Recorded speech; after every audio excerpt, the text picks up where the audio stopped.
It's not a dreams and popsicles. One day you find out you're awake. The clock is ticking your way before you rise. I'll make it what you want. My time here is enough.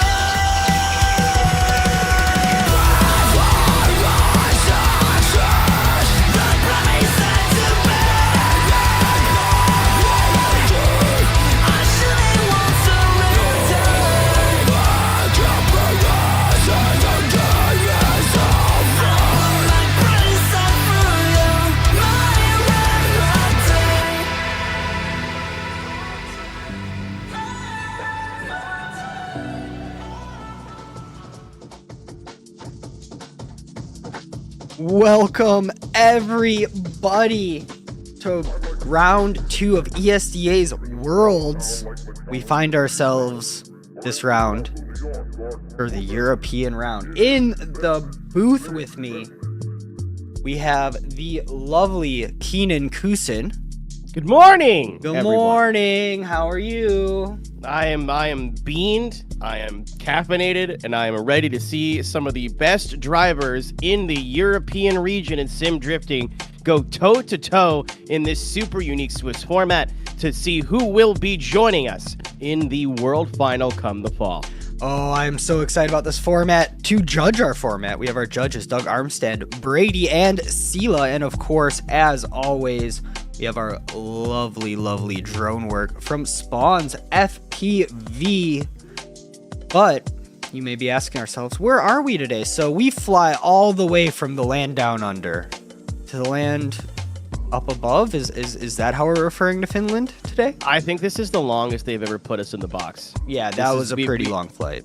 That was a big box. That was a big boxing. But we're at a track that I think I don't know, Joe. I think maybe your European drift knowledge is a little bit better than mine, but I've never heard of Alastaro in my life. I haven't either. So I'm very excited to see this. It looks like a very, very high-speed track, honestly, just from watching the practice that I have seen this morning. Huge initiation point, really just huck it in there for outside zone 1, and then a nice inside clip, bring it in tight, through a transition, again, another inside clip. Personally, huge fan of any competition layout that does have inside clip to inside clip. I just think that that makes for excellent drifting to watch. Then outside zone 3, outside zone 2, outside zone 3, inside clip to outside zone 4. That looks like a very interesting compounding radius corner for all of our drifters. Ooh, that's a $20 word. Going through the final transition through an outside zone and an inside clip and across the line. I don't know about you, Keenan, but I'm pretty excited. So let's take a look really quick at our Swiss Browns. So our first group, if we're unfamiliar with what a Swiss round really is, our drivers in each group will all go up against each other. The one who wins the most will go on, the two that win the most will go on to our final top 8. We have 4 groups today. Our first group today, Una Warnen, Nico Heikkila, Kosti Shavola, Vakau Darian, Juha Sutari, and Tony Freeman. Our lovely sponsors of Firman got in my head there. I was about to call that Firman Power Units right there. The Firman Power. What's going to be more difficult, do you think? The pronouncing of the European names or pronouncing of the Asia Pacific region? For me, there's a lot of vowels. These are socially given out vowels. See, my issue here is I'm going to do my best, everybody, to not fall into my terrible accent that I don't even know what it's from, but I'm gonna do my best, everyone, and we're gonna get through it. So these are our drivers. I think everyone's loaded in, which is excellent. So let's take a look really quick at who our first battles will be. So take a look here. First up, Yuna gets a bye, so good for him. He moves right on. Who else gets a bye? Nico gets a bye. Love that for him. Then our first battle of the day, Kosti Shavola up against Vakau Darian, aka Mr. D. Love to see it. I love that movie. I know, right? So they're getting ready. I think they're all loading up in the server.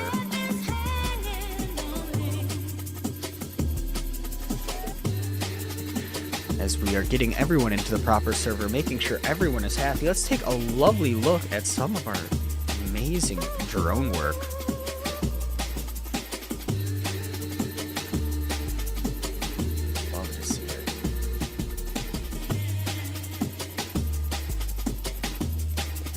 getting ready. Everyone's getting set. I love this calm before the storm, and just looking, I don't know about you, Keenan, but looking in all the practice servers and whatnot, everyone seems really on it, and this track very much seems do or die. I think the battles we're either going to see are going to be the closest things ever, or there will be an accident. So I'm always happy to go into a competition with that because everyone is on it, going hard. I don't know about you, but that just makes me very, very excited. Sorry, I'm just getting my last buttons buttoned up here. I was staring at the other server that we use going, why isn't it loading? Why is nothing working? It turns out I should have looked a little bit harder. It's fine. Everything's fine. I am really, really good at that. Getting everything square on my end as well. There are so many fun, what's the right word? Windows to have open during a competition. So I just want to make sure that we have everything square so that our viewers get the best experience possible.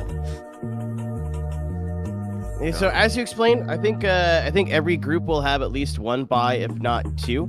And if you are unfamiliar as a drifting fan, obviously normally we do use a top 32 bracket. If you are a video game fan, you understand how a double elimination bracket works, especially if you're into fighting games. This is kind of a little bit of both, where everybody will more or less get a chance to battle everybody, and whoever works out with the most wins by the time that has happened moves on into that top 8, that next level racing top 8. That's where all these drivers want to get. That means they are qualified for the world final come the end of the year as well.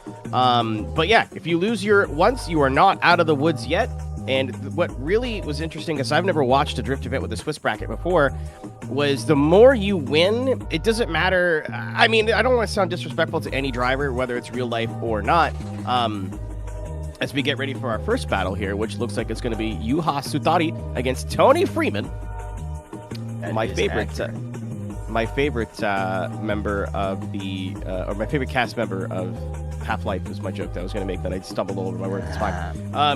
But what's really cool is, you won't see somebody getting a buy in the 32 and then going up against maybe some people that are a little bit easier of a path, let's say. You said this last time, Joe, during the Pacific, the Asia region, is if you keep winning, things just get worse for you in terms of your opponents. So it makes for better battles. As soon as we get out of the preliminary area, it gets really, really close. Some of the best drifting I've ever seen in Sim in the last one, so I'm stoked to see what we can come up with this time. Yes, I am nothing but stoked. And again, 4 groups, top 2 from each group will be moving on. We will be having a top 8 to round out the round. Oh, I like that phrasing. And we will. I'm just so excited. And again, thank you so much to all our drivers, everyone watching, of course, our lovely, lovely sponsors that make this all possible. So I think we're getting Speak of the ready. devil. Yeah, right. What's up, Twitch, youtube.com/Vosan and the Vosan the Twitch chat, not the Twitch chat, the YouTube chat YouTube. I'm very tired. We're going to get through it. It's okay. We've moved from a very late time slot for us for our Asia Pacific round all the way over to a very early one for our EU group. So looking good. I'm hearing cars get up to the line here. There we go. We have some leaders. We have some chasers. I think we're square on everything too, which makes me happy. All right, so in this first battle, we have, as he's known, is Mr. D, Voikal Darian, going up against in the S15. A big S chassis. Love here. And they are off. In the lead, we got Kosti. In the chase, we have Voikal, also known as Mr. D, throwing it in, looking lovely through that first outside zone. A gap is opening up. Let's see what he can do about that in the second half of the track, but it seems that S15 just has some speed. Throwing it in, adding angle, but that might have overcooked it. Through the final outside zone. Yeah, this is rough, but again, starting out the round. Cannot complain too hard about that whatsoever. And again, let's take a look at the replay as they are getting back to the line here. Yeah, not a good start for Darian in the chase position, unfortunately. Just started to get gap there. This is a really, really fast track, and it looks like it picks up speed very quickly. Really solid lead for Savola in the lead position in that silver and blue S15. It all went wrong immediately for Mr. D.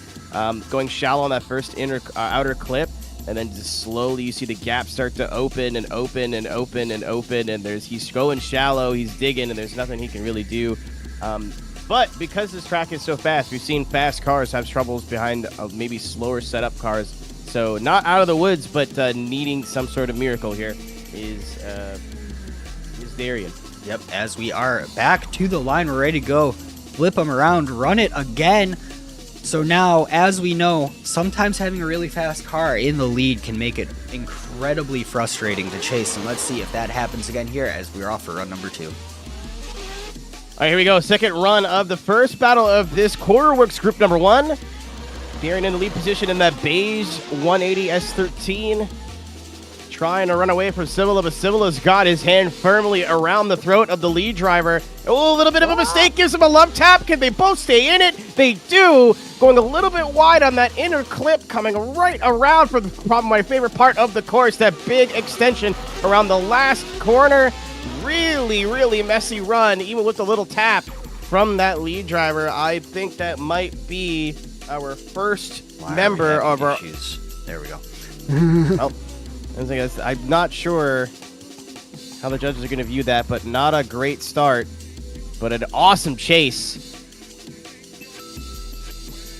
Looking very, very good in the chase. That love tap is definitely going to be an issue, but we already have a call. The judges, I think, view it kind of the same way we do. So let's see here. 1, 2, and 3. Costi moving on. Feeling bad, but it's okay. In this format, you are not out for the count if that happens, as here we go. Let's get ready for our second battle here. Looking good. Juha Sutari up against Tony Freeman. Looking very, very good here. Let's get him up to the line.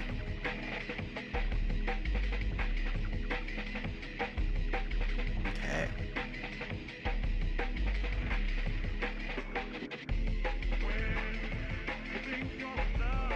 Again, that will put Costi in the 1-0 part of this Swift's bracket. Again, the more wins you go, the harder it's going to get. You already have 2 members in there from bye runs. That's going to be Yuna Waronen and Nico Oh boy. Nico Helkla. That's not correct. To everybody who's watching this who's Finnish, I'm so sorry. Yeah, we're doing our best. Looks like we may have a driver that who isn't currently here as well, so we're just going to get that sorted out for you. First run of that track. I mean, we kind of got a little bit blessed here. I wouldn't say blessed. We've got a little bit of a treat in the sense that we really saw the discrepancy between what can happen when you don't get a good run. And it looks like there's a lot of places to pick up speed, lose speed. It's also a pretty long course, all things considered, just especially that square. Okay, compared to Barbagallo last round.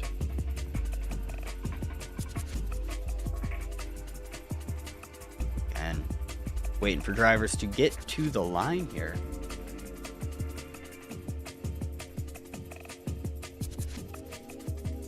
I spelled Nico with 2 Ks like a silly person. I'm really, really good at that. I think who we are missing is Tony Freeman, so Yuka might be getting... Oh, there he is. Gonna say, let's get him up to the line.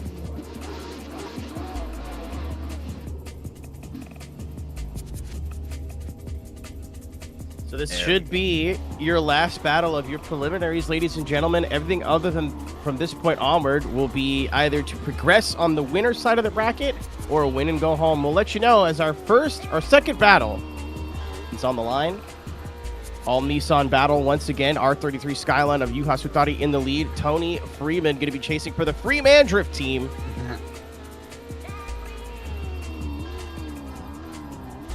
We are on the line. They are doing some revving, which is my favorite thing in the world. Something about the sounds of engines. Yep, and here we go, and they are off. Juha in the lead. Tony in the chase. Throwing it in. Very good initiation from both drivers.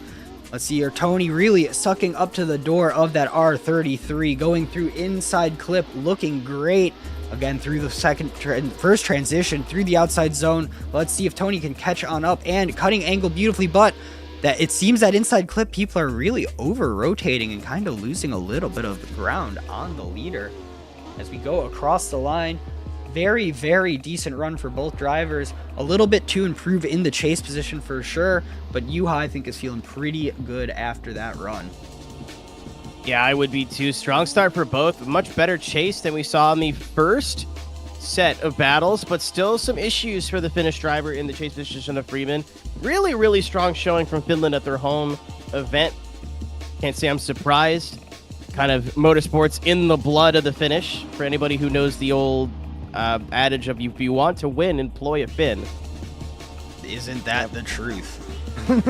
Just got a lot of opportunities here today at the European Regional. Again, this is still just the first group presented by Koruworks. Thank you, Koruworks, for jumping on board this season. One of the coolest groups of people in North America drifting. If you own a drift car or want to buy some gloves, anything else, go check out Koruworks at Koruworks.com. Looking very, very good. And again, I was saying it for last round, all the cars this round are gorgeous, and they are off. Here we go, second run. Really aggressive initiation from Tutati, trying to put the pressure on the door of Firman. Firman in the green. Ooh, maybe a little bit of contact to the R33. Now the door is open. Can he close that gap and end the battle here? Are we going to see this door a little bit open? Again, Firman didn't have the best chase. Tutati going a little bit shallow there. Again, really opening up the gap. Look at that 180 SX just opened the gap up. Right foot, maybe a little bit late on that last inner clip. That would only open the gap up for Tutati. I'm going to make a call right now, Joe. I think we're going to see a lot of OMTs today. This seems like a track where you can make up for mistakes, and there's a lot of time for things to happen. Oh, for sure. And looking at it side by side, it does seem like little mistakes from both drivers. Nothing to really make a clear-cut winner, but overall, again, side by side, I don't know. I think Tony's looking really, really strong. And again, that one inside clip, everyone just seems to be struggling a lot getting the correct angle to maintain enough momentum through to really stay on the leader's door. And let's take a look at our drone cam. Again, looking very, very good. This is run number 2. Mr. Firman in the lead. Again, just looking great. In the chase as well, a little bit of a gap on the first run, but really no big issue. And again, I want to pay attention to this upcoming inside clip, because this is where it seems all the chase drivers are really struggling to match the leader in both angle and speed, because it kind of seems they can get one or the other right now, but can't really do it. And especially if we could take a look at run number 1 here. There we go. And something to take into account is that we did have to postpone our Asia Pacific regional due to some broadcast issues. We ended up having to go a week or 2 later on. This one was on time, but that means these drivers had a lot less time to practice this track than maybe the Asia drivers did. So that's for a lot of things. A lot of times people like having low practice for drift events onto the sim, because it just looks a little bit less robotic. Going to see a lot more of these drivers trying to adapt to this circuit, and something a little bit closer you'll have in real life too. You don't have a lot of practice laps in real life. Tires do be expensive, so keep that in mind while you're watching these. Again, some of the best sim drifters in Europe navigate this really technical course. There we go. So we'll slide him left for Yuha, slide him right for Tony, in the middle for an OMT. Brady goes for Tony. Doug goes for Tony, and Sela goes for Tony. Tony will take that win. So good for him. But again, no one's out. Loving this bracket system where it really does just work out very nicely for everyone involved. So, looking very, very good there. We are getting everyone square and ready for our next round of battles here, because again, in Swiss rounds, everyone is not out yet. And especially when we have bye runs like this, we're going to see every driver a fair bit. So let's take a look here at our scoring. So, Wakawa and Yuha starting off on the back foot, but not the end of the world for them in any way, shape, or form. We're going to get ready for our next battle. Really liking this format. Really just That's incorrect. Sorry about that, folks. Listen, it was a long spot 24 last weekend, man. I know we were both doing that over on the iRacing service. I have not mentally recovered yet. I can say I haven't as well, but you guys did a lot better than we did. oh, we had a good. That was actually our best race in a year. But enough of that. We caught a car to the mouth. It did not go well for us. That tends to happen quite often as we are getting ready here. They are on the line and ready to go. We already have a really good start here. Again, we just saw Tony Firman earn their way into the 1-0 part of this Swiss bracket. This Koruworks group number 1 going to go up against one of the most beautiful drift cars, I think, in the competition today. His name is now off the screen, and I don't have a prod feed, so I'll get it right here. There you go. Yuna Warren in the Moza Racing Mercedes coming out of the hood. Here we go, run number 1. And they are off, looking great in that Mercedes wagon, but Tony, having already done a battle, is definitely feeling very, very confident going through the first transition, looking great. And again, this inside clip is do or die, but I think Tony finally figured it out. Add-on angle as you're going through it, through the transition, looking great. And again, across the line, man, that thing is cool. Oh, dude. Got the black smoke piping out of the hood too as well. I think I've seen a car very similar to this in real life, so I wouldn't be surprised if this was a little cheeky reference to that. Obviously, the Black Smoke Racing, not an accident, but they are doing an awesome job in the lead. You can see why they were your first seed.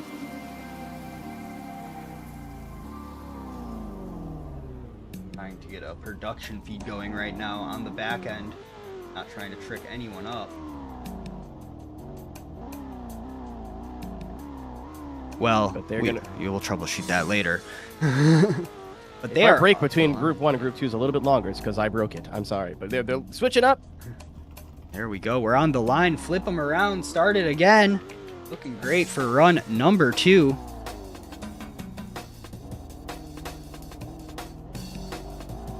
And a really, really, really, really strong lead run from Yuna Warren in the Mercedes. Going to be switching it up. Again, I think a little bit stronger is Tony in the lead position than in the chase, but we'll see as we are at the line, ready to go here for the second half of this first battle in our 1-0 side of the bracket. Oh, big entry from Tony right against the wall, hanging that wing right over the concrete. But you got to keep that momentum up for the length of this super long course here in Finland as Warronen in the turbo diesel Mercedes trying to put pressure on that 180 SXS13. Maybe one tire off on that outer zone for Tony in the lead position. He is trying to run away the best he can. The car's straightening. Oh, he's got a lot of angle in it. He's lucky he cut that over the line. Not the best finish for the Finnish driver, but across the line he is. We will see if that affects the judging here, as the judges will take a deep look at this battle.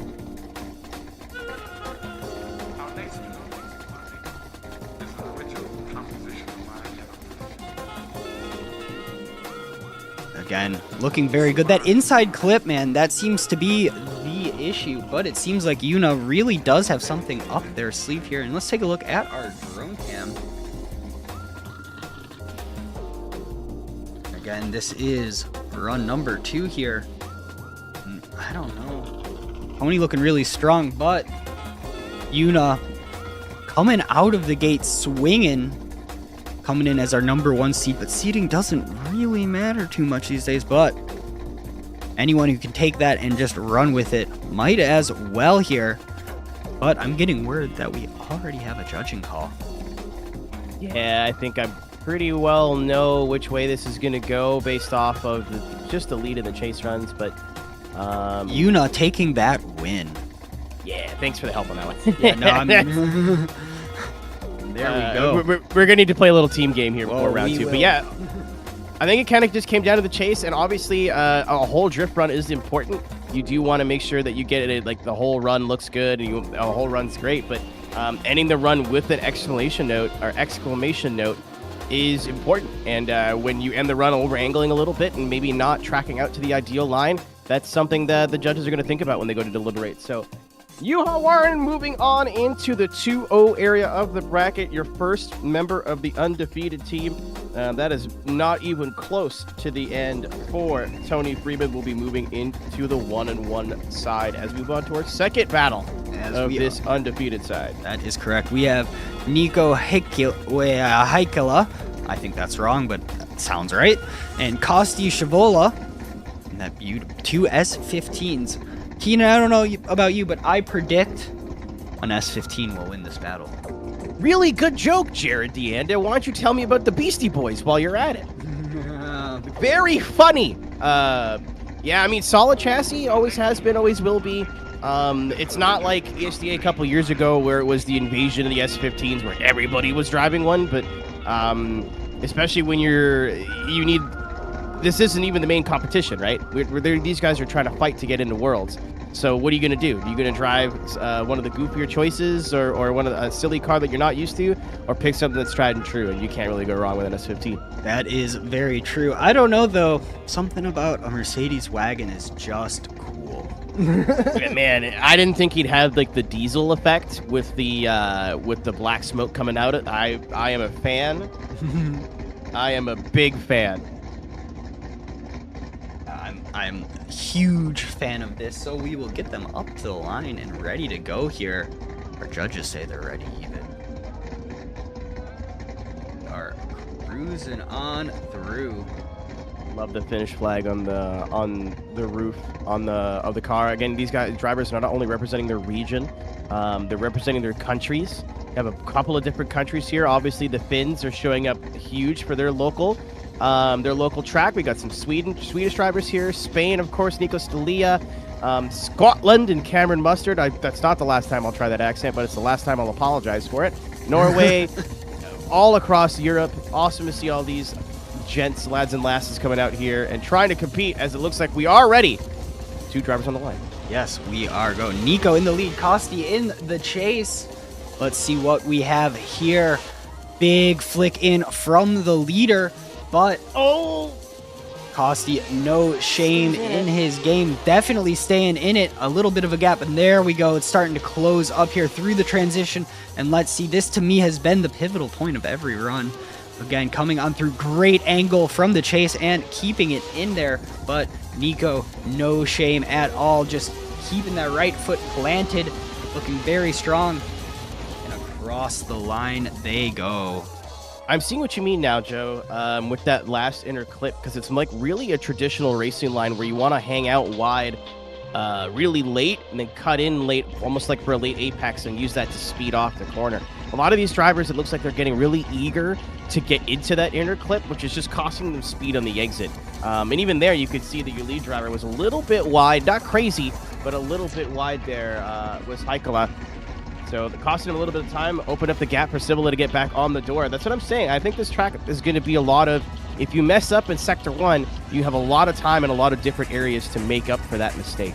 Yes, and again, I'm not familiar with this track in any way, but my gosh, has it already made for very challenging runs in a great way. There's a lot of changing angle throughout runs, and that, to me, will breed very, very competitive battles, and I can't wait to see more of it. So we're up to the line.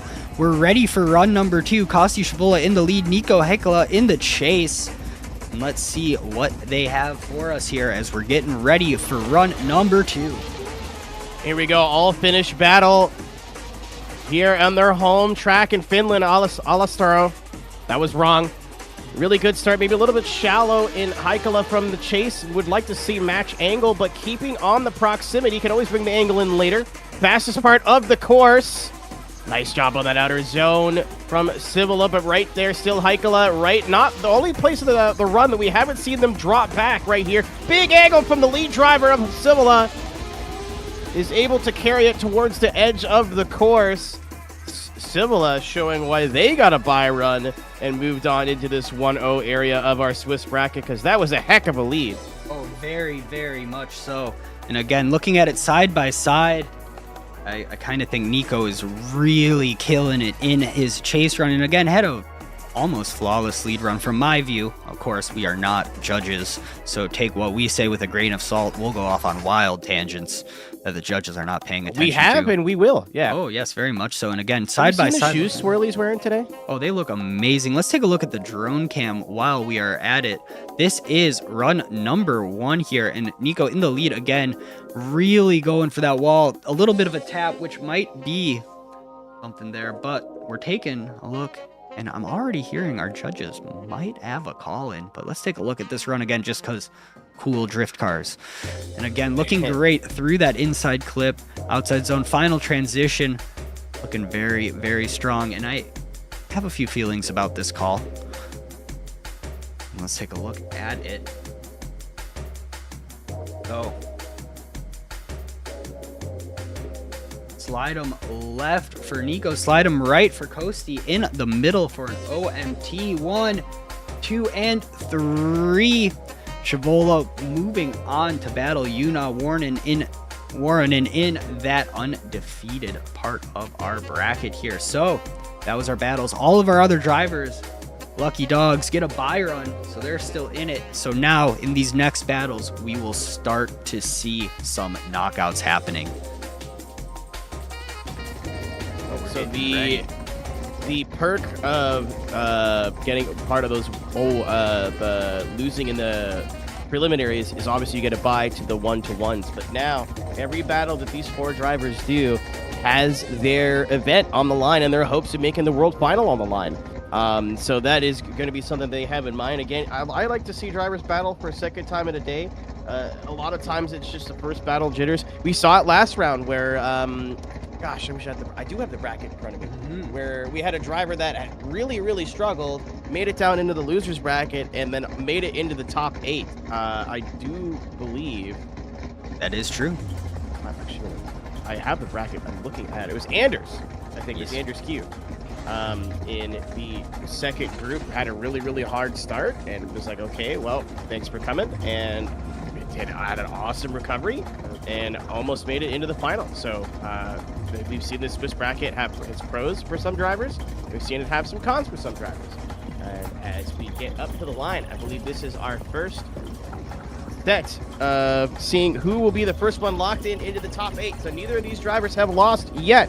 This is Yuna Warnen going up against, you just saw him, you know him, you love him, Kosti Simula. The winner of this battle will be locked in to the top 8 and will be going on to our single elimination top 8 bracket presented by Next Level Racing and be the first of your 2 winners, the Koruworks group number 1 here presented by ESDA. So we are waiting for Mr. Shavola to reconnect. It seems like he was not happy with his server connection, so we're getting everyone to the line. And one thing I do have to say, I am very happy with the willingness to do things like give a driver a second to reset to the server. It just giving everyone their best chance to do as best as possible, and it does pay off in the drifting that we end up seeing. So super stoked on that. We're just giving ourselves just a little bit to get Kosti back into the server, make sure that they are happy with their connection, and then we will see what happens here in our undefeated battle right now. And again, taking a quick look. As it stands right now, one of those first 2 will be getting a dark mark on their record, but they won't be out yet, because again, you have to lose twice to be knocked out here, as all of our drivers are getting ready to go here. There's Simula pulling up to the line. Should be good now. Let's hope he's good now. Something we really quickly want to touch on before we jump into this battle is we are on European servers this time. Again, all of our staff for the broadcast is based at NA, so it's going to look a lot smoother than the last round did for you. So here they go. And they are off. Yuna in the lead, really aggressive. Kosti throwing it in and getting into the wall. Uh-oh, not good at all. Shutting it down, just driving through the track. Here we go, ladies and gentlemen. When it comes to judging calls, you just saw it. You'll probably see it on the replay. Black Smoke Racing, that Mercedes, right up on the wall, but tagging it just a little bit was Yuna continuing on with the run, but Simula diving in really deep. It looked like he got gapped there on the start line and then tried to make up some time And the wall is the immovable object. So the only thing now, Joe, is are the judges going to say that he was led into the wall, or was that him? This is what I think it's going to be. It was him just trying to close the gap and getting a little greedy. I have to admit, that was my read on it as well. I don't see any way that lead driver led him into the wall, because the lead driver didn't get into the wall. There's always an argument. There's always an argument, but just we'll here presenting facts. That's all. For sure. Because he did hit the wall. The lead driver did tag the wall. You see a little bit of a slowdown there. Nothing crazy. Obviously was able to continue the run, so that's just something to keep in mind as we move into the second half. Both these drivers, I think if I was still leading or chasing, doesn't matter. I'm not confident that the other driver is sitting on a 0. I'm still going to try and bring my best here. Oh, for sure, but we're about to see what happens here as they are off for run number 2. All right, Yuna Warren lightly getting into that wall as the lead vehicle. Much better job from both. Really good job from Civila on the outside zone as you move into the fastest part of the course. Mercedes right on the door of that Nissan S15 using all of the diesel power door to door as they move into the slower part of the course. That interclip so crucial to the back half, the sector 3 now. A little bit of a gap opening up. You can see the Mercedes go a little bit shallow as they both go just a little bit wide on the last interclip. And across the line, really solid chase from Yuna Warner, making that big boy work. Really, really looking good. And I think, unfortunately, there was nothing to overcome that 0. But even though it was an amazing lead, I do have to say so. And again, looking very strong from both drivers here, as we're already getting a call, and I think we all know which way that this call will be going. So slide him left for Yuna, slide him right for Kosti, in the middle for an OMT 1, 2, and 3 for Yuna Warren, locking himself into the top 8.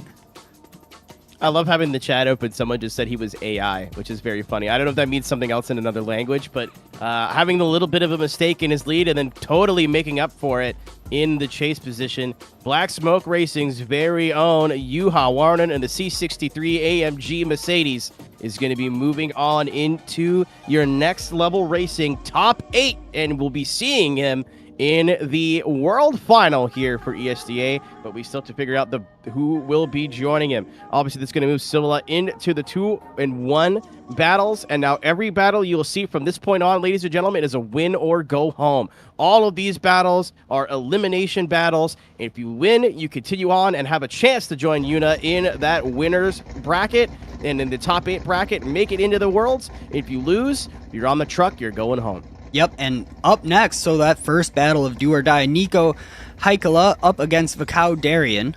Been very good. S15 on 180 SX action. So let's get him to the line. I'm ready. I think we're all ready.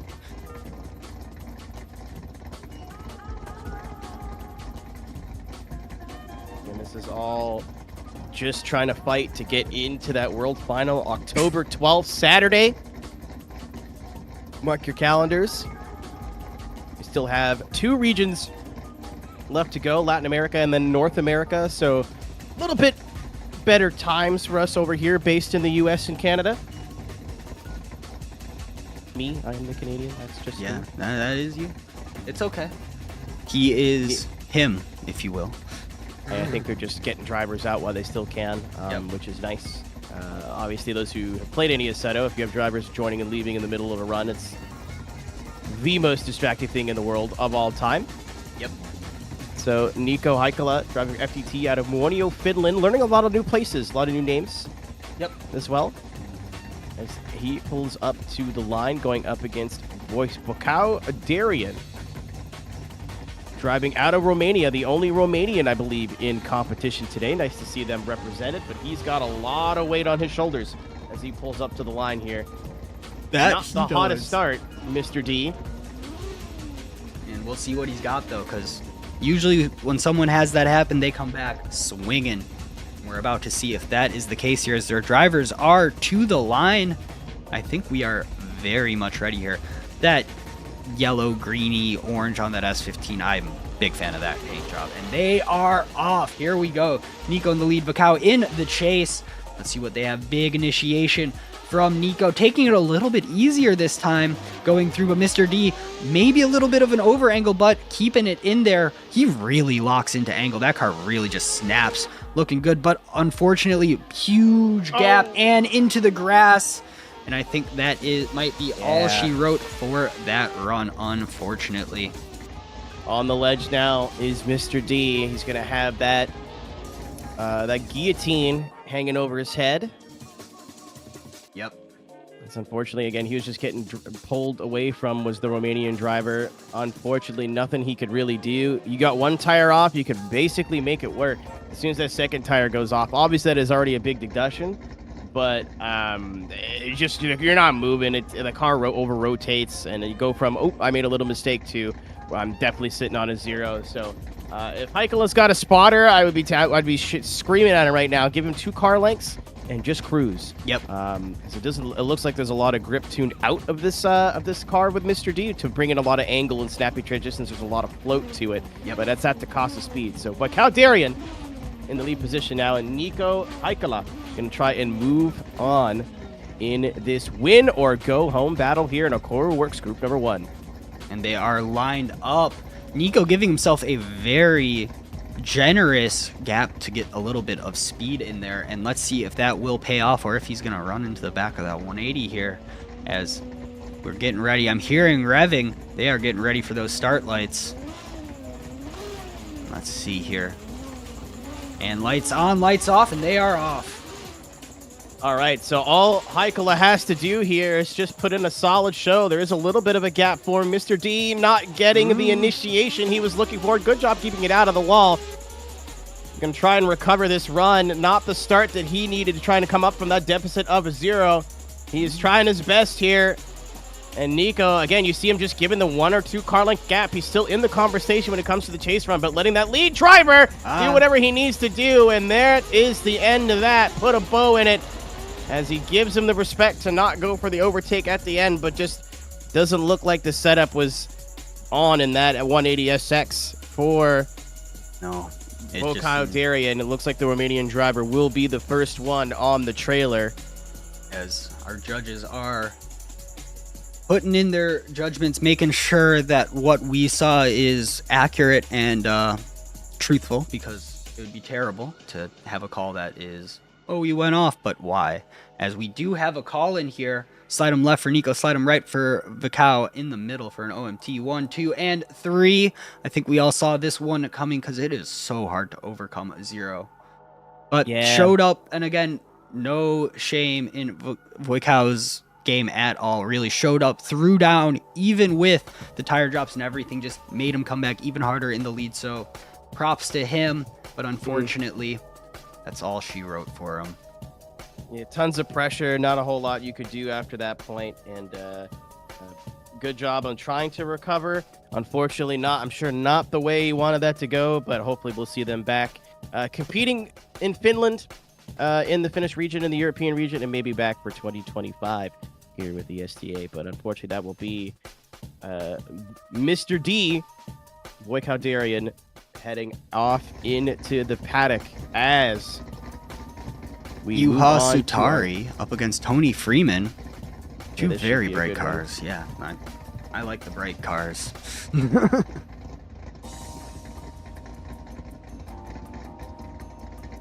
And again, judges even noting very good run from Mr. Darian. So, get him up to the line. I'm ready to see more drifting. Hope everyone out in Chatland is as well. So Tony Firman driving out of Finland again. We're going to be saying that a lot today from the Firman Drift Team out of Klaukala, Finland. And then Juha Sutari out of Sarahavi, Finland for Team Sliders in the R33 2JZ Power. If you like a lot of these cars, unlike the European or the Asian region, a lot of these cars are right from the ESDA car pack, which you could download right now at Vosan.co. You want to see what these drivers are dealing with, give them a go to Vosan.co. Give these cars a download. We do have public servers that are up at least when we're not competing. And if you join our Discord, there's some free setups there for you as well to get started as we get started with this go home battle. Juha in the lead, Tony in the chase. Big angle. Big entry. And again, these two have battled already. This is just how the cookie crumbled. So now they have each other's number for sure. Tony really does not want to get knocked out, but Yuha putting in a great lead, and that will allow you to have a great chase. It does seem Tony has that inside clip worked out now in that chase position through the final transition, not leaving any daylight between those bumpers. And across the line, very strong showing from both of our competitors this time. Yeah, good job. Good lead for Suthari. Firman, unfortunately, looked like just after that inner clip, I think that's going to be our hot zone. Yep. Maybe not getting the contact that I thought that I saw. I don't know if you heard me over the microphone there, but a little bit just didn't look like they had the car in the right place towards the last half of that run. Not a bad chase run at all, Joe, Nope. but just a little bit off on the car placement there towards the end. But this is probably the closest battle we've had so far moving into the second round. Oh, for sure. They are already up to the line, too, and getting ready. Super stoked to see that. It's always good to see the drivers excited to be battling and not taking their time on the way back to the line here. So Tony will be now in the lead. Yuha in the chase. It's anyone's game at this point from my notes, so I think this will be very aggressive from both drivers, and they are off.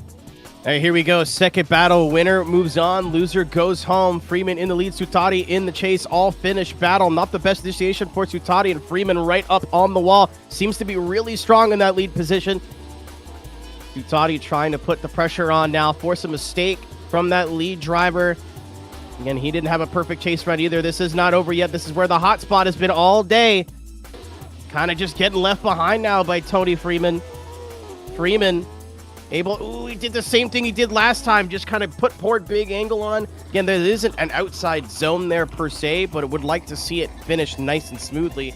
If there's a car in his door, they're going to be shoving him, and if he does move on in this competition, there will be. And taking a look at the side-by-side here, Tony kind of just looking like a copy-paste run for him. It seems like after that first battle, really, and not to say he did bad in the first battle, but really settling in now, knows exactly where he wants to be. Yuha looking very strong as well. And let's take a look at our drone cam while we're at it. There's a lot of things that we've leveled up over here over the last couple years, and having spawns on the team has been not only just really helpful for judging calls, but we catches a lot of stuff that we would miss. Yep. These track cameras as well, shout out to Nixter. These track cameras are fantastic. This round, they're always good, but this round, they're really good, especially the first couple. But spawns always brings us a little extra, as we do have a judging decision. That we do here. So let's take a look and see where we're at here. Keep them in the middle for an OMT, left for Yuha, right for Tony. And let's see where we find ourselves. One for Tony. One OMT, and Sela with the tiebreaker. We're going to an OMT. Line them up, bring them back to the line. Let's go. I think Tony maybe having the usually when we see these OMTs is one person drives better but has lower moments, and the other driver is a little bit more consistent but could push a little bit harder. These guys have been driving against each other all morning, all afternoon over for them in Finland. Let's see if they've learned anything. One more time battle. Here we go. And we are off. Yuha in the lead, Tony in the chase. Both drivers now have their notes from their spotters, are ready to go here. So Tony cool. throwing it in, getting right to that door. He's taken everything he learned in the last runs and really just not leaving it in the judges' hands. And Yuha doing everything he can in that lead run. A great lead run. And Tony taking full advantage of that in the chase, really sticking it to the door in the final transition. No drama there. And again, both drivers looking great. And they're saying to the judges right now, oh, you thought that was hard to call a winner. Done. Yep. You thought that was hard to call a winner. This one is going to be even closer. And this is why we love OMT battles. Sorry to cut you off, Joe. This is why we love OMT stuff, as we had a much better job from Tony Firman in the chase position, and not to take anything away from that lead driver, Yuha Suthari, but Suthari also much better job in the lead position. That's just an opportunity that you get with OMTs. Maybe it's too close to call. Maybe they make a little bit of mistakes, but now they've cleaned it both up. This is where it brought into an OMT, though. Look at that entry from Suthari. It's so good. Yep. But Suthari kind of just wasn't there in the chase position. Needs to be a lot more aggressive in the chase position. You'll see if he can make that up. And we are ready for run number 2 here. And both of these drivers, I don't know why, but I just have that gut feeling that we're about to see something very dramatic. it feels I don't think that you're way. wrong. Yeah. I don't think you're wrong. Here we go. Second half of this OMT battle. Winner moves on in the competition. Loser goes home. Tony with a little bit more of a reserved initiation there. Still great on the wall. Just more of a handbrake pull, less of a flick. Sutati actually dropped back on the run up to the corner, so we can see if he make that time up throughout the faster part of the course. Nice outside zone from both. Big angle from Tony. It seems like that is his bread and butter as we see him pull a bit of a gap here now. Sutati just charged a little bit of a weird spot. And you could land a Fast and the Furious style plane chase in between those two drivers towards the end. Sutati just fell for the trap of I'm going to dive a little bit, but dove kind of right at the end of where you would think about doing that here and got gapped and then just never recovered. As we are going to take a look here. So, again, side by side, sometimes we'll give up a little bit of an answer of what the judges are thinking, but looking at this, I kind of think Tony's looking really strong. Because again, all things else, there were no major mistakes, but all things being equal, the proximity in his chase, I think, was just a little bit better. But let's take a look at the drone cam here. Again, this is run number 1 here. And I just want to draw attention. Tony super aggressive on that initiation, maybe leaving a tire mark on that door even, but just as much proximity as he can muster out of that 180. And again, doing everything he can in that lead, really allowing a chase like this to be happening, which good for him. You have to do that if you're a lead driver, and really looking good. And again, no major mistakes, but let's take a look at run number 2 as well. And again, big initiation, and you really just taking it easy on that initiation, but that might be what was his undoing, just leaving a little bit too much of a space, especially with how run number 1 went in the chase. And again, I think we're getting a call here. Let's take a look at that. So, slide him left for you. I'll slide him right for Tony. Keep him in the middle for an OMT 1, 2, and 3. Tony taking that win. Good for him. Definitely well earned. Both drivers giving it everything they could, but Tony just had a little bit more. So Yeah, I think kind of a heartbreaker for Sutati there. It came down to that, as you called it, Joe. Just a little bit of a separation on initiation, but Tony Firman, one of those drivers now we talked about a bit before that looks like is just getting better and better and better as their event goes on. Want to give a quick shout out to, again, we gave a shout out to our group sponsor, Koruworks. Again, head over to koruworks.com if you're looking for car parts. So I'm personally been looking at driving gloves on their site for a long time because I love their stuff, and a big fan of the Atlanta-based company. I see them at Team Rowdy whenever I end up making the trip down to Formula Drift Atlanta. And on that topic, shout out to Shadow Realm over in our YouTube chat. Helped us out a lot. Yep. With some of our remote stuff, and they're running events all the time for those based in North America. You guys want to drive, get head-to-head, door-to-door? Go check out Shadow Realm and everything they do. They're always running events. Super nice group of dudes, and stoked to be able to do stuff with them this season. Okay. Just getting word on how these next few battles will go to make sure that everyone is happy. A lot of copy pasting. How dare you? I know, right? Crazy. There we go. Here's our first battle for this next group here. Nico Heckela up against Tony Firman. Two very bright cars again. I love bright cars.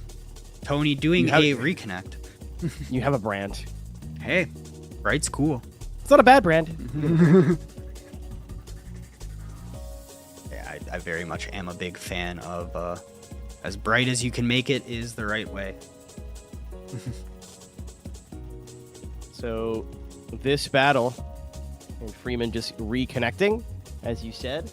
And then Heikala is still going to be all finish. We have a really, really strong finish presence here this round. Not surprised at their home track.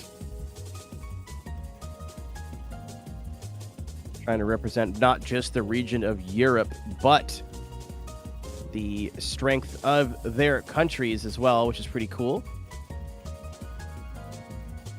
As we wait for the leader of the Firman Drift team. Getting on in here. to get to the line. Again, just dropped out. I think just making sure the connection is all good. I talked about it really, really quick, but we had a battle on the line. It's going to be last round was a bit tough for us to make judgment calls because there was contact and there wasn't. I think our ping was what, Joe, like 200 something? That sounds It is at a much more reasonable 120, which is still, I saw a little bit of contact today that wasn't actually contact, but it was a lot closer. So what you guys are seeing at home is going to be a lot more accurate as well. So we want to do servers in the regions of the drivers, so everything was good on their end. And obviously it's going to play a little bit better for us. The next two events that we have for you, August 17th, Latin America Regional, and then September 14th, the North American Regional. Those are going to be even closer. But to get there, we have to finish this European one as this next battle is on deck. Nico Heikala in the lead, Tony Freeman in the chase. Ooh, a little bit of a wall tap for Nico. Let's see if that will be his undoing. But Tony kind of just trying to keep that 180 behind the leader and had to drop back a little bit, but right back on the door as close as you can be. Again, super high speed, darting in that inside clip. Lead driver leaving a little bit of sunlight there, but I don't think that will be a major issue with how everyone is driving. Looking great in the chase, and across the line they go. Really, really great battle right there already. I can tell. I wouldn't be surprised if this goes to an OMT already. Man, Tony's car is set up really soft. You see it kind of bouncing over the curbs and really visually shifting the weight around. Interesting to see the juxtaposition of his car set up versus a lot of these other drivers that obviously, yes, you do see the weight move around, but it's not as violent. So keep an eye on that green S13 180SX Silvia, whatever you want to call it. A little bit of contact on the wall for Heikala in the beginning of that run. And I think the judges are going to look at that because that would have opened up just a little bit of a gap. And I think that was really the only thing that was Tony's undoing there, Joe. And they are at the line and revving to let everyone know they are ready for run number 2. Both drivers, I can tell, are feeling pretty hot, which is good. And again, I think we might be seeing some serious drama, and they are off. Really good jump from Tony Freeman, leader to the Freeman Drift team, trying to get into this top 8, make that final. That will be October 12th. Really big angle, but that's what he's been doing good all day. Heikala does a really good job at keeping that car in drift. I thought he was going to shut it down there.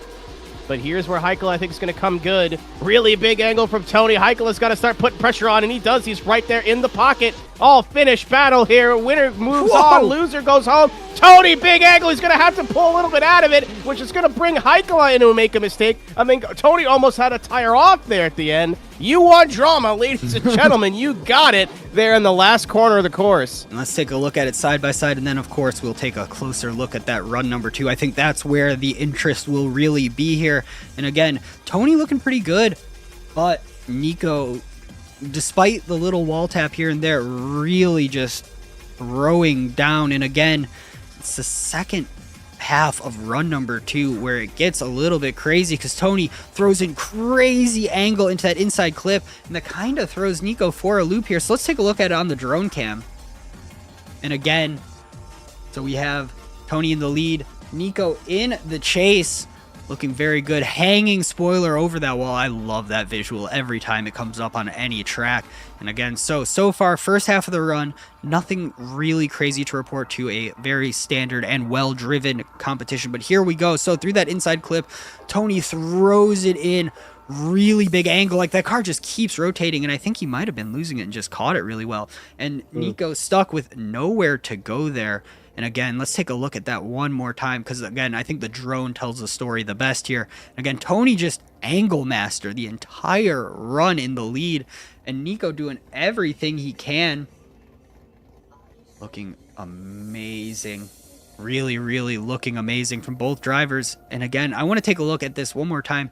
It kind of seems like Tony overthrew it, or he's just trying to pour on the angle for the judges, but he put in so much angle, he lost a lot of speed and didn't really leave Nico too much to do. He pulls the angle and then pulls it out. If he could pull the angle and hold it, which is what he's been doing, but he's been going a little bit shallow in that last corner.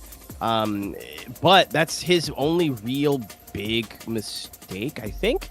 Maybe a little bit wide in that last outer zone, but you see he pulls the big angle to slow the car down and then pulls the angle out of it and then pulls it back on. So the judges are going to be looking at that. As we do have a call.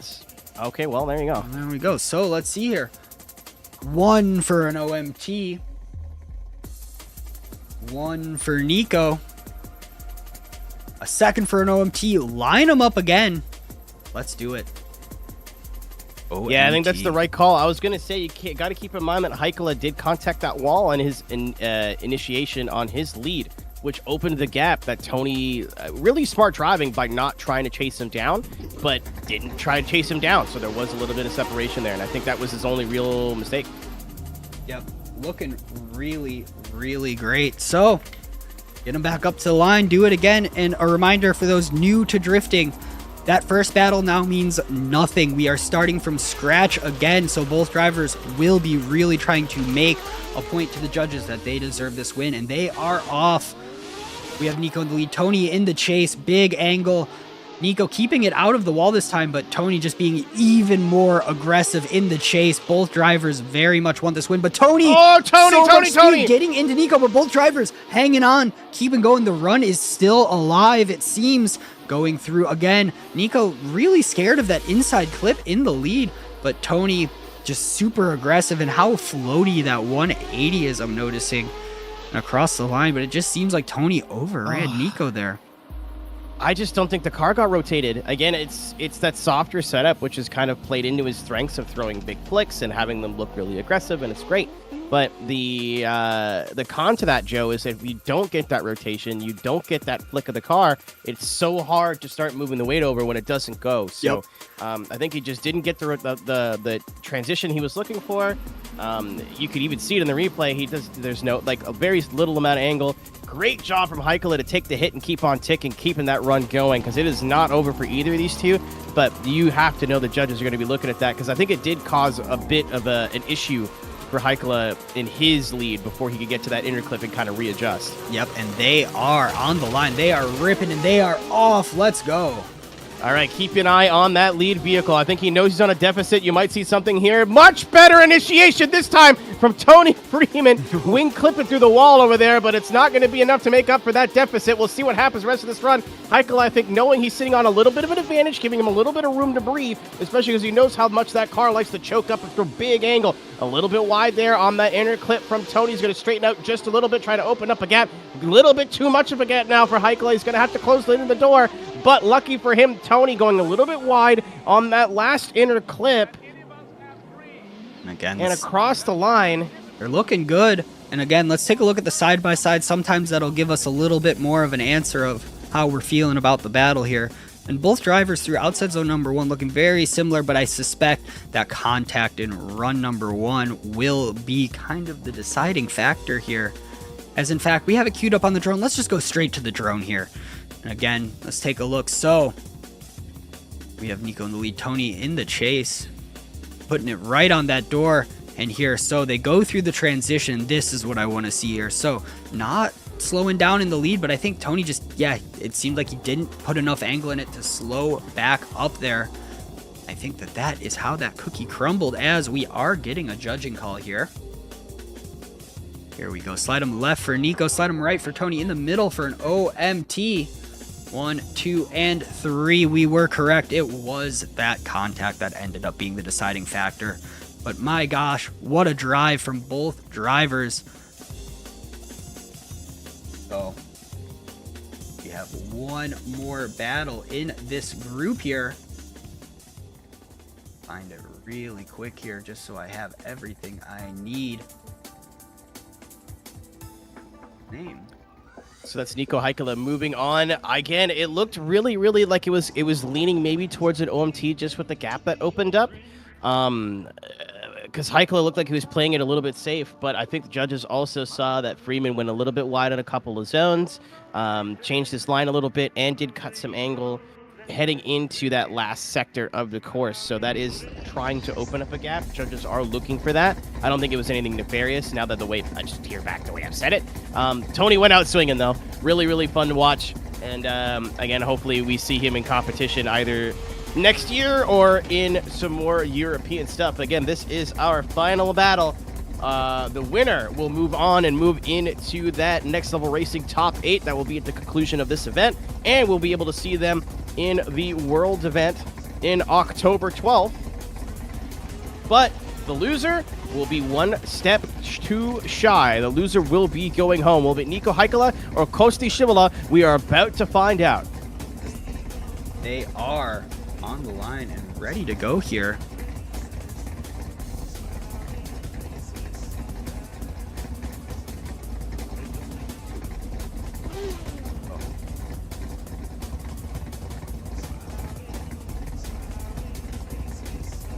So, on the line, ready to rip. S15 on S15. We've seen this battle before. Again, whenever we see a repeat of a battle, it seems like they really have each other's number, and they are off here. Nico in the lead, Kosti in the chase. Big angle from both drivers here. But Nico feeling hot after that win.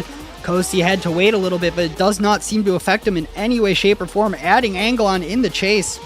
Here we go through the transition. No daylight through those bumpers. Through the inside clip. Looking very, very good in the chase. Nico, again, not a notable lead run, but in a good way. Just doing exactly what he has to be doing.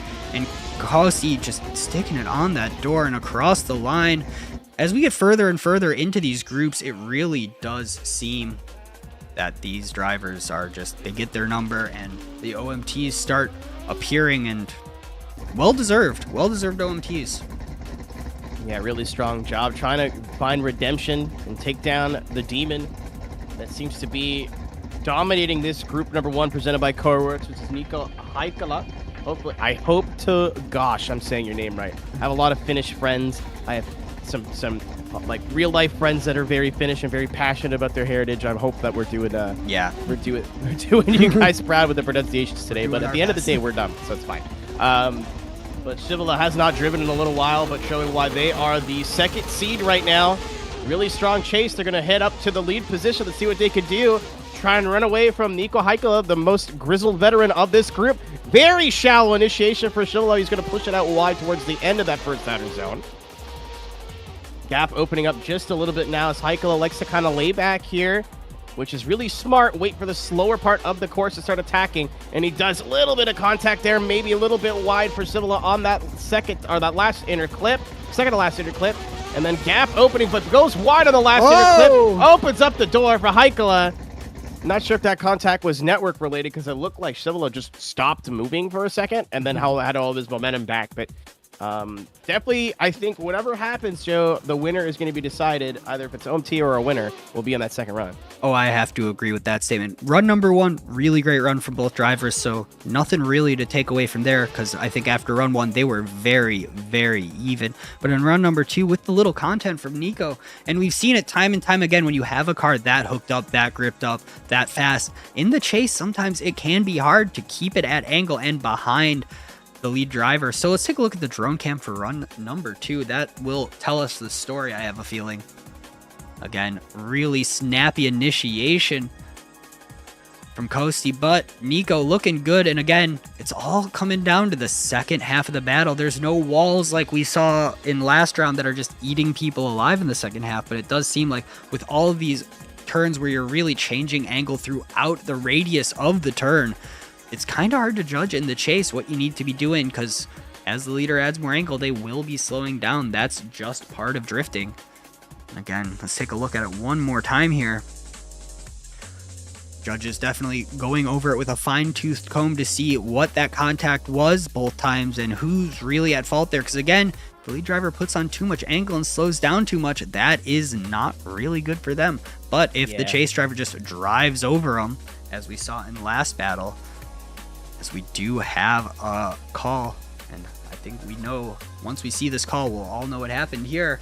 So slide it left for Nico, slide it right, wrong, incorrect. There we go. Slide it left for Nico, slide it right for Kosti. 1, 2, and 3. I think that they're thinking Nico just overdrove the leader, just ran into him. There we go. So, how the cookie crumbled here. I'll get that scoring up in just a second as we get all of our scores inputted and make sure that we are happy with them.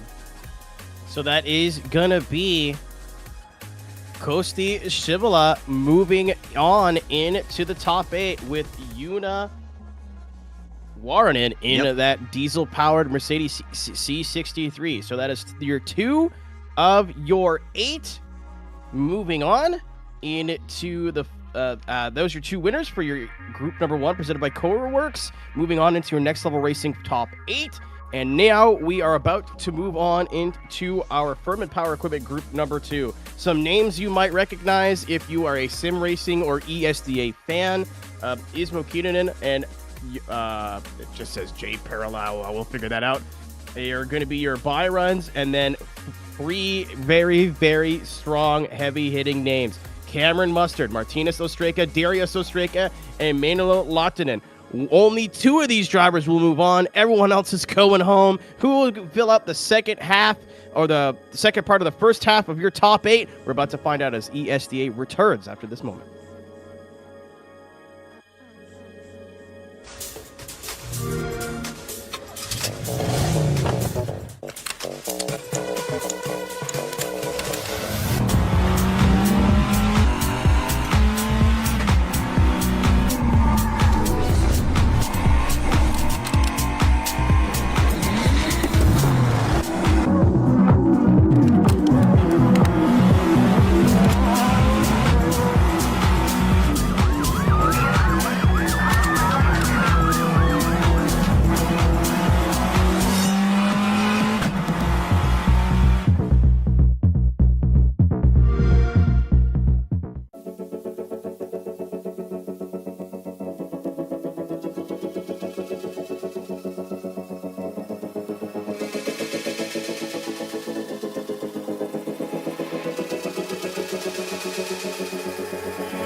Welcome back, everyone, to ESDA Worlds. We're in round number 2, representing Europe. In the booth with me, we got Keenan Kusin. I'm Joe Piro. I'm on the ones and twos as well. Our judges today, Doug Armstead, Brady, and Sela, and of course, our lovely drone pilot, Spawns FPV.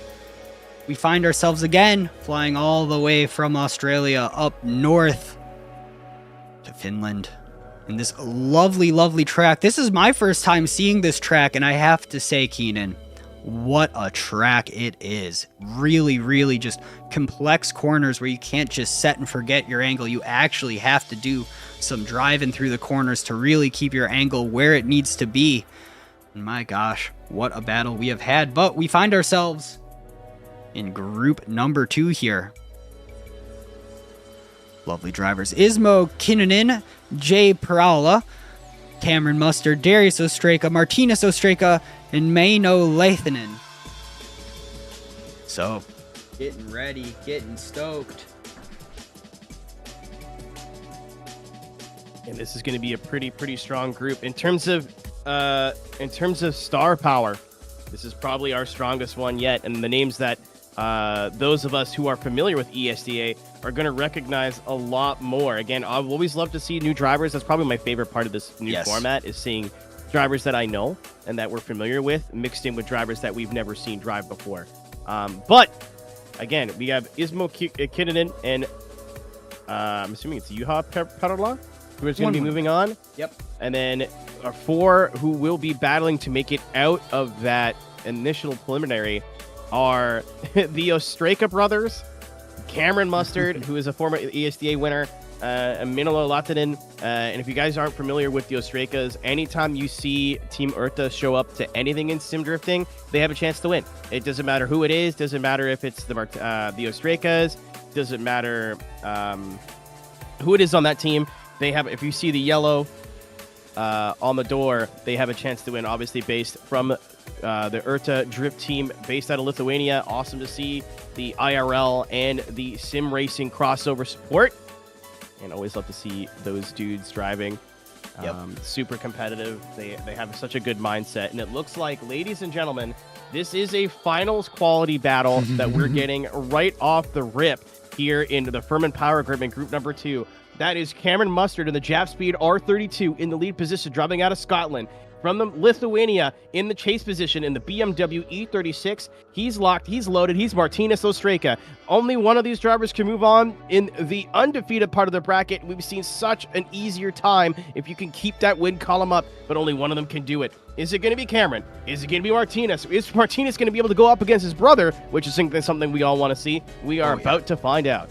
As we are on the line, and I think we're ready to go here. Both drivers, again, this is definitely not the first time we have seen these drivers battle, and I suspect it won't be the last time as well. So we have Cameron Mustard in the lead, Martinez Ostreka in the chase. Again, very, very classic ESDA battle, if I dare say it.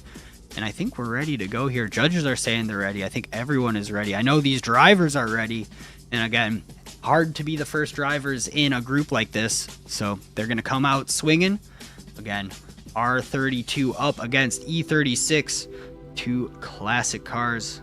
So excited to see what's about to happen here. Again, waiting for those lights to get going. These 2 drivers cool as a cucumber. Ready to go. I'm not going to say what I just heard, but that was really funny. We're not going to talk about it as we're getting ready.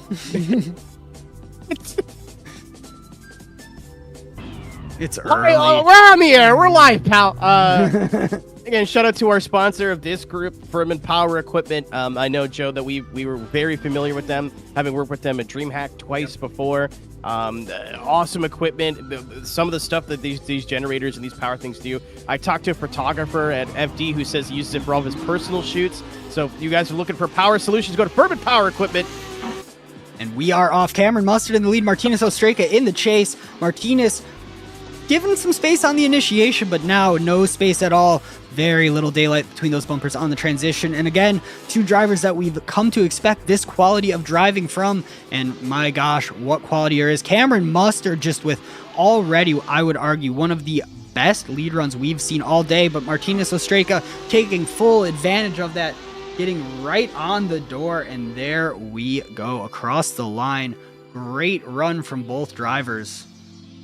Awesome job. Watch this initiation from Cameron. Big flick right on the wall, right to angle. No fear. Camzo drift.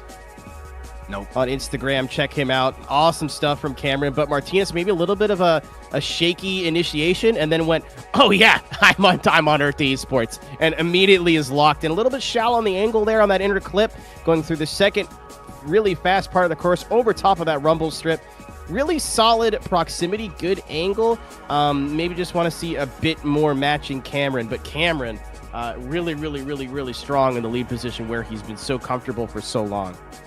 As we are getting ready for run number 2, they're already at the line. Cameron giving himself a very long run up. I think that the distance that Martinez gave himself, we're not about to see that from Cameron. And honestly, that's kind of the only thing he can do to get a leg up, because otherwise, great chase from Martinez, and Cameron really threw in an amazing lead run.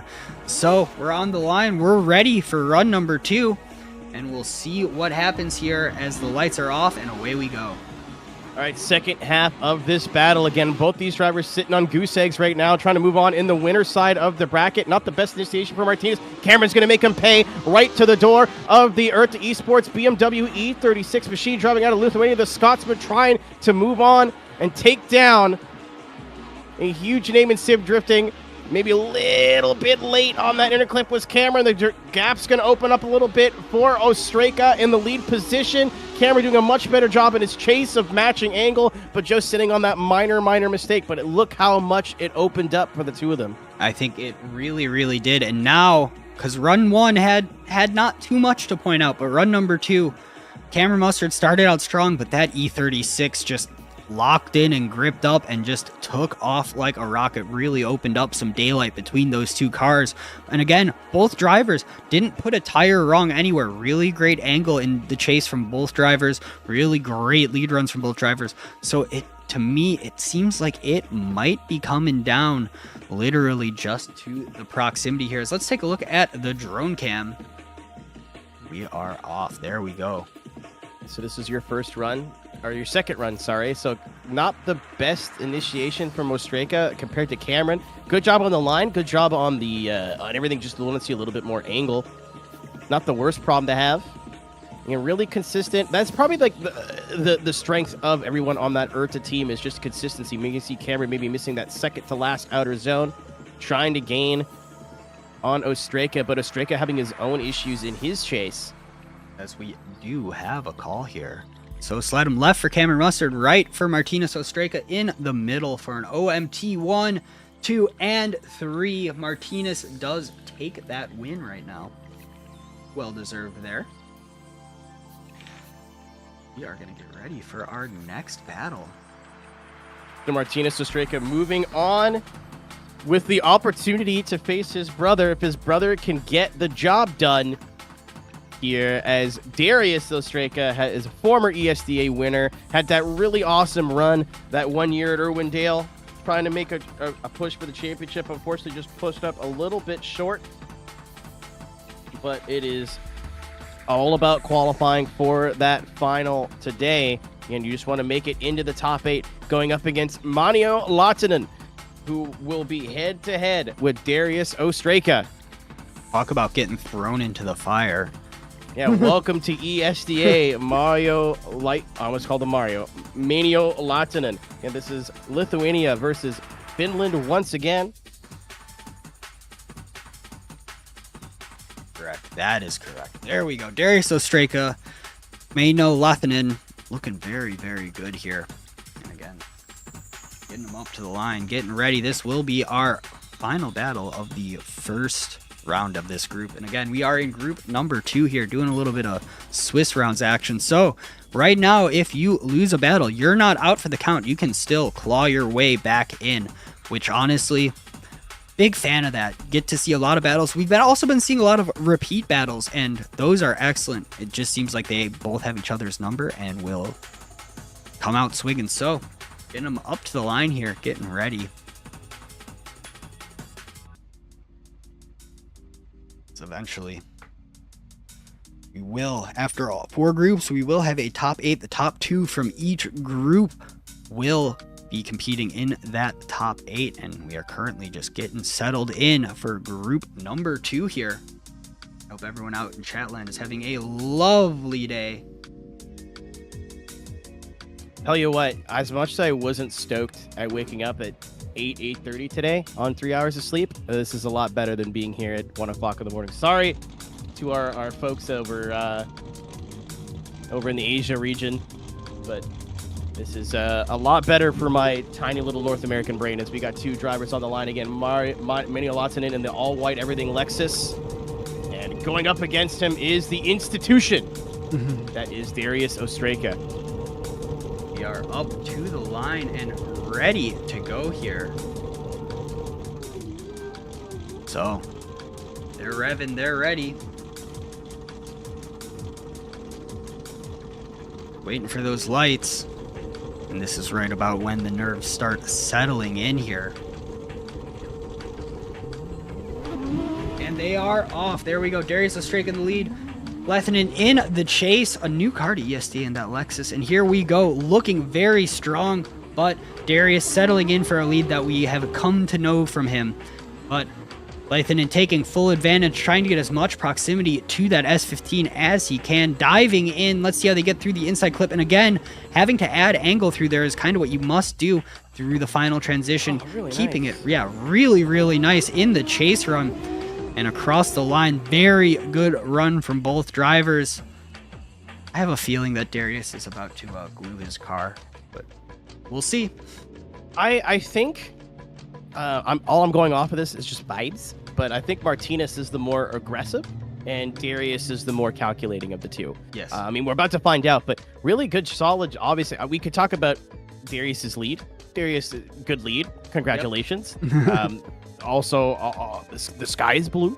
But really good job on the line there from Manny Latinen. He did have to give up a little bit on the last outer zone, but the way he positioned the Lexus was really, really smart to gain a little bit of proximity without getting choked up by Darius's line. He wasn't doing anything wrong, just if he tried to push a little bit harder there, he would have lost time. So really good car placement. Just a little bit of clarification on that last battle. I know I saw some people that were a little bit, I saw some haws in the chat. So Cameron ended up losing just from missing zones in the chase. He did miss 2 zones and dropped wheels on the inside clips in his lead. So obviously we could have seen Martinez put a little bit more angle in his chase, but missing zones is a little bit what the judges saw was the difference maker there. Let's see what the difference maker is in this second half of this battle. Really good proximity from Darius Ostraka on Manny Latinen, the ESDA rookie.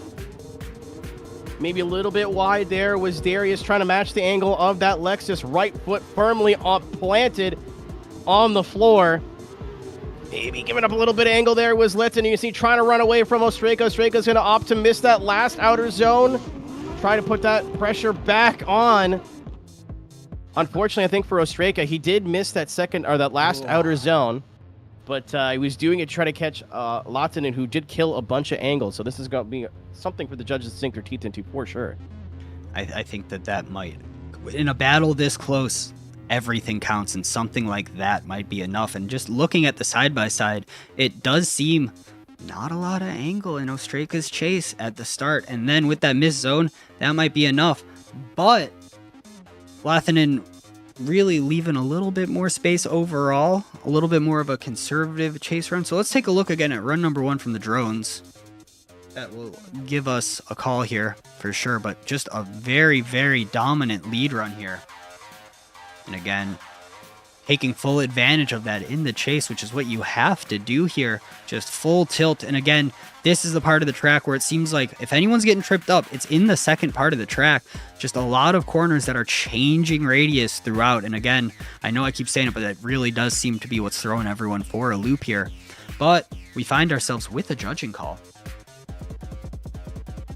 I'm going to slide him left for... So I can actually see the There prod we go. feed now. Left for Darius Ostraka, slide him right for Mario Lehtinen, and it is going to be all Ostreka moving on into the 1-0 part of this bracket. Again, nobody you've seen so far has been eliminated from competition. They just made their day a hell of a lot harder. So Darius Ostreka will be joining his brother Martinez in the 1-0 part of this Swiss bracket, group number 2, presented by Firman Power Equipment. And Manio Lehtinen in the Lexus. Really strong showing. And again, I think obviously we had Darius miss a zone, but Manio had his own issues in his chase. And okay, Spawns, we get it. Oh my god, he's doing barrel rolls. This is what you don't see on production normally. But yeah, I think Darius, I think Lehtinen straightening out a little bit on the second to last outer zone looked like he was just trying to pull a gap. Is something the judges take into account, and something that especially ESDA judges really are not cool with. So there you go. That is our 1-0 part of our Swiss bracket ready to go. So we're getting everyone ready here.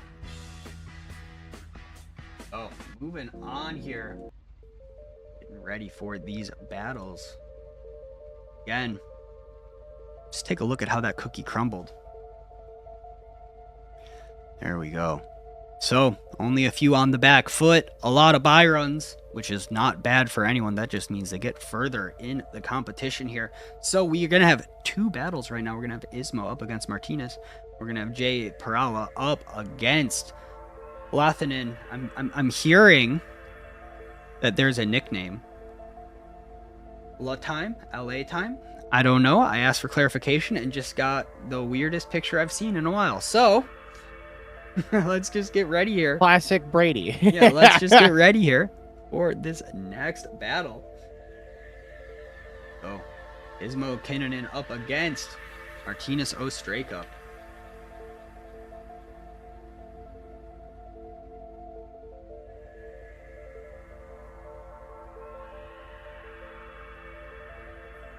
There we go. Get him up to the line. Let's see some drift cars do some drifting. It's my favorite thing.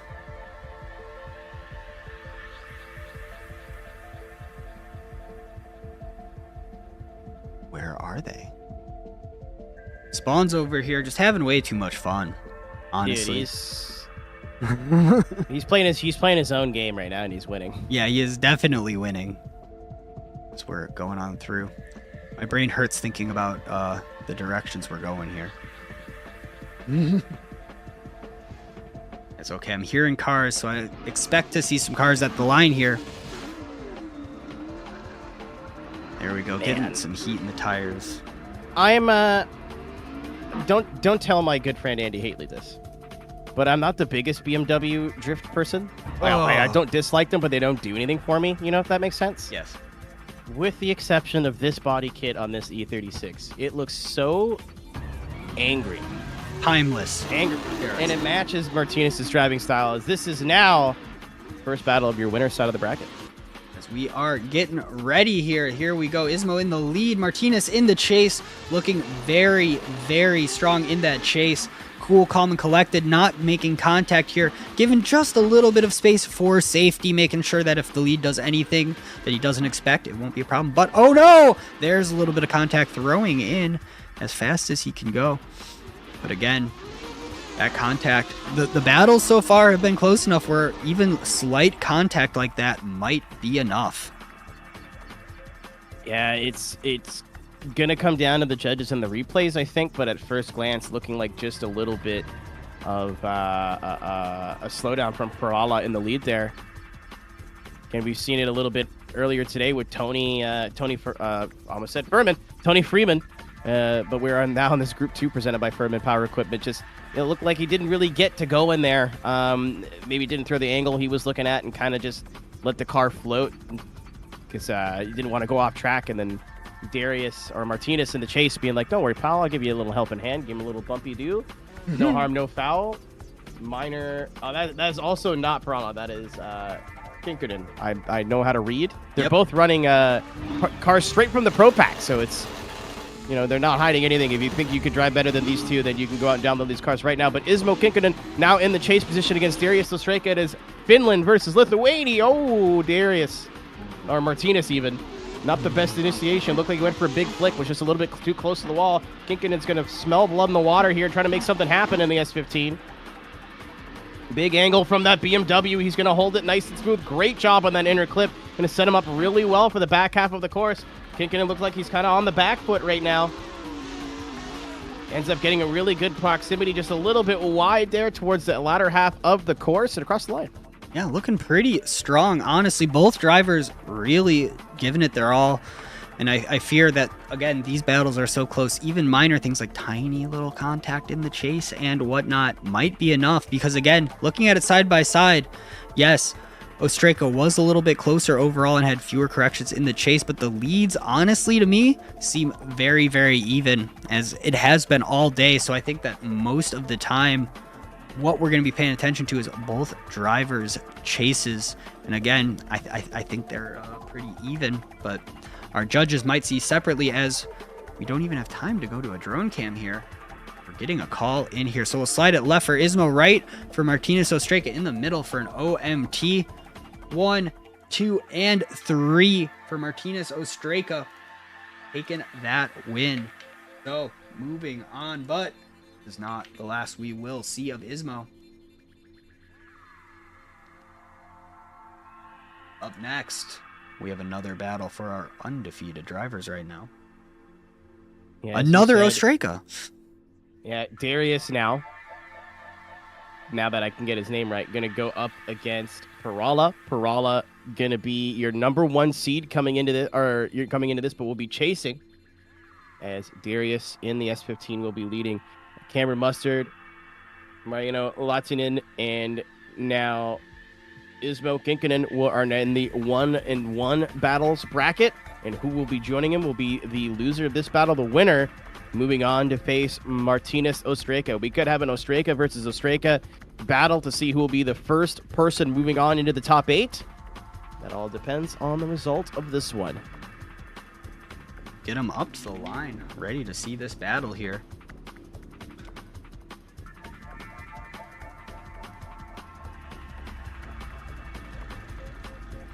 E46. Don't really see a lot of those these days. Pretty uncommon car so far for us this year. Yeah. Pretty popular car, obviously, in their home region of Europe, and starting to pick up some more momentum over here in North America as well. Starting to see a lot more of them, especially in the Pro-Am to Pro Spec, I guess you would say. Yep. Region bracket, and here we go. First run of this battle. Okay. We have Jay Parala in the lead. Darius Ostreka in the chase. Looking very, very good through the transition. Again, putting it right on that door in that S15, but Parala not phased at all that he has a mirror full of Japanese anger going on. And again, through the final transition, looking very, very good. And I do have to say that that lead run was notably clean. Yeah, very, very clean from the number 83 of Parala, but as we saw from Darius that time, again, locked in the chase position. Really good initiation from both, putting a lot of pressure on early on in the run, which is, I like how he mimics the transitions as well, right across the bumper. Nice and aggressive flicks. Maybe a little bit slower to angle there from Darius Ostreka, but nothing. But right here, it's almost like he gets lost in the smoke and just initiates or transitions just a little bit early, misses the zone. We've seen people lose battles already today for less, so that's something to keep in mind moving into this second half. Darius is sitting on a deficit. Unless Parala does something completely hilarious in the chase position, this is something the judges are going to take into account. For sure, as we are up to the line and ready for run number 2 here. Again, both drivers coming off of a very, very good run overall, which generally means they're going to drive even harder in run number 2, and they are off. Here we go, second half of this battle. Darius Ostreka in the lead. Nice and smooth initiation right up on the wall, but Parala in the chase in the E46 ESDA BMW straight from our car pack. You can download right now on Vosan.co. Big transition from Parala, maybe a little bit early. He almost drops drift. He may have dropped drift there. Darius Ostrika may have just gotten a gimme. Big mistake in the chase position. Commentator's curse. He is trying to force the Lithuanian from Urta Esports into some kind of mistake. It is not going to happen. It is now in the judge's hands. And let's just take a look at only run number 2, because that seems to be where the drama is. And again, very, very aggressive initiation from that S15. A little bit of a hesitation from both of them. Don't know what that was about. But again, through the transition, looking good. Need a little bit more angle in the chase, and there it is. Again, through the second transition, and again, looking good. And it does seem in the chase, it's one of those things where he throws it to a lower angle and then does a little correction to add more. But then in that final transition, a little bit weird, and again, contact. So let's take a look at it from the drone.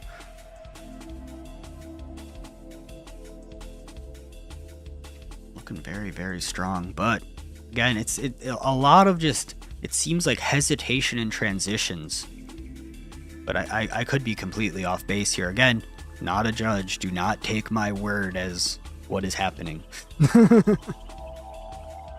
That's what I want to see. Just a very lazy transition and not a lot of angle, which kind of forces him to end up overdriving the leader is what it seems like here. And again, let's take a look at it from the track cam. Now let's go side by side. And obviously, Darius has that one major mistake in his chase, but watch right here. In the replay, I'm a little bit ahead of myself here. Right here in that bottom right. Just flicks a little bit early, and it looks like the car kind of hesitates for a second. I don't think he lost drift.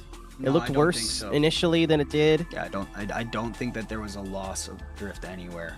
But does it equate to Darius just kind of opting to ignore that last outer zone on his chase? I think the leads were, at least they looked comparable. I know we've seen some people having some issues with running a bit deep on inner clips in their leads today. That's why Cameron Mustard's in the loser side of the bracket. And we do have ourselves a call here. So slide him left for Darius, right for Parala, in the middle for an OMT. That picture is incorrect. There we go. Still incorrect, but it's okay. Why? Where is it going? Closer. Ah, it's an OMT. What have you done? It's an OMT. It's all bad. It's an OMT. Yeah, so we're gonna go one more time. Again, I think the issue there, I think that was unfortunately Parala's battle to lose, and then obviously just made that mistake. Lucky he didn't drop it to a 0, because if it was a 0, it would have been game blouses. But they are going to go one more time. They both have an opportunity to clean up a little bit. I think Darius needs to make sure he keeps that S15, that Urta Esports S15, in the zones in his chase, because he's got the proximity. It's nice and aggressive. It's fun to watch, but needs to run the line. Parala needs to just clean it up a little bit in the chase. That only made a little mistake, but it ended up compounding into a bigger one. So we'll see what happens here. We've had it already today where an OMT just led to better drifting. We'll see if it happens again as these guys line up for the first of their OMTs. And they are off. Here we go. Parala in the lead. Ostrika in the chase. Big initiation. There we go. Straight to angle. Looking great in that lead. A little bit of a wall tap just for the fans as Ostrika unfazed. Trying to keep it right on that BMW's door through the transition. Again, this is the inside clip where it seems like people have a little bit of a disagreement on how to drive it. Looking great from both drivers. Very, very smooth through the final transition. Did it again! Darius Ostrika losing. I honestly... That might be his Darius. undoing. Yeah, that might be his undoing right there. Remove head from buttock, Darius. What are we? That's the second time now. You got a second chance at redemption and chose to make the exact same mistake. It's like me and my love life. Oh my gosh. Not learning from his mistakes at all. He saw a red flag and dove right in. But not the perfect run from Parala that we've seen already. Got a little bounce off the wall that opened up some gap. The judges have been very wary of that today. And you'll see right there, it just transitions a little bit early. I don't know if that's, but lucky for him, Parala goes wide on that last inner clip. I don't know if that's him making a mistake or something tactical where he doesn't want that lead car to get away and just takes the early transition, takes the judge hit to stay close to the leader. But that is the only reason I think they're in OMTs right now, is because that's the second time he's ignoring that zone. Will it be Ostrika's undoing? We're about to find out. Yep, as we are back to the line. So flip them around. Darius Ostraka, I think, is sitting on the back foot right now. And they are off. So second half of this battle, Ostraka is going to need to pull something out of his hat and hope for a mistake from Perala in the chase. Perala, hey, how you doing? Little bit of the door action going into the first corner. They're not afraid to put some pressure on Ostraka. Ostraka's trying to pull away now and see if he can salvage this battle, but Perala might be pulling the upset here. Oh, just misses. Maybe he just tagged that outer zone. He's having issues in the same area of the track again. Meltdown from Perala in the chase position. Can he keep it together? It looks like every time he puts that car to angle, Darius just pulls away across the line. Joe, it was a super exciting initiation. Looked like Darius went a little bit safe. I'm like, maybe we have an opportunity here. And then unfortunately, you'll see in the replay, just everything didn't go his way. Yep, I see a mistake from both drivers in the chase, and unfortunately, I think one is far worse than the other. But honestly, he's all right, and then just right here, everything falls apart. Yeah, just a little. Again, it's that inside clip. It because you're going from like a wide corner to a tight corner to a wide corner again without a transition, and that's really hard to judge while you're drifting. And I think that's what he got caught out. So let's take a look at it. Run number 1 in our drone cam here.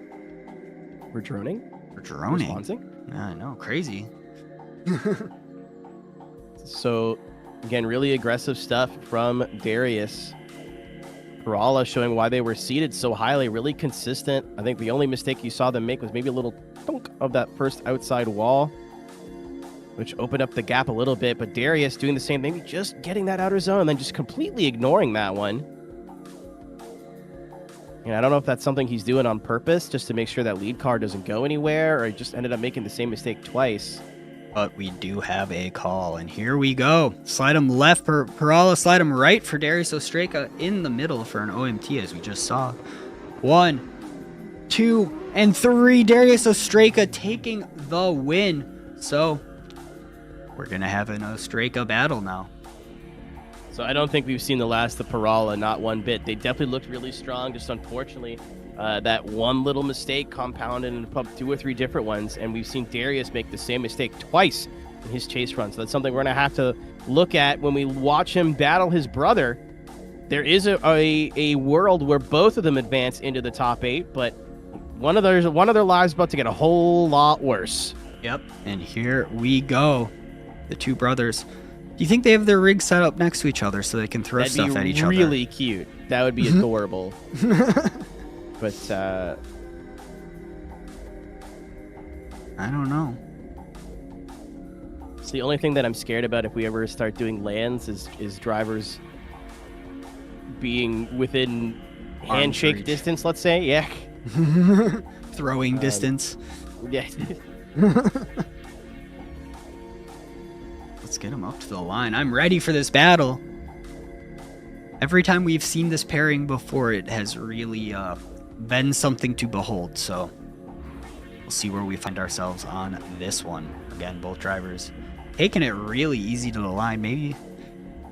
Yeah, they know what they're doing. Yeah, they're just building some drama. Darius is going to be in the S15. Marty Martinez in the BMW E36. Obviously, they're both out of Lithuania, both out for IRTA Esports Drift.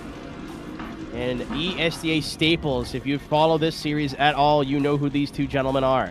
But only one of them can stay undefeated. The winner of this battle will also move into that top 8. It'll be done and dusted. The other one will have to fight it out in the bottom half to see if they can make it into the top 8. So very, very, very important battle right now.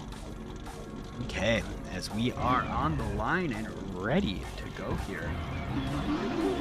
And we are off. There we go. Darius in the lead, Martinez in the chase. I think Ostraka is going to win this battle. A little bit of contact, but they are keeping it together going through the first transition. And again, now I think Martinez is being a little bit more reserved and not trying to just door the hell out of him. Going on through here. Looking great from both drivers. It's almost like they've practiced together a lot or something. Going on through that inside clip. And again, very, very strong run from both drivers. Oh, man. Very, very strong. Oh, man. Heck of a start to this battle. Again, obviously, Darius in the lead position where he's been the strongest all day. Martinez needed to clean it up a little bit. You see Darius go a little bit shallow in the outer zone, number 1. Martinez went, don't worry, brother, I'll help you out. Pushes him out to the wall. No harm, no foul. Judges may look at that at the battle super close, but nobody went off the course. Kept their foot in it. Darius doing a nice job of matching angle, or Martinez doing a nice job of matching angle in the BMW in the chase position. As you said too, Joe, you want to bet that these two dudes have practiced hours and hours and hours over the last week here at this track specifically. This is going to be a barn burner. Oh, definitely so, as we are back to the line and we're ready to go here. Oh, flip them around. Let's see what they have for each other. And again, overall, I think they're sitting on pretty even playing field. I think the only really notable thing to talk about in terms of mistakes, if anything like that, might just be Martinez or Darius. Sorry, I'm going to get to this. Is not the last time this happens. Darius went a little bit shallow in his initiation. I say a little bit because Martinez got into the door and just pushed him out to see what's going to happen here. Switching positions. Martinez in the lead. Darius in chase. Only one of them is going to move on into the top 8.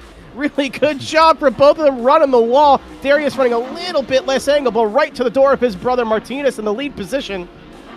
Coming into the fast part of the course, this is where Darius has struggled today, but not struggling right now. Big angle, both Erta machines in unison. One tire just in the box there for Darius. Learns his lesson, gets that outer zone, but drops a little bit wide. Gap's going to open up to Martinez coming across the line. And a little 360 for the culture. Oh, of course. Looking very, very good. To me, off the rip, I see this as prime OMT territory. Because again, looking at it side by side, both of them looking very good. But I do have to say, I think Darius, yep, I'm getting them twisted in my head. The yellow car, the S15, maybe a little bit stronger in the chase overall. But again, it's so close to call. So let's take a look at it from the drone cam. I think you were right up until that last outer zone. I think that the OMT call is not incorrect here. Spawns again, he's just showing off now. But this is going to be the big one. Obviously, the first one was really good to watch. But watch right here. Darius has been struggling all day on this last outer zone. He just gets that one. And he does a much better job on this one, but he just got that second to last outer zone and has a little mistake there. The front end just kind of washes out on him a little bit, and he's not out. It's not a huge mistake. It's just small. Now, contrast that to the lead run where he goes a little bit shallow. Darius is going to get in his door, or Martinez is going to get in his door and say, hey, brother, you can fill the zone a little bit better. And I don't know. I don't think they're going to view that as a mistake against Martinez, because if he had hit him hard enough, they'd be in the wall. And then watch that BMW through the second part of the course here. Almost a totally different track. Does a much better job filling that zone. And a much better job filling that zone. We just like to see him pull a little bit more angle. So I think the off the rip, I think OMT for sure. But the judges definitely do have some stuff to look at here. As we do have a call. Speaking of our judges, have a call. So slide him left for Darius, slide him right for Martinez, keep him in the middle for an OMT. And Darius does take that win, locks himself in for our top 8. It's okay though, Martinez, we will see in a little bit. So that is one of the 2 Ostraka brothers. Only one could move on. And you saw it right there. That is going to be Erta in the final 8. At least we'll see one of them. Who will be the second one? We're about to find out as we move on to the win or go home section of this Firman Power Equipment Group number 2. And here we go. Jay Perala up against Cameron Mustard. Cameron, always long-time ESDA driver. Perala, new to the season, but looking very, very strong off the rip. But we'll get him up to the line. Have a good idea of where we stand.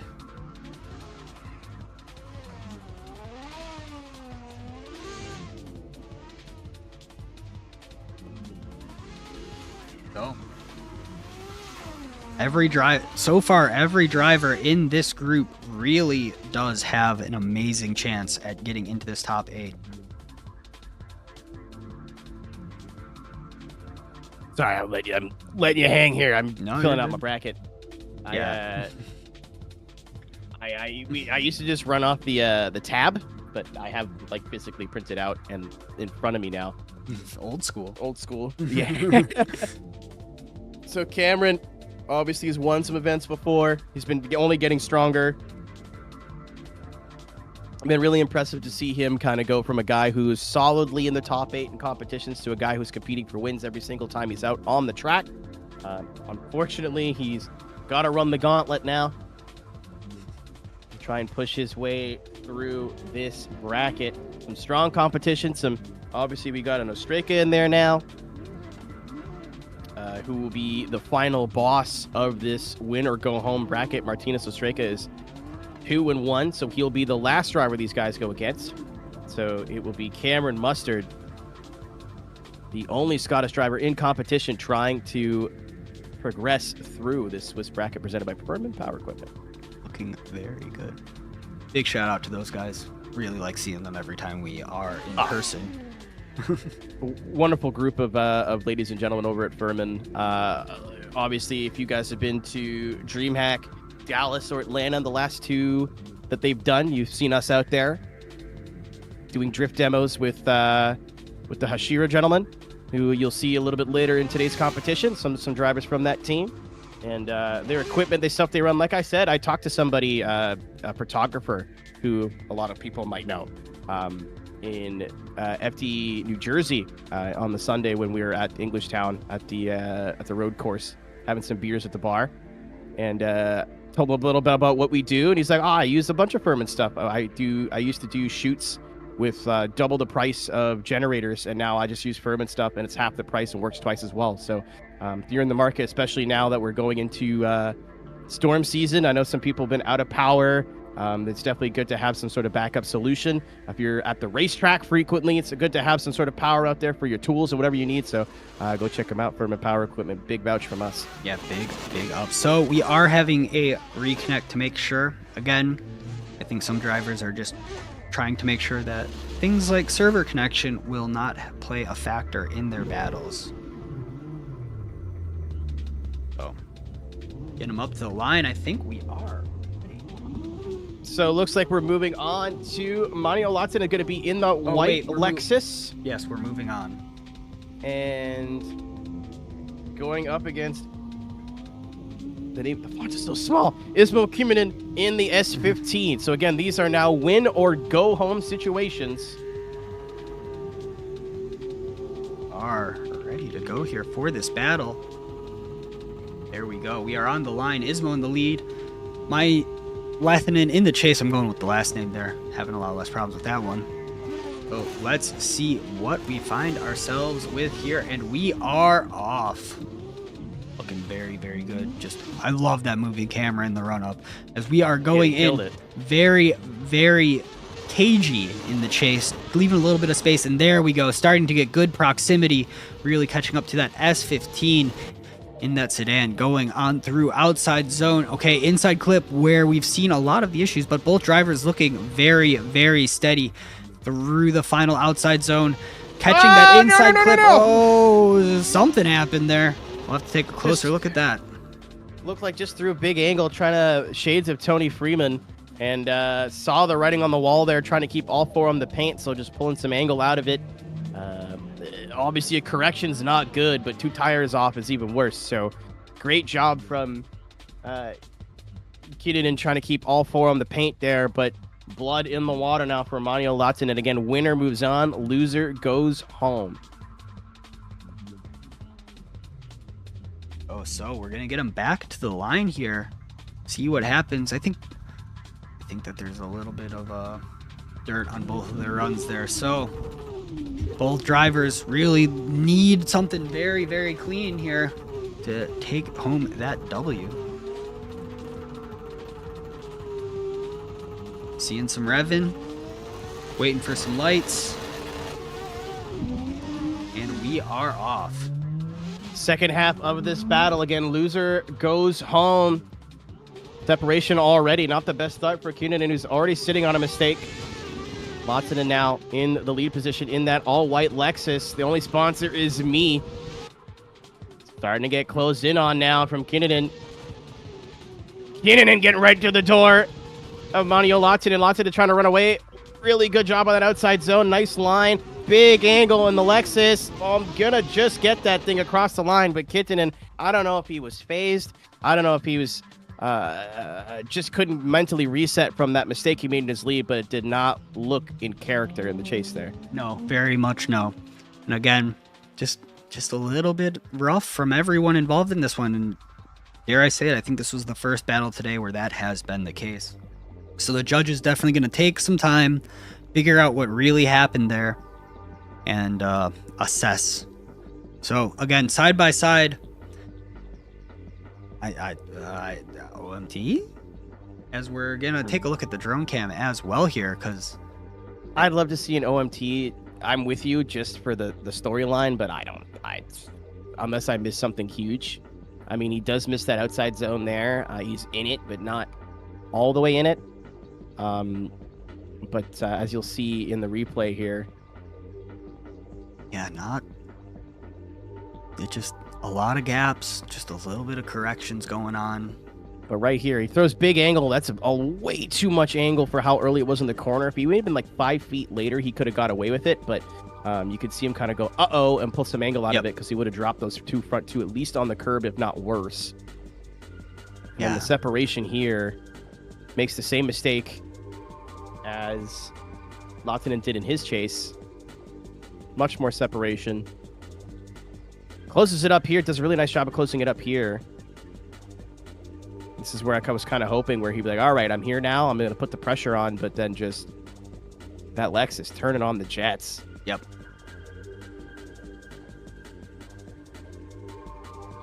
Overall, not bad at all. Again, it's crazy in ESDA that this is considered rough runs, because a lot of times something like this would be, I know I'd be stoked if I drove this well. And taking a look at it, run number 2, I just don't know, man. Through that final inside clip, just a lot of space, as we do have a call.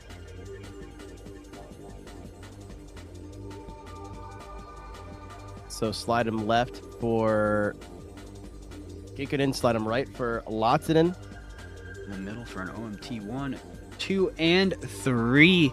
Lahtinen taking that win.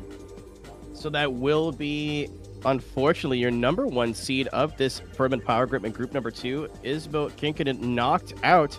He will be the first one on the trailer out of this group of 6 drivers. And moving on, keeping his hopes alive is Mario Lahtinen. We do have Parala back. I just got word in my earpiece that doesn't exist. That was a 5-minute timeout for equipment issues. I know we're on the sim, but still the same sort of idea as it would be in real life. He had some wheel issues, had 5 minutes to go and rectify it. So hopefully everything's all good in the Parala camp.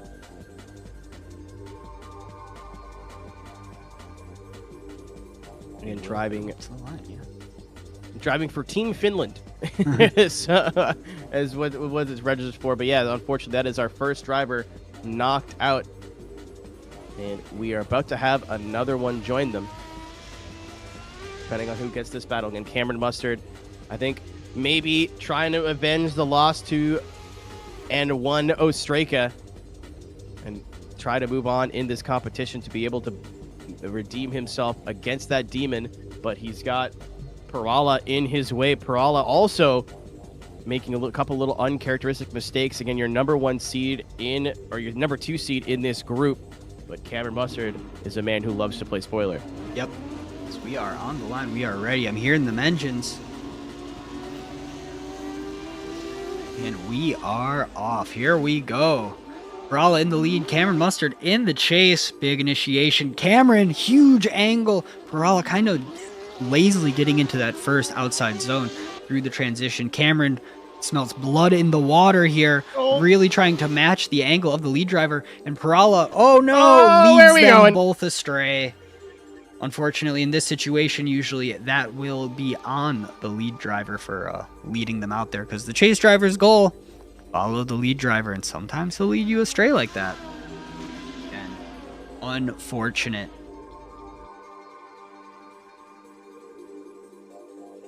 I I think we all have a feeling now. So now there's blood in the water. They're ready. Cameron Mustard, if he throws in a really, really solid lead, doesn't even need to be that solid. I think he has it locked in.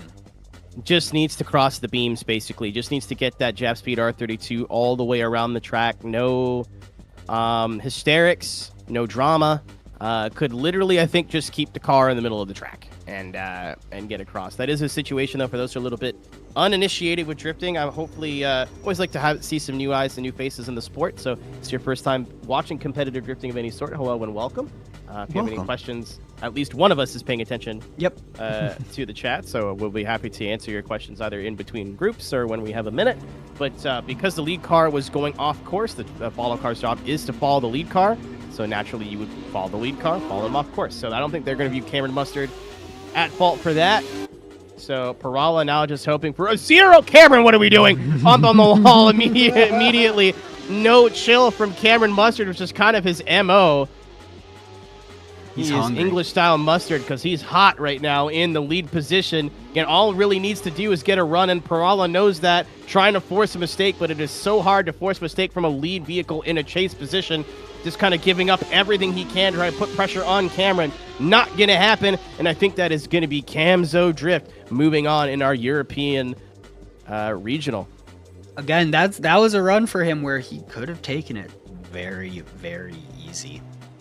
And he should have, and he didn't because he's dumb. He's stupid. Dumb good. He's not a bad kind of dumb, I guess. But that is, one bonk of that wall would have been game over, at least OMT. So I guess that's just the confidence of going, hey, even if I get a 0 here, at least it'll be an OMT. As we're just going to go straight to the judging call here, and I think that there will be no surprises as Cameron Mustard takes that win. Moving on, and guess what? He's up next.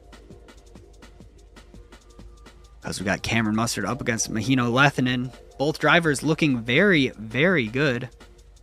These are two drivers that, to your point, had lost earlier on in the day. The reason they are not already locked into that Next Level Racing top 8, but both have very much cleaned up their driving. Mahino Lethinen is a driver that we'll say an ESDA rookie, but not quite. In the sense of a rookie in the sense of inexperience. Much better job in the second parts of his runs, which is why he's still in this do or die situation, still alive in this bracket. Cameron Mustard is a man who seat time is middle name, I think. I've seen this dude driving everything all last year. Every media day he was out there, and it was super late for him over in Scotland. We still had the time on a weekday to come drive with us to help our video editor, Josh Osley, produce some awesome stuff. And again, shout out to Josh and Scort. Out of the driver's seat, back into the editing booth. Awesome promo video. I hope we get to see it at least one more time before the end of the day. I think just squaring away some stuff here before we get these two cars on the line. But the winner of this will go up against Martinez Ostreka, and then the winner of that will join Darius Ostreka in the Next Level Racing top 8. Yep, as we are getting everyone up to the line, ready to go here. And again, so far how this cookie is crumbling. So Darius just with a flawless victory in this group so far. So he is waiting to see who will be joining him into that top 8. With the amount of times you said cookie crumbles today, we deserve a Mr. Christmas. Oh, I want cookies, so it's on my mind, man.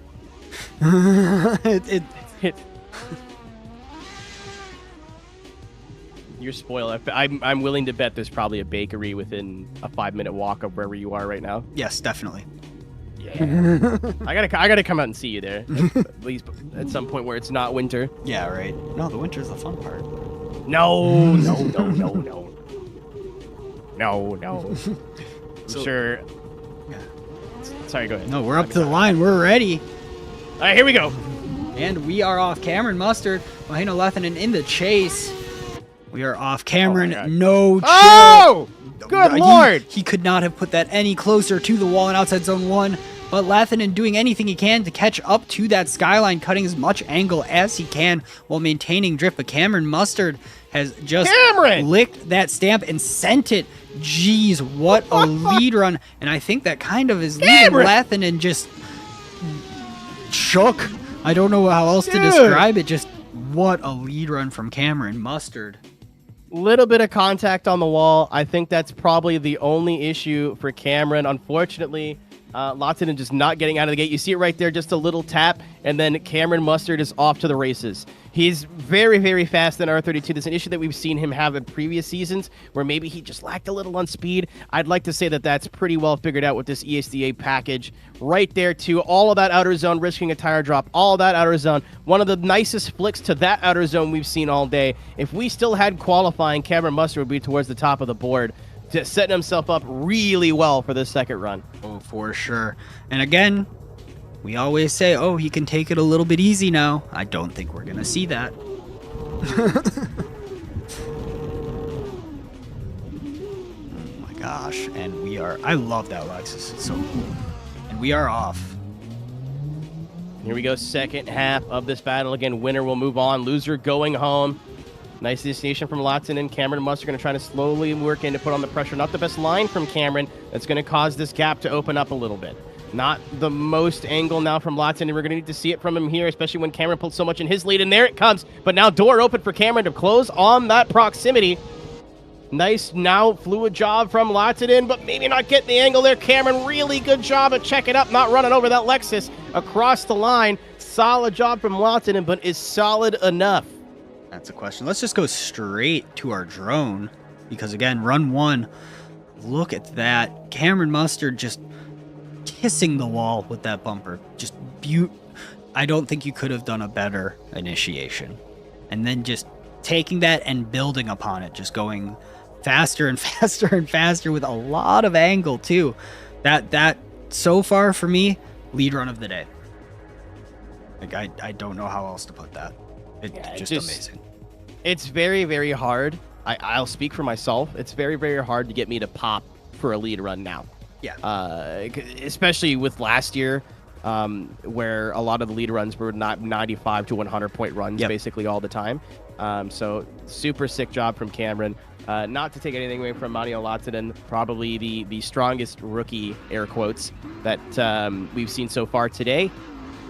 But is it going to be enough to shut down? You see right there, too. Really good job checking up. Great camera angle from Spawns as well. It looked like he was just about to run him over, but then had the peace of mind to throw like an extra 2 degrees of angle into it just to make sure he didn't hit that lead car and kept it looking pretty smooth for what it was as well. So I think we already know which way this is going to go, and it's not over. As we have a judging call on the way. The smoke is coming out of the chimney. Yep. Of the judging hut. They're definitely chewing on it. Of the sauna. Of the sauna, yeah, there we go. I'd like to take a sauna, right? Dude. Jump in the sauna for 20 minutes, get it ripping hot, and then go throw your body in the lake. Nothing feels better in this world. That is the truth. So here we go. We do have a call here. Interesting.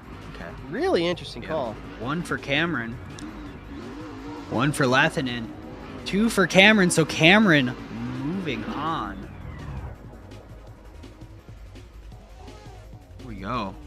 Surprised it wasn't a sweep there for Camzo. But 2 judges going with Cameron. Sela going OMT. That is going to be Cameron moving on. He gets a second shot at redemption. Just got word that from Utis in chat, who I don't know why they'd pretend to be somebody who drove who didn't, but having some VR issues. I about threw my Vive out of a window last week, so I know how that works. Unfortunately, some technical issues. Again, that is a part of it, but this is our last battle, I believe, now in this Firman Power Equipment Group number 2. We are moving right along with our European Regional right now. This driver will join Darius Ostreka in our Next Level Racing Top 8. That's where all the is to play for, and will qualify for our World Final in October 12th. So we will have one of these drivers make it with Darius. Will it be an all Ostreka? Or will Cameron Mustard play spoiler, as I'm sure he would love to? Martinez Ostreka has not looked as locked in as he normally can, and it seems like Cameron's only getting better. Yep, and here we go. We are at the line. We've seen this battle once today already, in fact. So I think they both have each other's numbers, and I think we're about to see something dramatic. And we are off. Cameron Mustard in the lead. Martinez Ostreka in the chase. Big initiation from both of them.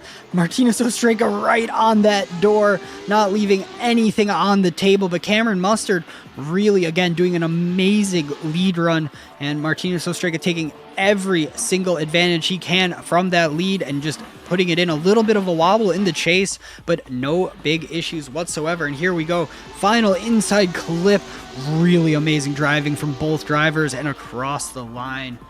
Ladies and gentlemen, welcome to ESDA. Welcome to the European region. These are two drivers that could be in a final quality battle any week of the year, and you are getting a treat. We are only in the group stages, and only one of them can make it to the ESDA World Final. Martinez Ostreka, maybe with a little bit of struggling there in the chase. Cameron, both of these drivers too, Joe. I've seen a lot of people have this habit in sim drifting of new chassis every year, new chassis every 6 months, new chassis every 3 months. These are two drivers that have been driving either the BMW or the R32 for literally years now, and you could see it in Cameron's lead run. Pushing the outer zones, tire right on the white line, and Martinez right to the door, super close proximity. Maybe I'd like to see him a little bit deeper in that last outer zone, but it's not over, not by a long shot. Nope, not at all, and they are off.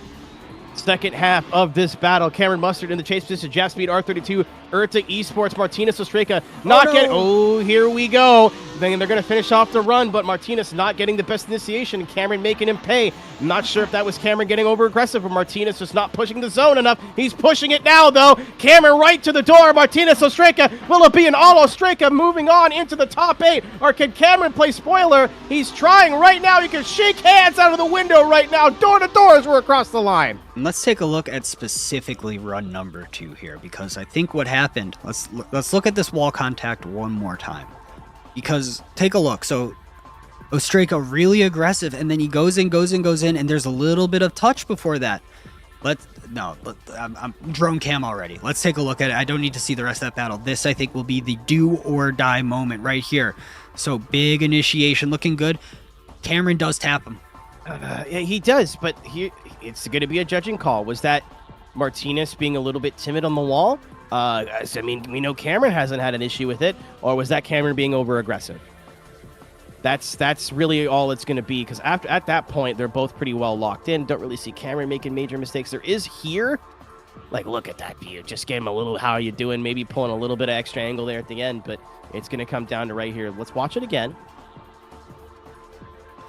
Just the tiniest contact, and it's not even like, oh, he decelled too much, because that's such a slow, like, I think it's just he just trusted him and it didn't pay off, because I think that's not shallow, really. Like, he's still in the zone. He's just not rubbing bumper on the wall, which is what Cameron's been doing. So I think Cameron kind of started to track out, and I have bias here. Not that I don't want to see Martinez do well. I love the Ostrekas. They're two awesome dudes. I've been a big fan of Cameron's lead runs, but yeah, just they're all, both of these drivers in this battle showed up, and we just got a judging call. Yeah, all it takes is one mistake. Slide it left for Cameron, slide it right for Martinez, middle for OMT. We're doing it again. They assign shared fault on that contact, so line them up. Do it again. Yeah, I'm actually shocked they came to that conclusion. It's not a bad conclusion, but I'm shocked they came to it that quickly. I guess they just having everyone wore their glasses today, because it did look like Martinez could have been a bit deeper in that zone, and even if he wasn't, maybe pull a bit more angle. And then obviously Cameron could just not hit the lead driver. So good call from both. I didn't really see any other major mistakes. Maybe a little bit shallow in some of the outer zones from Ostreka and his chase, but Cameron had the same issue in his lead with that kind of over angle at the end. So OMT is what the judges are going to go for. If you've never seen competitive drifting before, those two battles you just saw, forget all about it. They're going to go one more time, sudden death. They've already battled once before. That was their second battle of the day. Going into number 3, they got to be locked in now. Yeah, it's looking good, and I fear what this battle will be. So both of these drivers, Joe, again, we've seen them when it comes to some of the drivers that we've had, we've learned a lot of new names, but these are two drivers that we've seen compete for a long. These are two drivers we've seen compete for a long time. Both of them kind of have this tendency of when their back's against the wall to either drive the best they've ever driven all day or over push. Yep. So we'll see what Martinez does in his chase, because it looks like he could get a little bit more aggressive early on, and I'm sure he knows that. So we'll see what happens here as we move on to this one more time. Winner is joining the top 8 and will be in the world final. The loser will be one spot short going home. And they are off. Cameron Mustard in the lead. Ostreka in the chase. Here we go. Huge handbrake pull from Cameron Mustard, looking very, very stylish. But Martinez not shaken in any way, putting it right on that Skyline's door through the transition. Looking very good on that outside zone through the inside clip again. No big bobbles from both drivers through the final transition. This has given some drivers issues earlier in today, but both of these guys are locked in. I have a feeling we might see one of those battle to the death. It's just OMTs until there's a forced call type situations here, because both of them are on it. If you are sitting in Group 3 or Group 4 right now, this is the time to start taking notes. This was basically about as good as it gets for either. Maybe like to see a little bit more angle from Martinez, but only maybe a couple of degrees. His best chase run of the day by far, and he's had a lot of time in that seat time in that position today. And Cameron doing what Cameron does, super solid lead run. Didn't really see anything from up here in the judging, the commentator booth, but now he's got extra pressure. Before, he at least had a little bit of mistakes from Martinez in the chase going into his chase run. But now he has to put something on. He has to put on a show, or he might be being put on the trailer. Oh, yeah, and I think both of these drivers, they want it. They both do. They've been competing for so long that why would they not? As we are getting to the line, I'm hearing that revving kicking up, and I think we're about to see something very serious. Winner moves on, loser goes home. Let's see what happens. Cameron Mustard, Jab Speed R32 in the chase position. Urta, there we go. Where was that initiation all day, Martinez? Much better job taking a page out of Cameron Mustard's book. Good flick, good job on the wall. Cameron Mustard trying to keep up with that Urta Esports BMW. Big angle from Martinez. It's going to throw Cameron off just a little bit. One tire in the dirt for Cameron Mustard. Is it all over for the Scotsman? Moving into the second half of the course. He is trying to make something happen in the chase position right now. Door to door as they're across the line. What a battle, but I do fear it was a battle close enough that one misstep was the deciding factor, because honestly, everything else these drivers did in this battle is exactly what the judges wanted to see. And again, Cameron just really trying to keep up with that E36, which is notoriously fast. And again, just really having to do everything to take avoiding actions. And again, looking very, very strong. But let's take a look at the drone cam of that run number 2 and try to see what happened there. So it's going to come down to whether Martinez over-angled or Cameron just pushed hard. So watch that BMW in the lead position here. So obviously everything's all hunky-dory so far. Much better initiation from Martinez as well. Big angle here. Now he fills the zone. I think that's just Cameron getting aggressive. Yeah, I thought maybe he went a little shallow and Cameron checked up and went wide as a result, but no, he fills the zone. I think Cameron was just expecting him to run a little bit less angle, and Martinez went, well, I had a little bit extra in the tank this whole time. Yeah, exactly. As we are getting a call here, and I do believe it came down to just not matching that angle. Slide it left for Cameron, right for Martinez, in the middle for an OMT. There we go. Martinez moving on with his brother. So, ladies and gentlemen, that is now 4 of the 8 drivers we have moving on into our world final October 12th and our top 8, which will be at the conclusion of our group stages. So that's Yuna, Guarnin. I'm so bad with the new names. I apologize, new drivers. I just at me and tell me I suck. Kostu Shivala are going to be still moving on from our group number 1 presented by Koruworks, and as you just saw, it is an all Ostreka bracket moving on in the group number 2 presented by Firman Power Equipment. That is Darius Ostreka in the S15, Martinez Ostreka in the BMW, going out with a hard-fought battle against Cameron Mustard. And in our judging chat, The judges were in all caps for that one, so unfortunately, just that slight mistake from Cameron is the reason I think they didn't go OMT again, or we're not seeing the Scotsman win in the competition. So thank you to Cameron Mustard. Always a pleasure to see him drive, but that will be his bid for the World Final over. Who will be joining those 4 drivers in the top 8? We're about to find out as we move into our bottom half of our Swiss groups, presented by Team Group. Our group number 3 will be back just after this with group number 3.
Hello and welcome back to ESDA European Regionals.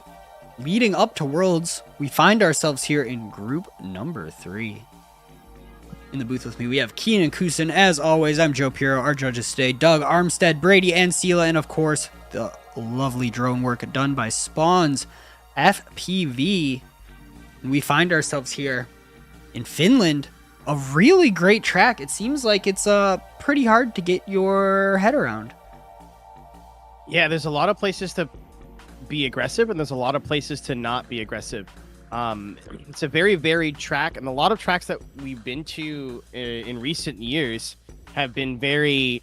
if you make one mistake, you're screwed. But there seems like a lot of opportunities for drivers to make mistakes here at Alastaro. Right smack dab in the middle of Finland. Probably the farthest away 2 rounds of ESD I've ever been. Yes. But a very small track, very regional track. Really stoked to learn a lot of new places this year. And this one has helped out a lot. But looking very good. As we find ourselves in group number 3 here, a few names we know, a few new names. Nico Stalia, one we definitely know. Biljami Wallman, Jerry Ivonen, Jesse Lasko, Tim Robers, and Ilari Lamala. That sounds right. We are getting everyone ready to go here. So let's take a look here at how these battles are going to go at the start here. So... due to only having 6 drivers in this group as we've had, Nico Stalia finds himself with a buy run off the rip. Bijami finds himself with a buy off the rip. So our first battle will be Jerry Ivonen and Tim Robers. So looking very strong here.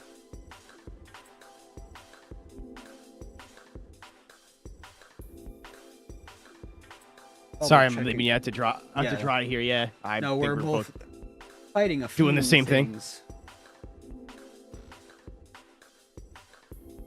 As we're getting ready for this group to get going here.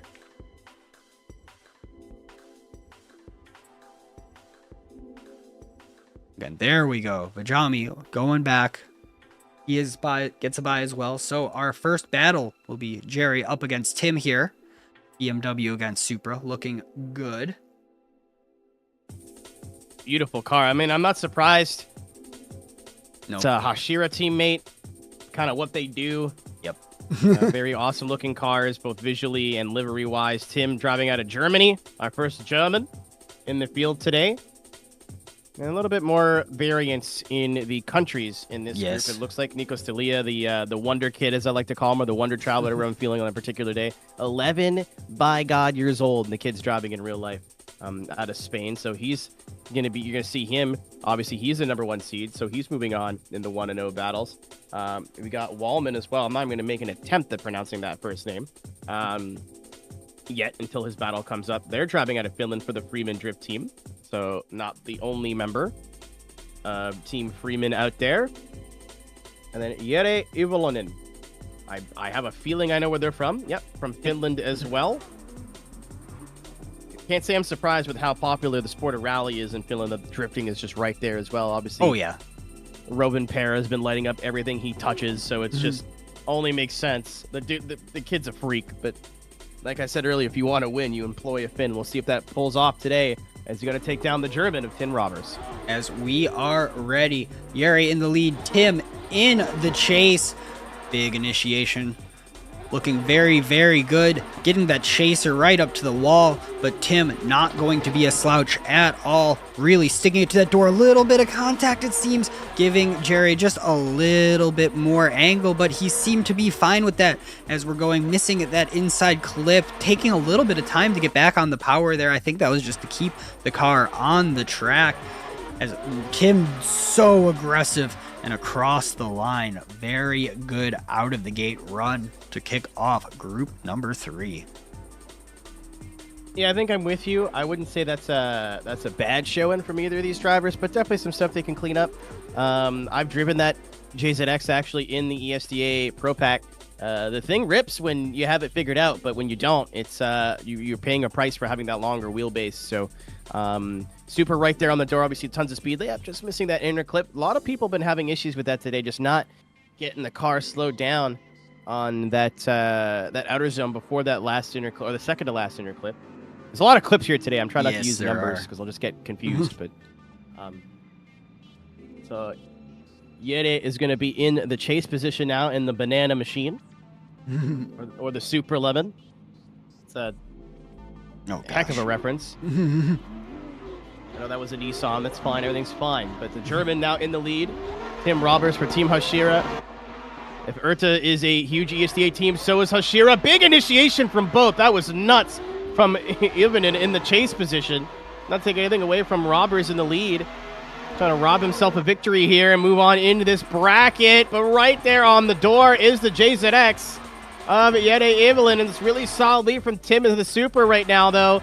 Nice and fluid transitions, lock to lock.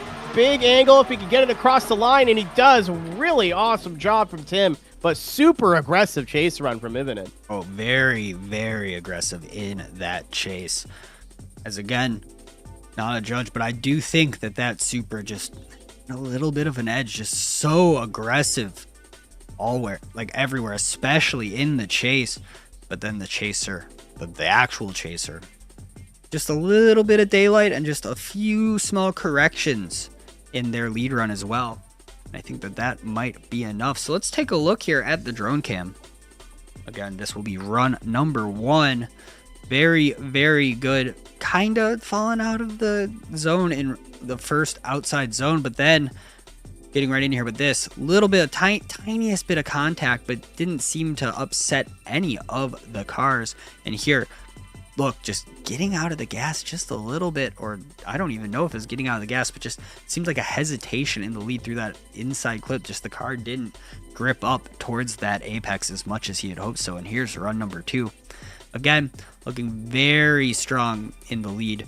And then, dude, yeah, that initiation of the chase was snappy. Looking very good, but again, just a lid, not the proximity there, while the lead driver is really throwing down a borderline immaculate lead. A very good showing from both drivers, especially just to kick off this group number 2. And let's take a look at their replays side by side one more time here. A nice job from Tim as well, from the German driver on the outside zone in the last clip. Oh my God, that initiation. It's like anything you can do, I could do better. Yep. And especially with that big wheelbase, it's such a risk. That's just part of knowing your vehicle and knowing your car, knowing your chassis. Nice and smooth from that Super in the lead position on that second run. And then right here is super impressive for me. Just doing all the angle there. We've seen so many drivers struggle to carry that angle through the course. Not an issue for Tim Roberts. As we do find ourselves with a judgment. So it sounded so a judgment. A judgment.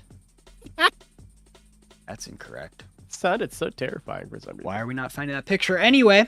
Slide him left for Jerry. Slide him right for Tim. Jerry is not in an E46, I think. And there we go. So looking very good.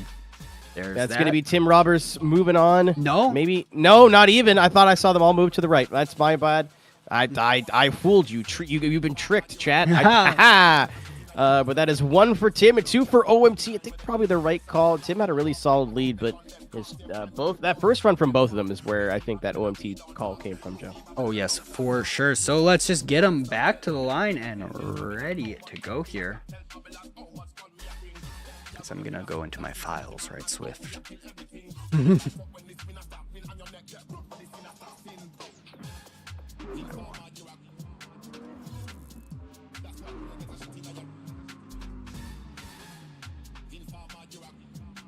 If it's your first time here, thank you for joining us. Welcome to ESDA European Regional. We're on group number 3. Presented by Team Group. And if you don't know who Team Group is, you buy pre-builds, and that you should be ashamed of yourself. That's a joke. We'll get more into that in a minute. We're going OMT And here we go, Jerry in the lead. Tim in the chase, looking very aggressive now. There is definitely a little bit of contact there, not leaving it up to the judges at all. Both of them hanging on, and that Supra, Tim wants this win. And Jerry's doing everything he can, way better through that inside clip. Both drivers way more aggressive, way more on it now. They got the nerves out of the way, and now it's all just battling, and across the line they go. I don't think there was a point there where Tim was not hitting the lead car. Yeah. Much better start from Ilvin in there in the lead position. Maybe a little bit shallow from Tim there on that first outer zone. And then right across the bumper. I don't know how he did that while allowing him to transition, just perfectly moving the nose of that A90 Supra, or whatever you want to call it, the new Supra. Maybe a little bit wide there again on that inner clip from the lead position of Jere Ilvin. You have to see if he can clean that up in his chase. We know he can clean that up in his chase because Tim, at least proximity-wise, was all over him. They are ready to rip here. Back to the line as quickly as they can. Jerry giving himself a huge run-up, giving himself any advantage he can, trying to put it right on that Supra's door in the initiation, and they are off. Good launch from both drivers. Oh, burning the tires, though, as Ilvin, and he's going to have to make up ground now, and you're going to see that cutting that zone a little bit short, kind of second guesses himself one tire on the curb. Better line here, though, compared to Tim, but Tim's nice and smooth in the lead. Finally gets to the door. You see all the angle he's going to have to take out of it late on that clipping point was Tim Roberts, but good speed all the way down the second half of the course. Maybe a little how you doing go over the line, but I think Jere should have maybe been half throttle there, Joe. Let those rear tires grip up, but he roasted them coming off the line. And look at the gap open. You can even see it on the side-by-sides. Yes, for sure. That Supra is hooked up. And I know it's early in the group already, but I think Tim might be onto something today. Just really next level driving overall. And not to take away from Jere at all. Really great driving as well, but Tim just looks like he is on a different level. Never seen him drive before, but my gosh, as we already find ourselves with a call here. So slide it left for Jerry, slide it right for Tim.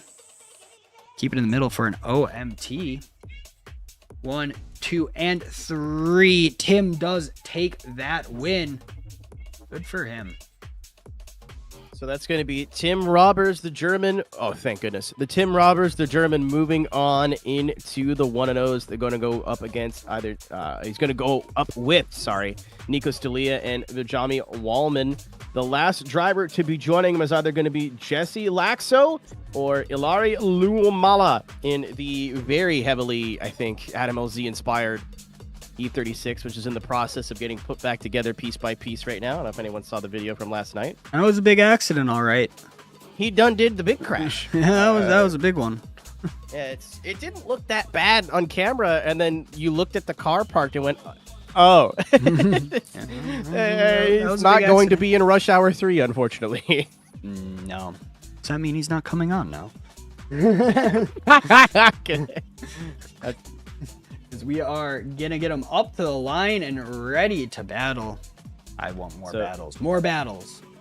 So Jesse Laxo, obviously, with the last name Laxo, driving out of Finland, from Kangasala, Finland, going up against what I have to... Oh, my God. The car's so broken on my screen. It looks so goofy. Have to assume is his countryman of... I could not order the list. There you go. Yep. Kawajoki. That's not correct. That's the last time I say that. Finland from the TR Drift team. So Luomala up against Laxo. Only one can move on. Laxo in the E36 BMW. Going up against that S14. Oh, just the orange S14. No sponsors. Just me, the Cheeto. Looking good. Do have to say so. Jesse in the lead. Ilari in the chase. Big initiation from both drivers. Whoa, Jesse looking very, very strong through that transition. My gosh. Trying to keep up. Ilari really just throwing everything he can, but Jesse, again, looking so smooth. I don't know what else to say about it. Really filling all the zones he can. There was a tire drop there. I saw that wisp of dust is across the line. Overall, very, very good. That tire drop might come back to bite him, though. Yeah, I think unfortunately, just I mean, it might come back to bite him, but he's lucky that the chase hasn't been as locked in as we've seen some chases today. Obviously, you've seen some big separation there, some lack of angle. Just not looking comfortable is the word I would use in the chase position. Yep, I'd agree with so that. So obviously, tire drop, that's not good, especially here in ESDA in the sim. We're very, very strict tire drops. It's not something like you'd see in real life where it's like a minor deduction, if a deduction at all. So Laxo has to put on a chase run here just to make sure he does not leave it in the judges' hands. Only one of these spins can move on in the winner's side of this team group number 3. And team group memory solutions for your PC. Most all of us on PCs right now. You can go get team group products wherever good PC parts are sold. And into turn number 1. There you go. That's what we needed to see from Luoma. Something to really shift the balance of this battle. Really good job on that first outer zone. Nice line coming into this first part of the course. But somebody must have been in Laxo's ear saying, hey, man, you may have a bit of an advantage, but still has that tire drop on the... Oh, big correction from the lead car. Almost drag racing down the line, but Laxo's struggling in chase as well. Really wide there. Oh, spaghetti. There was a lot going on in that run. That was a pasta disaster. Oh my god. I want pasta. But anyway, both drivers just really leaving it up to the judges' hands too much. A lot of mistakes from both of them, especially. I just want to take a look at this second run, especially because this was where a majority of them happened. Just both of them making independent mistakes as well. What is the craziest part of it overall? Because usually it's one driver makes a mistake and then you have a mistake reacting to that, so on.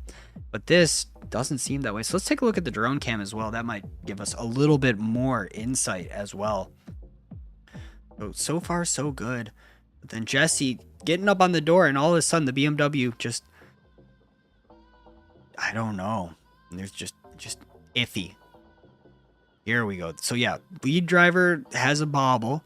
Jesse falling back, which reasonable. But then again, I think it was a lead problem, and Jesse was just trying to correct and follow him. Yeah,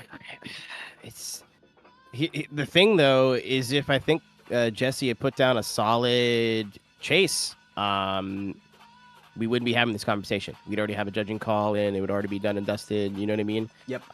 It's unfortunately he didn't even need to get close. Just needed to put on a solid chase, as we do have a judging call. Slide left for Jesse Laxo.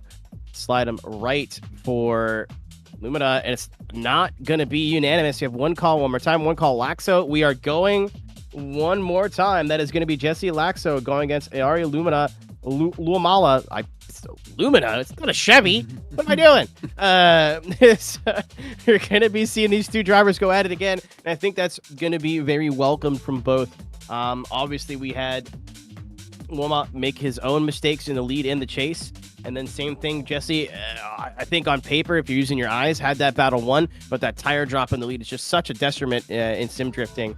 And then in the chase, just needed something solid. And I don't know if he was just too nervous to get close to the lead driver making mistakes, or just couldn't put a chase run together. But he's got a second chance here in the team group number 3. We are back to the line and ready to go here. So I think Jesse has nothing really to change besides that tire drop in the lead. I think Alari has a lot to change in his lead, and then both of them could just clean it up in their chases. So here we go. We are off. Let's see what happens now that they get to go at it a second time. Jesse in the lead, Alari in the chase. Oh, big bobble from Jesse and off the track. So all of a sudden it seems the nerves got too high. So Alari just taking a victory lap at this point for this run, but we saw what can happen. Run number 2. Anything can happen. So again, looking good, and I'm sure that Alari's spotter will be telling him, hey man, you did decent, but now you got to really do something special in that lead. Don't mess up the lead. If he brings home the lead, I think it's his to win. Yeah, unfortunately, again, you can't. It's not over. You know, we've seen before where a driver goes into their second run going, I have this huge advantage. All I have to do is get a run in, and then that's almost more pressure. Knowing that they have this slam dunk in the case. I really thought Laxo was going to drive out of that, but unfortunately, it's not going to happen. But it's not over. But you're going to have to see, what do you do now if you're Jesse? Do you pile on the pressure in the chase, or do you kind of give them a bit of breathing room and hope they make a mistake? It's all we're going to figure it out here. There's not a whole lot of time to figure it out as the lights are on, and away we go for the second run of this group number 3 presented by Team Group Battle. You see Jesse and there you go, ladies and gentlemen. It is not over yet as Jesse Laxo gives that lead vehicle Luma all the room in the world to make a mistake, and he goes, don't worry, brother, I will put it in the wall for you. We will go one more time, more than likely again. As a mistake, the same mistake in the same, anything you could do, I could do the same, actually. It's impressive, guys. Here, let's watch it side by side to see if they really were that coordinated about it. Again, so both runs over by the time it got there. Again, just man, Jesse.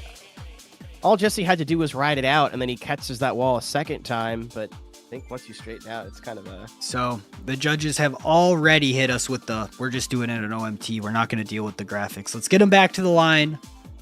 Let's go again. Okay, boys, no crashing.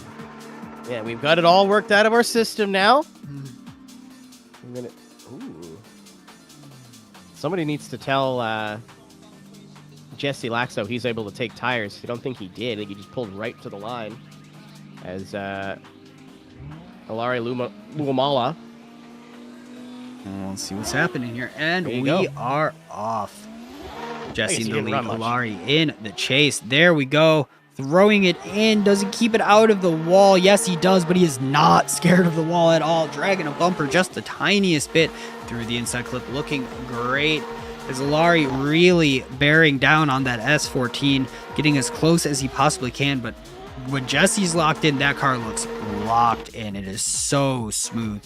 Again, Alari a little bit caught out there in that last outside zone, and that might be the do or die moment that Jesse was hoping for. Yeah, so, I mean, it didn't work out from the last time he went into his second run with a big advantage, but I think just a little bit too much grip in that E36 in chase.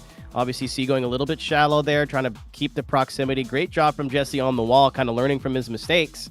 Maybe a bit wide on that inner clip, but no harm, no foul. Again, we're just trying to get a full pull here from these two drivers. The real big point of contention, I think, is going to start right here. So he goes a little bit shallow, then has to check up. Then he's offline and off speed. Transitions a little bit early, doesn't have the angle, tries to throw it late, completely misses that out inner zone. So not a zero like we've seen before, but I think one mistake led into another, and that car just has a ton of grip and wasn't happy about that whole situation. So switching positions now.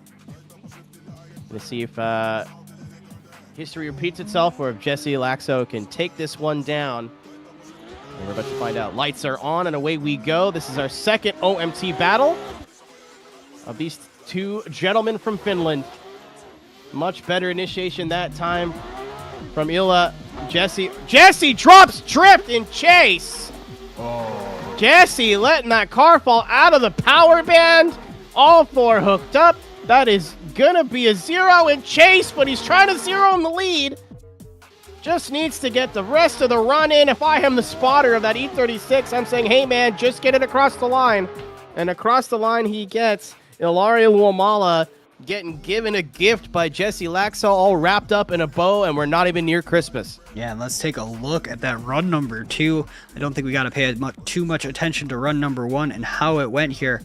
And again, let's see how that goes, and we'll pop right over to the drone cam. Yeah, right out of drift. And here we go, drone cam, just to confirm it again. It did. Yeah, he really gripped it up there. That wasn't like a little like did he, didn't he? Well, he's already shallow because he's trying to gain a little bit of proximity, and he's a little bit shallower on that inner zone. And as soon as that lead car transitions, he knows he can't transition at the same time or he'll be offline. And I could hear it in my ears where you just heard it go, and then grip right up. I think if he would have clutch kicked just a little bit sooner, he may have gotten away with it. But you can see that the counter steer, there's no opposite lock on those front tires for just a little bit too long. And I wouldn't be surprised if our group of gentlemen there in the judging sauna are coming down with a judging call here. What a wacky turn of events between these two gentlemen. Yeah, as we are the judges again. Taking a look at a few things, I'm sure they might be seeing something that we aren't, because just a scruffy battle in all of the OMTs. Let's take a look at it side by side as well. Try to pick anything out about it. It's again just gripping up, and that is definitely one of the worst feelings when you're competing, is just knowing like something like that happened. Well, here's the perk. Regardless of how this goes, Joe, here's the perk of the Swiss. Not out. The Swiss group. You get a chance to recover from that mistake. You get a chance to clean up your driving, and you're not out yet. Obviously, you made, regardless of what happens here, the job is a little bit more difficult now. But you know, you got a lot of time to get those cobwebs off, and a lot of times too. I don't know if you've experienced this in either battling or just watching. That first battle is always nerve-wracking, whether it goes OMT or it doesn't. But once you get that first one out of your system, you're like, all right, let's go. Whether that's double elimination or not. So, hoping that the gremlins are worked out for both of these gentlemen, whether they go again. I'm not sure if it's a must-decide battle for the judges now, but if it isn't this one, it's definitely the next one. So here we do have a call. So slide him left for Jesse, slide him right for Larry, in the middle for an OMT. 1, 2, and 3. Taking home that win. He will go up against Wallman in the next round. So that is our first round of battles in group number 3 here. We're scooting through. I may make it to the post office before it closes. Whoa. Pick up my Next Level Racing keyboard mount for my Next Level Racing GT Elite racing rig, which we could talk about more when we get into our Next Level Racing top 8. How many times can you say racing?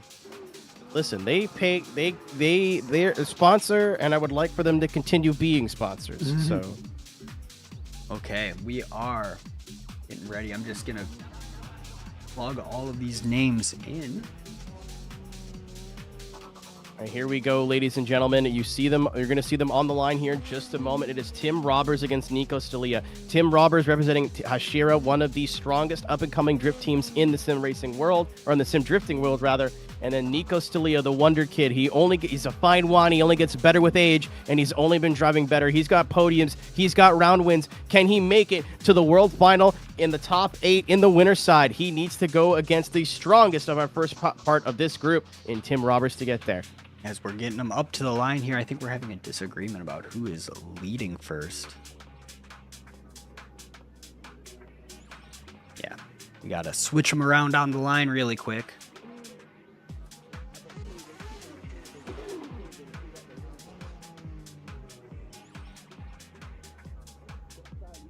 Cool.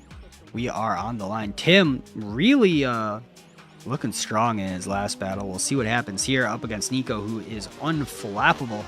And we are off. Nico in the lead, Tim in the chase. Big initiation from Nico right up on the wall, but Tim, no chill whatsoever. Sticking it right on that 180's door. They both really you can tell they are hungry as we are going on through outside zone, through the inside clip that has been the undoing of many, but both of them not a care in the world through the final transition. And Tim again cheating up a little tiny bit to keep that proximity. I don't think it was very egregious. Looking very good from both of these drivers. Again, I must stress to you, ladies and gentlemen, watching at home, if this is your first time watching Nico Stalia drive, 11 by God years old. I'm sure mom and dad are stoked at the progression of Nico Stalia, the wonder kid. A really good job in the lead. Good leads breed good chases, and Tim Robbers has no problem at all putting the pressure on Nico in the Supra. Escuco Drift Family versus Hashira. Spain versus Germany. Big flick by Nico there at the end. I'm going to love to see Nico's chase because I think Joe, correct me if I'm wrong, but Nico's always been really good. He just needs to know when to turn it up.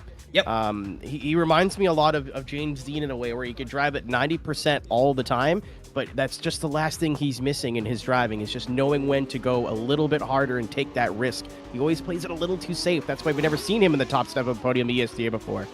Oh, here we go. Let's see if we can continue that streak of good finishes. We got to take out Tim Roberts, but Tim Roberts takes out Tim Roberts. Yep. Right into the wall is the Hashira driver. That is not a good start for Tim. Nico's going to see that now. And again, for 11 years old, such an intelligent driver. You see him putting pressure on, but I guarantee you, as soon as we get to these transition periods, you'll see him back off. See, yep, just leave him a little bit of room, letting Tim Roberts maneuver, and right across the line, I have to imagine, unfortunately, that wall claiming another victim. That will be Nico Stalia moving on the winner's side of this Swiss bracket presented by Team Group. We will take a look at it. And again, run number 2 is where the interest happens, because run number 1, amazing. So let's take a look here. So we saw that. Let's take a look closer at that with the drone just to make sure that that is what happened and our eyes don't deceive us. Again, coming on through and boop.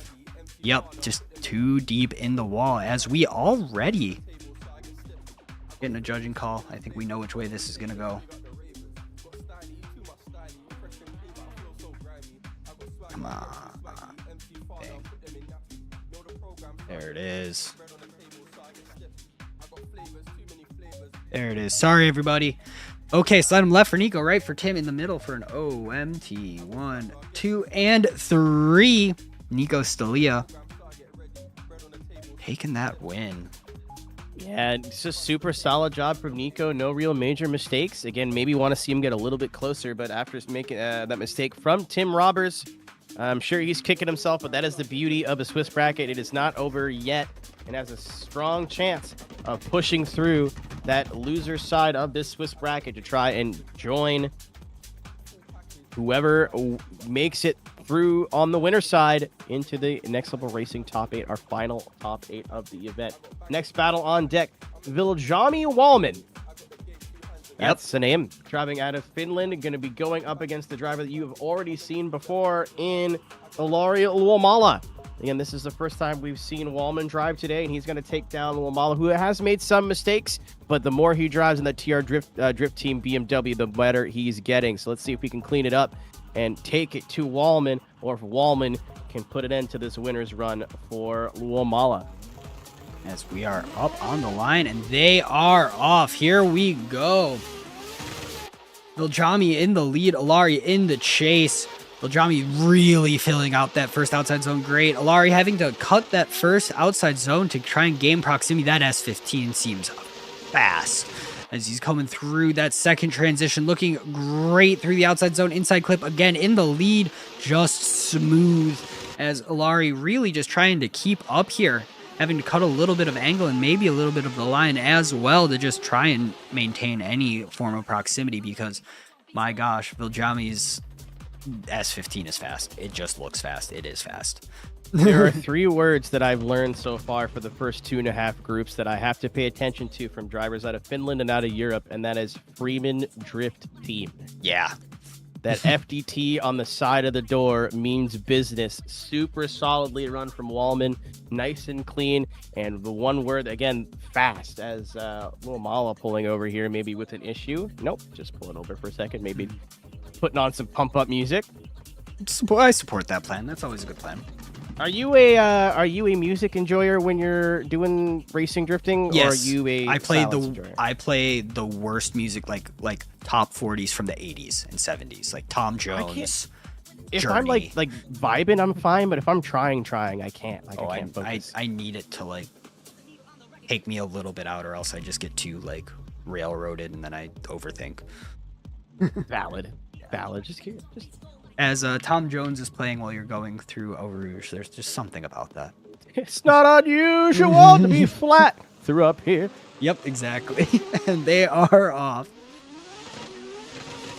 So here we go, second half of this run.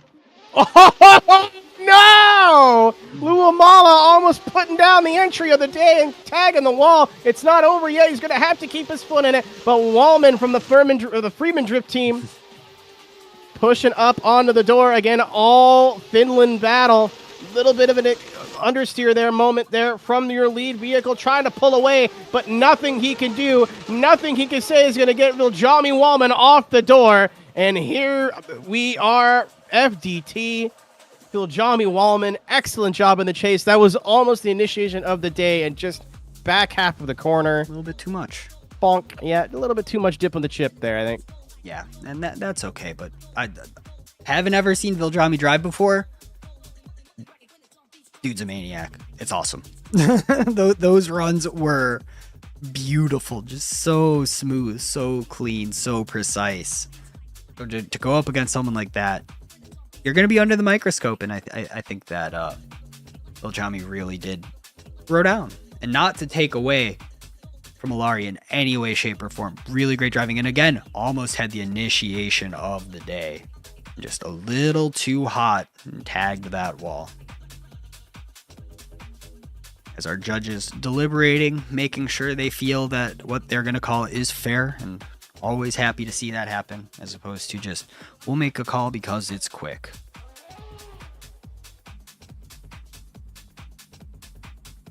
Let's see here. And again, excellent job from both. Unfortunately, I mean, I think I know which way this is going to go. I don't want to jinx it, but again, that contact with the wall, a couple little straight moments for Luamala. It's not over. I mean, this is just the undefeated side of the bracket. But again, if you're going into with one last, it kind of just doesn't make your life easy. But I think we do have a call here, Joe. I'm seeing cars pull up to the line.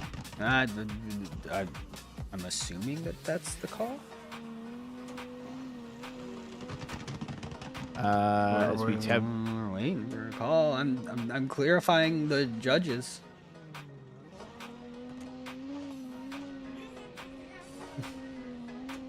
Okay, we do have a call for sure. There we go. Here we go. Slide it left for Viljami, right for Alastaro, in the middle for an OMT. 2 and 3. There we go. Looking good.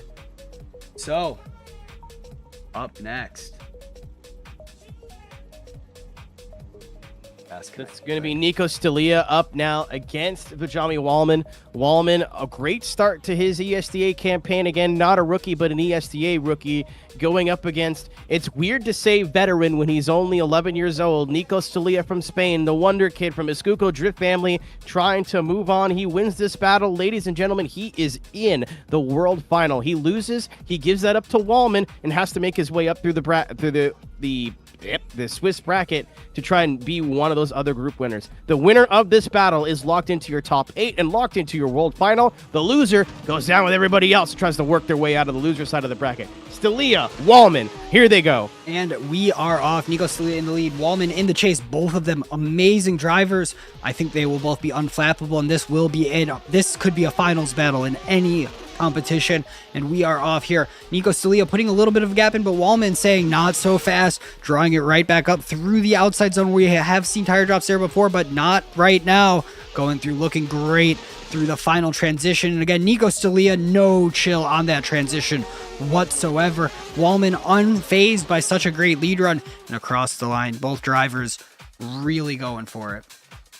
Yeah, awesome job from Nico Stilia. Awesome job from Viljami Wallman, maybe a little bit shallow, trying to keep up with Stilia. Something I like that Nico does, you've seen drivers straighten out to try and pull away. I think Nico just picks his angle carefully, so it doesn't look as rough. But big angle here from Stilia. We haven't seen many people being brave enough to run those outside clips as wide as Nico did there. Maybe Cameron Mustard from a little bit earlier on today. Yep. But yeah, Wallman doing everything he can and more to try to keep up with the Wonder Kid, but it was just enough. Definitely some food still on the table there for Wallman. We're going to see what he can do with his lead position when they're switched up. Stilia usually, when he's not at an advantage, tends again to play it a little bit safe in his chases. Yep. Let's see if he's learned his lesson and he's moving on, or whether he's still got some work to do. Ladies and gentlemen, second half of this battle up right now. Viljami Wallman in the S15 in the lead position. Nico Stilia in the S13 giving chase.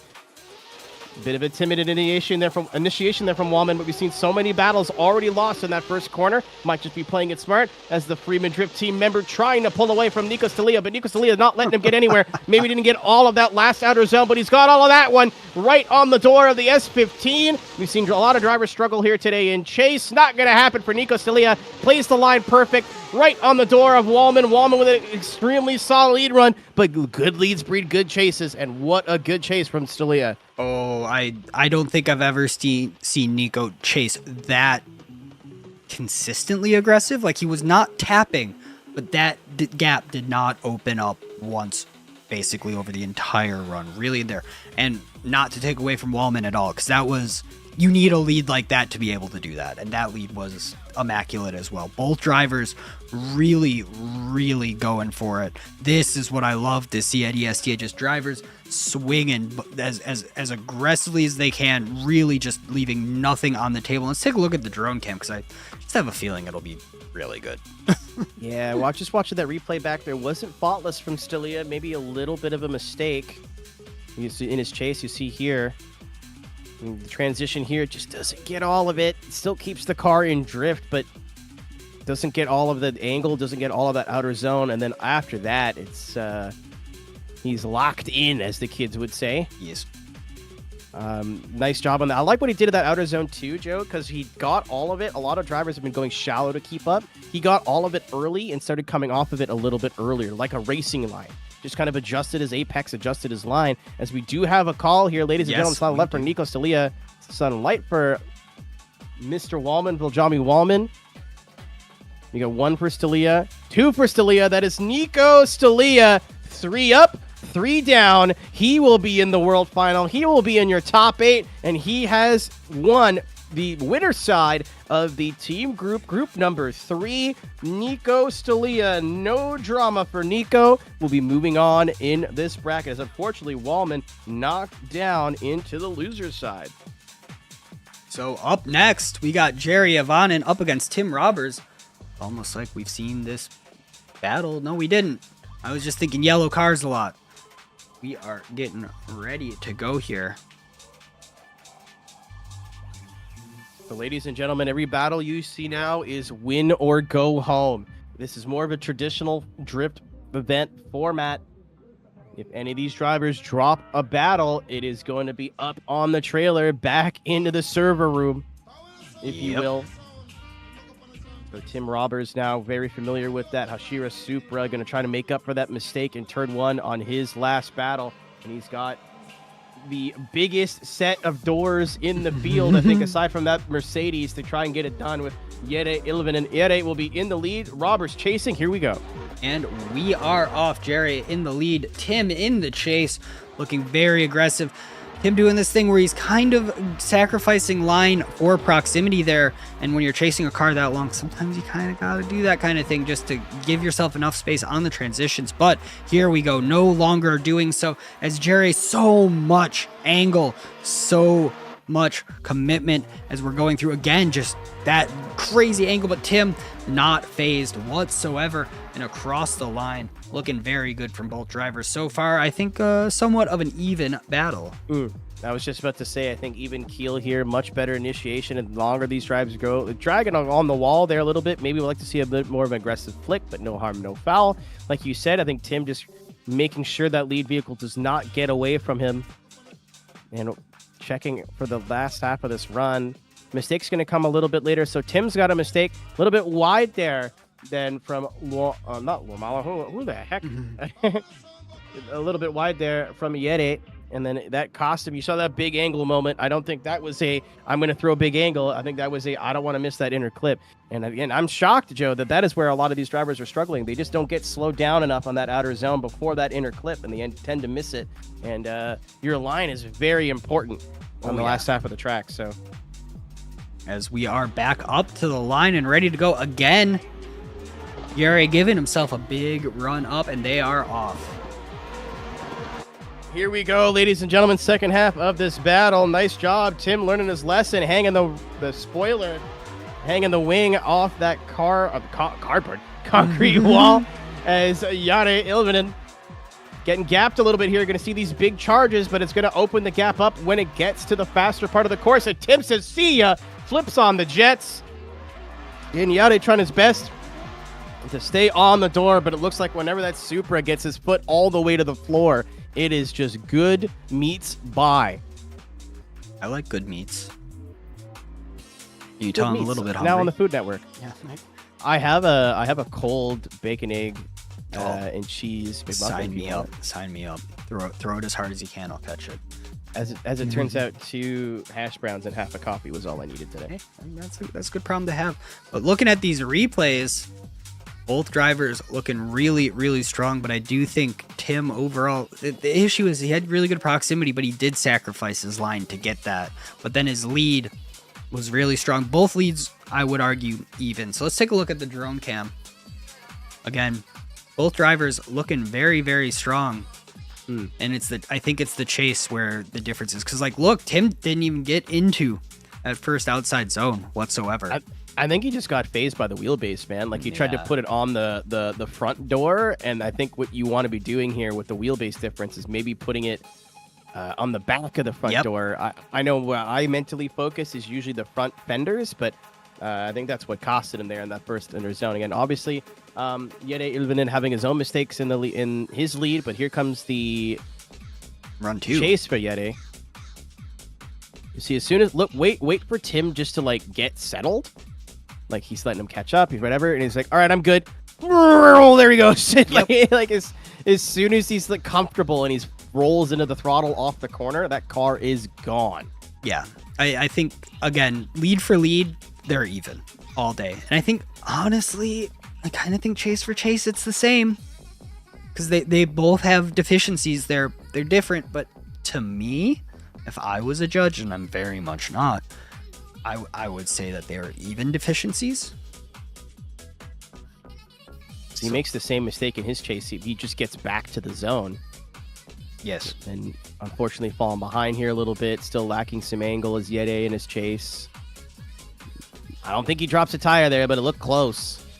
Yeah. And then it's really obviously close. Not getting all of that zone either.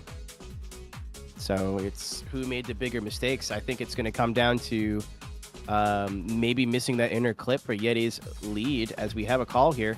That we do. Are you ready? I'm ready. Yay. 1 for Tom. 1 for Yere. And what's it going to be? An OMT. Woo. There we go.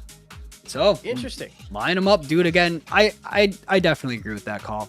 There were a little bit of issues for both of them, and I think that they were reasonably even. So get them back to the line. Let's do it again.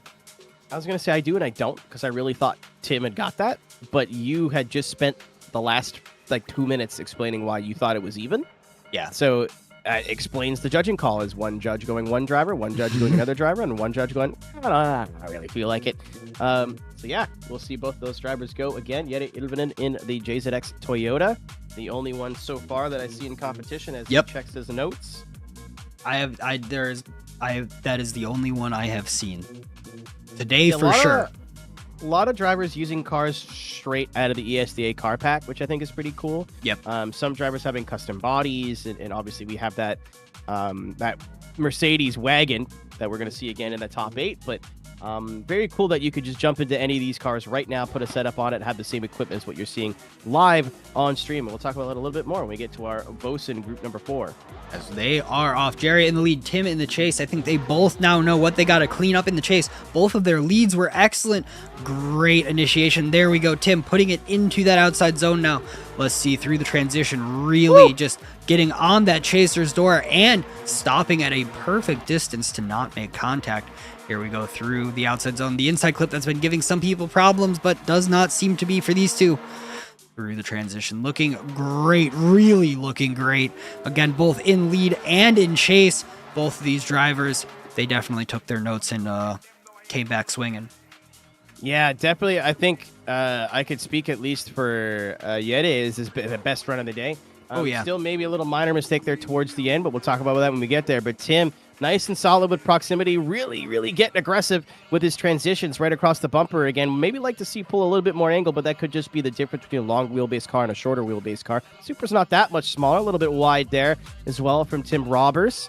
And right here, you see Yeti kind of hang it out, and he gets that inner clip, but he hits it way later than I think I've seen anybody else do it. So not necessarily a fault, kind of just a weird result of maybe just going in a bit fast, a bit deep on that last center zone. We'll see if it comes back to bite him or see if that has any effect towards the battle at all as we move on for the second run. And Yeti Ilvinen is ready to rip here. He is not even in the frame.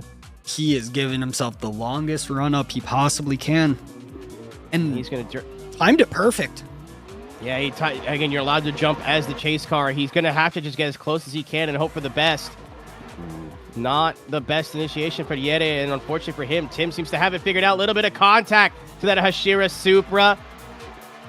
Trying to pull away now is Tim Robbers. Yeti Ilvinen trying to make something happen in the JZX and chase. He's going to get into him again. Lots of door action. You're not going to see it with yellow on yellow. Tim, big angle. Getting carried across the line. Right foot, and he does. Tim Robbers across the line. Yeti Ilvinen did his best in the chase position. Made contact one time, two time. Let's take a look at the drones.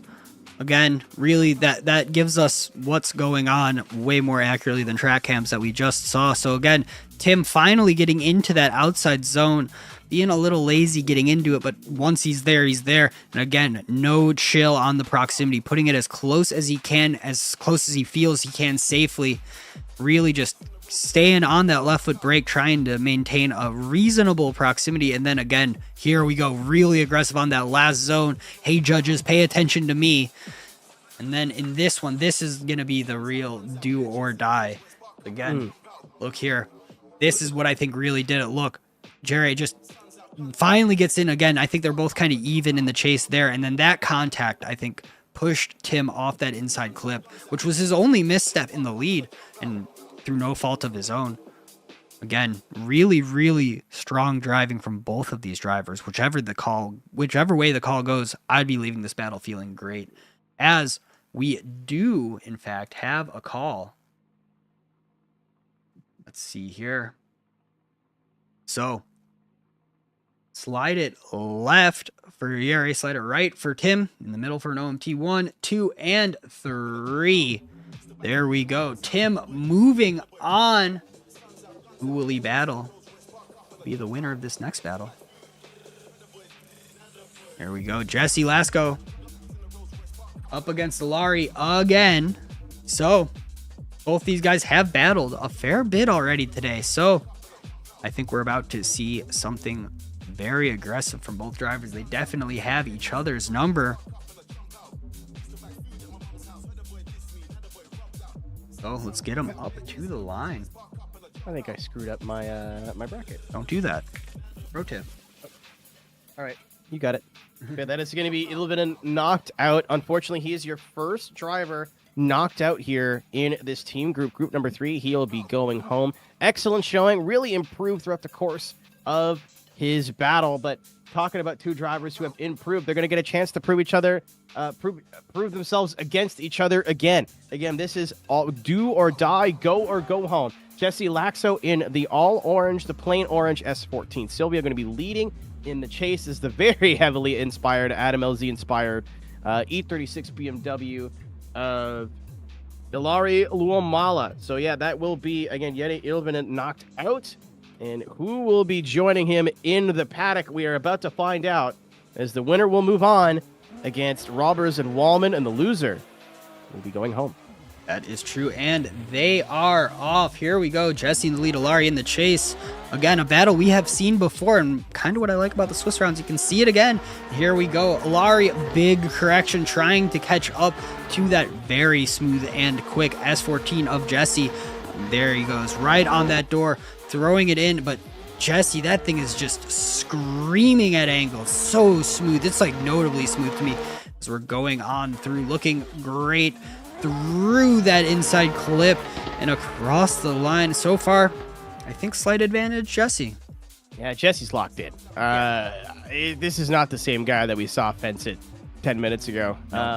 which is really unfortunate for Luamala, because Luamala, again, it looks like there's just a ton of grip in the front end of that BMW. You see the twitch there. And it works out when you're leading and very strong, but when you have to make adjustments and chase, that's where it comes back to Buddy. He actually gets gapped here a little bit. Yeah, just a little.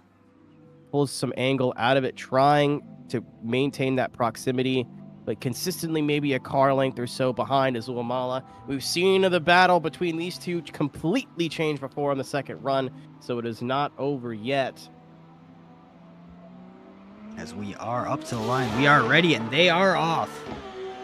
All right, here we go again. Luamala in the lead in the E36. Lasco in the chase. Big, yeah, and that's going to be an attempt to try and breed something, but it's not going to work out for Luamala in the lead. Big angle, and then giving Jesse Laxo nowhere to go. He's kind of just got to finish the run now.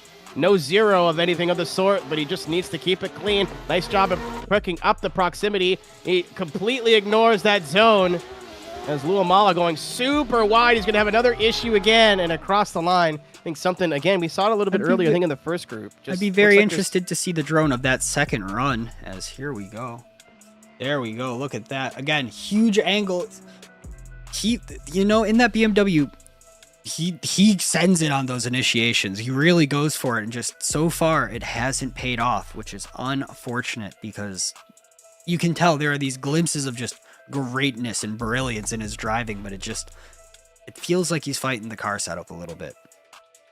Yep. Yeah. I'll praise him for being aggressive, because Yep. I'd rather see that than see somebody be like timid and whatever. But he sends it every run. He's out there. He's trying his best. But it looks more setup than it does driver, because you see it the front end or the rear end. Some part of that car seems to get away from him pretty frequently.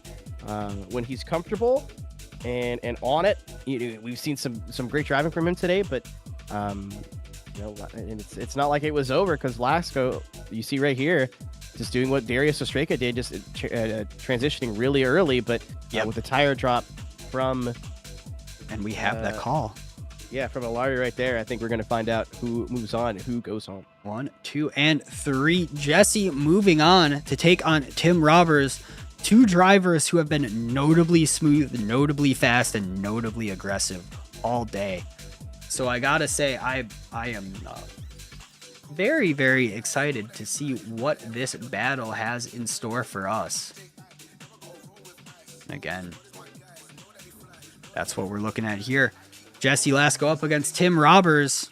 I'm genuinely very excited. Yeah, I'm stoked for Jesse. Jesse's had a super good redemption arc for the day, but so has Tim Robbers. Has only made one mistake really all day, and then everything else has been contact or him being forced into it. So let's see what happens here. They have to swap around really quick. Laxo has the opportunity. I think it's going to pay off for Laxo to lead first, personally. I think the mistakes he's been making has kind of been in his chases. But unfortunately for him, Tim Robbers has also been really solid in his chase. Let's see what happens here. Again, get him up to the line. There we go. So, Jesse in the lead. Tim in the chase. And they are off. I'm expecting a very, very strong battle right here. So let's see. Big initiation from both drivers. Jesse looking great. Tim getting right up on that S14's door. Both these drivers now know it's game on. A little bit of a tap. Jesse hanging on though, just on those lock stops, and Tim no chill whatsoever. Jesse giving him the perfect lead to do that as well. Both of these drivers right on the limit, as we saw earlier with Tim giving that little bit of contact, but no harm, no foul. The run didn't zero out. Yeah, no zero there. A couple little things for Jesse. You'll see it in the initiation here, maybe. He's getting a lot better, but then kind of has a moment where he lifts. Tim goes, no, and immediately gets into the door. I don't know if he was just scared he was going to get in the wall. He was fine. I just didn't have I don't know if it was a confidence issue or just kind of letting the car settle, but Tim gave him a little hello, and they gave him another hit. You're going to see it happen again right here. Tim maybe not matching the angle as much as Jesse, but right here you see Jesse go a little bit inside a little bit early. Tim goes, that's not the line, sir. Gives him another tap, moves him out wider, which actually helps his line. So A little bit of contact, but I think it was more to the help than the hindrance of Laxo. I had a friend with the last name Laxo growing up. Why am I having such trouble? And Punching the air right now. are off. All right, so the German in the lead position, the last bastion for Finland in this group, trying to take it away.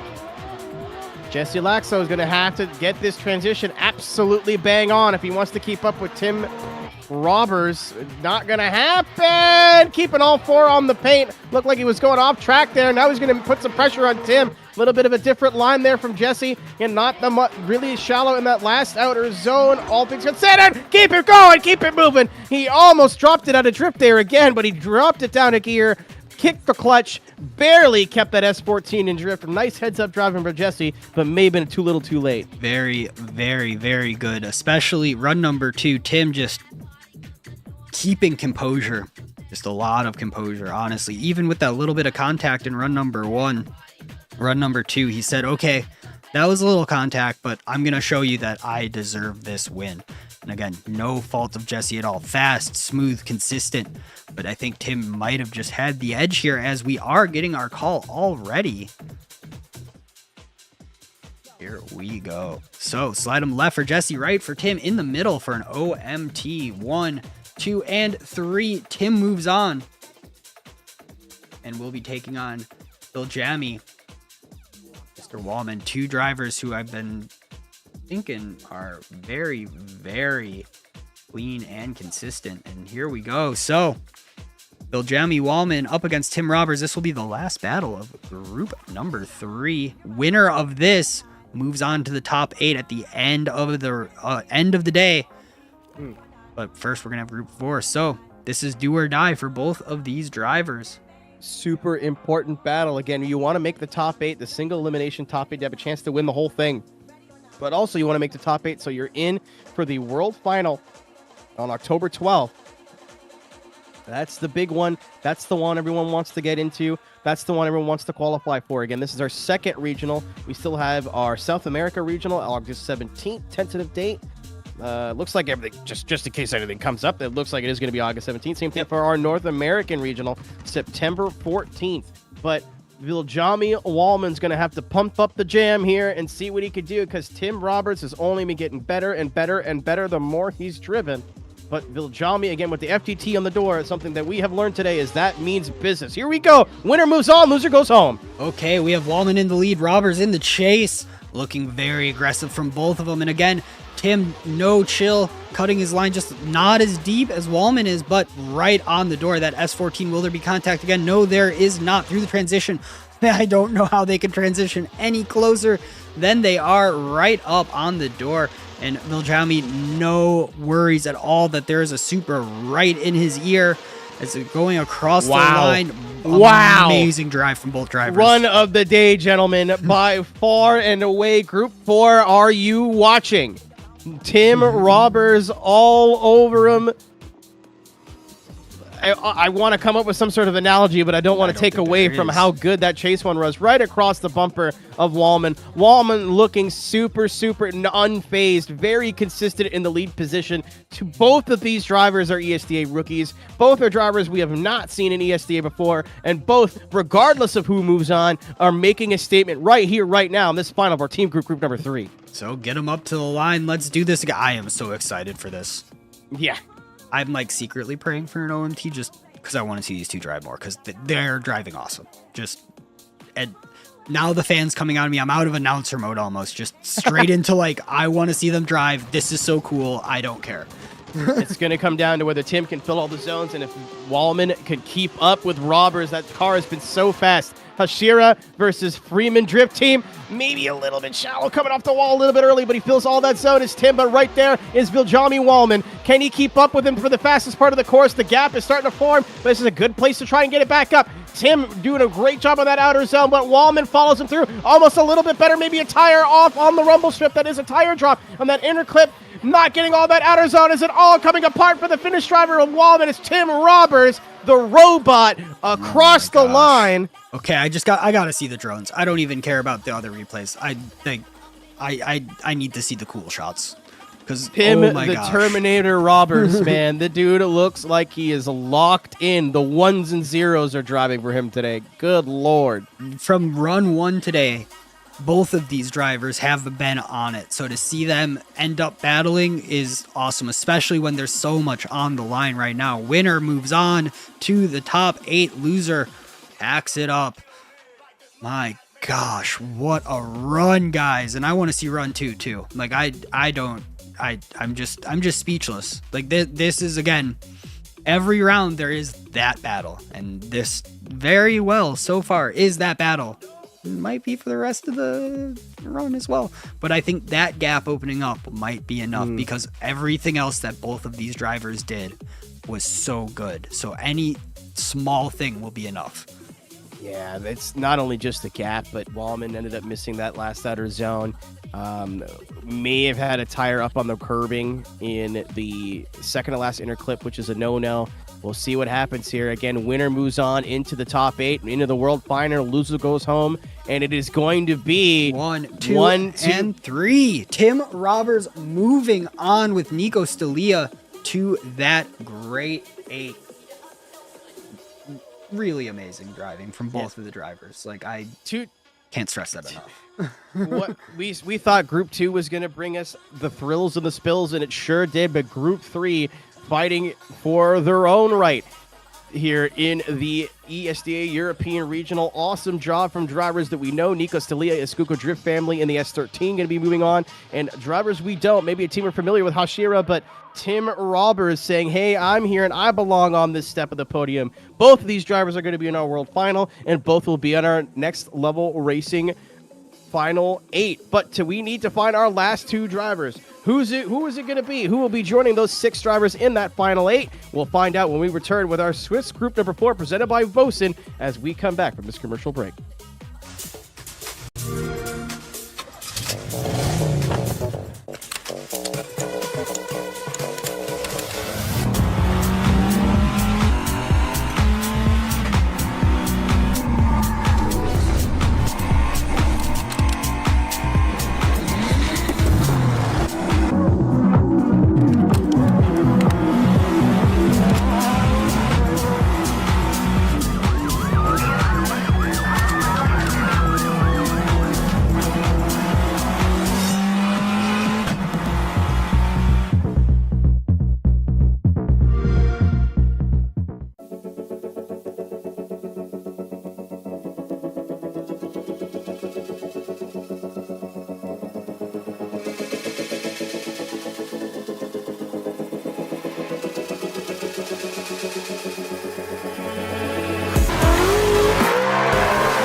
Welcome back, everybody. ESDA European qualifiers for Worlds. We find ourselves in group number 4. In the booth with me, we got Keenan Kusin, our judges again. Doug Armstead, Brady, and Sela in our drone cam with Spawn's FPV. Also in the booth, we got a little bit of hiccups, so I'm sorry in advance, everybody, about that. It'll be great. But we find ourselves in Finland. Very, very seemingly simple, but so far seems devilish track. A lot of curves that are changing in radius, so a lot of adjustments while you are in drift. Overall, Yeah. very. I have been. I gotta say it. We're only in round 2, but the maps have been nothing short of amazing. Really, genuinely. Super solid driving. Barbagala, obviously Perth, Australia, where we're coming from. We're coming to Finland and Alastaro circuit. And here is your bracket. Liam Akihiko and Simon Sandman are the 2 ESDA veterans who are going to be getting bye runs. Obviously, they're not taking the runs. They're just going to be moved into the next round. And Alex O'Hara, Podolski, Barna, Linus Torkvist, and Alexei Yilha are going to be your last 4 drivers into this preliminary bracket before we move on to our next level racing final 8, top 8. Need a better name for that. Yeah. But, ladies and gentlemen, our first battle on deck. Again, I love how many people have just been using the car, like the base car pack. It's been so cool. We have something here that is not base car pack. We'll show it when we get there. Oh, I'm so excited. Podolski Barna in the GTR, which you, again, can drive right now in the ESDA car pack, which you get off of Vosan, which is also our sponsor for this group. You can get every car, every track that you've ever seen in ESDA downloaded from Vosan, right? That's Vosan.co. Head over to Vosan.co for the best in drifting content. And big shout out to Vosan, really. It's huge, just like home base for the community. And without them, it would be much harder to get into sim drifting. So really just heart goes out to them. It's amazing what they do. So we have our first guys on the line. Alex O'Hara up against Barna. I'm not even going to try that first name right now. So here we go. Alex in the lead, Barna in the chase, looking very good so far. Alex O'Hara really smooth in the lead, but Barna not a slouch and putting it right on his door, really getting in there. But Alex O'Hara unflappable, really good, and across the line they go again. Really good driving from both of the drivers. Our first Englishman of this tournament, Alex O'Hara from Lincolnshire, United Kingdom, up against Podolski Barna. That sounds very Polish, but they're Feels just registered as Europe. Yeah, I know Your where I hiccups put are my infectious. money. Oh, it's great. Yeah, thanks for that. Yep. Again, little issues from Barna in the chase. Maybe a tire off on some of the inner clips. Really solid job in terms of proximity. Nice flick there from that big wheelbase in the GTR, and maybe having a tire up on the rumble strip there, which is considered a tire drop, I do believe. Sounds right to we'll me. We'll find out. But they're going to be switching positions. Alex O'Hara in the chase position in that Supra. Again, unsurprised. The Hashira folks are all using Supras. They're one of their best drivers, Ethan Minima, known to be driving one of those just with a goofy front end on it. We'll see him in the North American Regional. Not the best start there for Podolski Barna. Getting all of the outer zone towards the end of the zone. Going to try to run away from O'Hara, but O'Hara right there. Maybe a little bit early off that outer zone. That made the transition a little bit clumsy, but all the proximity now from Alex O'Hara and the Hashira Drift Machine. A little bit of left foot brake, trying to get that car to make it to the next zone. Screaming is that Supra in the chase position as the GTR just nowhere to go of Podolski Barna. Solid lead run there as Alex O'Hara, again, another solid job in chase. Looking really, really good. Again, now that seems the judging will be harder and harder as the day goes on. And again, just coming out of the gate swinging in group number 4. And again, the top 2 from each group will go on to a top 8, which will be happening shortly after this group. So again, looking great. I think Alex really came out of the gate swinging. So let's take a look at the drone cam. Again, I think the real true winner of the day is Spawns. Looking great. He's been getting praised, and rightfully so, by people, not just us, by people in the chat too. That's how you know you're doing something right. When the most miserable group of people in the world, I love you, YouTube chat, but for here's something nice. Spawns have been really helping us out. It looks cool, helps with judging calls. It's been awesome to have him on the team. As moving into the second replay of this run here, again, this is the one where I think it's a little bit more contentious. Mm-hmm. Not the best job on the inner zone there from the lead driver, the suspected Polish driver of Barna. But O'Hara rolling with the punches, maybe not getting the best job on that inner zone. You see him kind of get stuck on the right side there. Does a good job of making really good proximity there, though, and not losing time to that lead vehicle. And then good transition there. Nice job on the inner clip, giving a little, hey, how you doing? And solid ending. And there is mistakes, but nothing crazy. But we do have a call slide it left for Alex, slide it right for Barna. Middle for an OMT. 1, 2, and 3. Alex O'Hara taking that win, and he will be going up against Liam Akihiko or Simon Sandman in the next battle. That is to be determined. Next battle up. This is our last battle of our 0-0s. Because we are in our Vosan group number 4, it is going to be Linus Torkvist against Alexei Yilha. And I believe Alex is our only Swedish driver of the day. Nope, we have Simon, who's also out of Sweden. Looking good. The two Swedes both in the same bracket. As I said, there was a little bit of a weirder car that wasn't part of the car Oh, it's pack. so cool. You see the Opel Club Finland. That is a Opel. I know it as a Vauxhall Carlton, but I think it's got a different name as an Opel that I've already forgotten because I'm stupid. I'm sure somebody's already correcting me. But S14 been solid in the lead position. Torkvist has been in practice. Saw him driving already. Super sick driver, and he gets to get followed now by Alexei Yilha. Only one of these two can move on in the winner side, and the other will be in the losers. Here we go. First battle of this. And battle. we are off. Linus in the lead. Alexei in the chase. That Opel's so cool. As we're going on through the transition, looking great. Putting that Carlton right on the door through the transition.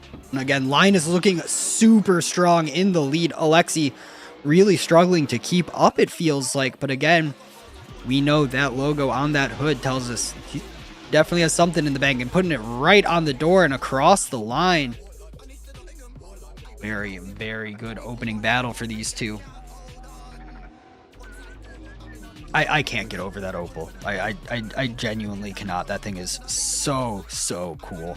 I think it's an Opal Omega. Again, obviously, all of us who play video games and know a little bit about the UK car culture will know that as a Lotus Carlton, know it as a Vauxhall Carlton. I think it is an Opal Omega. That sounds right. It is the European JZX, as it looks like, V8 powered. Not just to talk about the car, but solid lead job. No real mistakes I saw there from the lead driver of Linus Torkvist, the Swede, trying to do his best to move on in this competition. Again, we're still in the preliminaries. If you lose here, you're not out. But something you pointed out too, Joe, there's something on the side of the door of that Opal, and that is the Firman Drift Team logo. We'll have to see what he can do in the lead position. The second half of this battle gets started.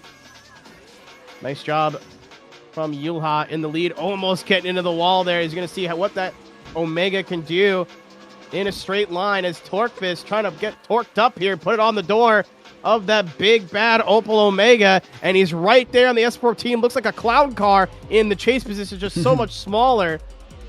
Both those drivers hitting that outside zone. Maybe a little bit of a lack of angle from Torkvist, but he's got all the proximity helping Yilha get to cross the line. Solid job. That might be the strongest opening battle we've had all year. Yeah, these guys really just came out of the gate swinging, especially if you're in group number 4, you're just sitting there waiting up until this point. So, like, to come out swinging like this with that much confidence in your driving, that really says a lot with how both of these drivers are. Just no nerves, no nothing, just go out, do the job, and send it. And again, that Opel, so cool. Let's take a look at the drone.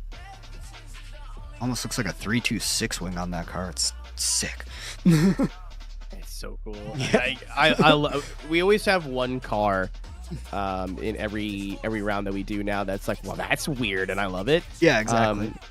I mean, we've seen the diesel wagon Mercedes in real life, so it wasn't that jarring to see, but maybe a little bit of a lack of angle there from Yilha. Maybe not matching the angle quite as much. I got to imagine there's a speed difference between a four-door Opel and a S14 that's been developed for drifting for 30 plus years now. Well, we do have a call. I'm surprised, actually. I thought that would take longer. As here we go. I don't know why Linus's picture is giving me problems, but we'll figure that out. As slide left for Linus, right for Alexi, in the middle for an OMT. Squarely with an OMT. Brady with the Opel.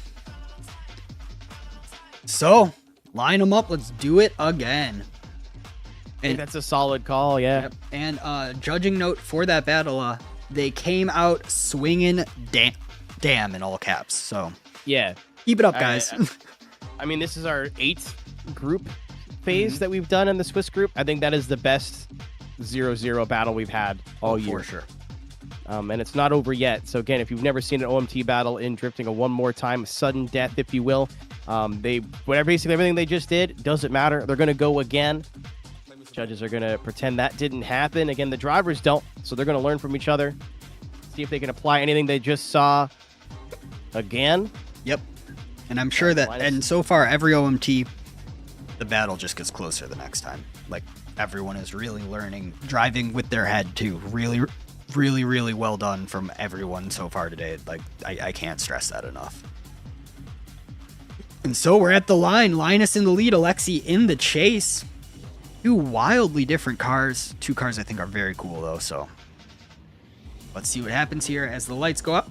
And away we go. Linus in the lead, Alexi in the chase. Big initiation roll drive. Whoa! A lot of angle and a wall tap there. A little... Alexi maybe overcooking it just a little bit there, but Linus with that wall tap as well to just make things a little bit more even as we are getting through. There we go. So Alexi now way more proximity on this second time around, but that initiation might be enough, especially with the level that everyone is driving today as we go across the line. Yeah, you just got aggressive on the initiation. You needed to do something there to try and not make this go one more time. You do the same run, you'll get the same result. As Linus not getting all the initiation, the drone camera is going to be really helpful for that one. Oh, yeah. Because I wasn't sure if Linus just didn't get all that initiation. We've seen that with the battle with the Martinez Ostreka already, I believe, where they didn't push it all the way into the zone, got hit, and the judges didn't really fault it. But I think that sets the tone for the whole run. You know, Alexi just kind of going, well, I made contact and making a couple little bobbles here and there. Nothing crazy, but definitely some little mistakes as we switch them up. Finland versus Sweden. It's like the World Juniors all over again in hockey. Finally a sport that I know things about. And we are lined up and ready to go. Again, really, really amazing driving from everyone. Representing Team Awake is Linus Torkvist in the chase now in that S14. And then again for Firman Drift Team, it is Alexi Ilha in the lead position from Finland. Home track. Nice job on the wall. Maybe a little bit shallow in the jersey barrier part of the wall. But Linus Torkvist is right on the door of that big bad Opel Omega. Ooh, maybe a tire off there for Torkvist in the chase. It's borderline, but really good job on the outer zone from the Opel of Alexi. Trying to run away from the S14. Can't really get it done. Lack of angle there. Big angle there, though, but it's going to open the door up to Torkvist to get a really good job in the chase.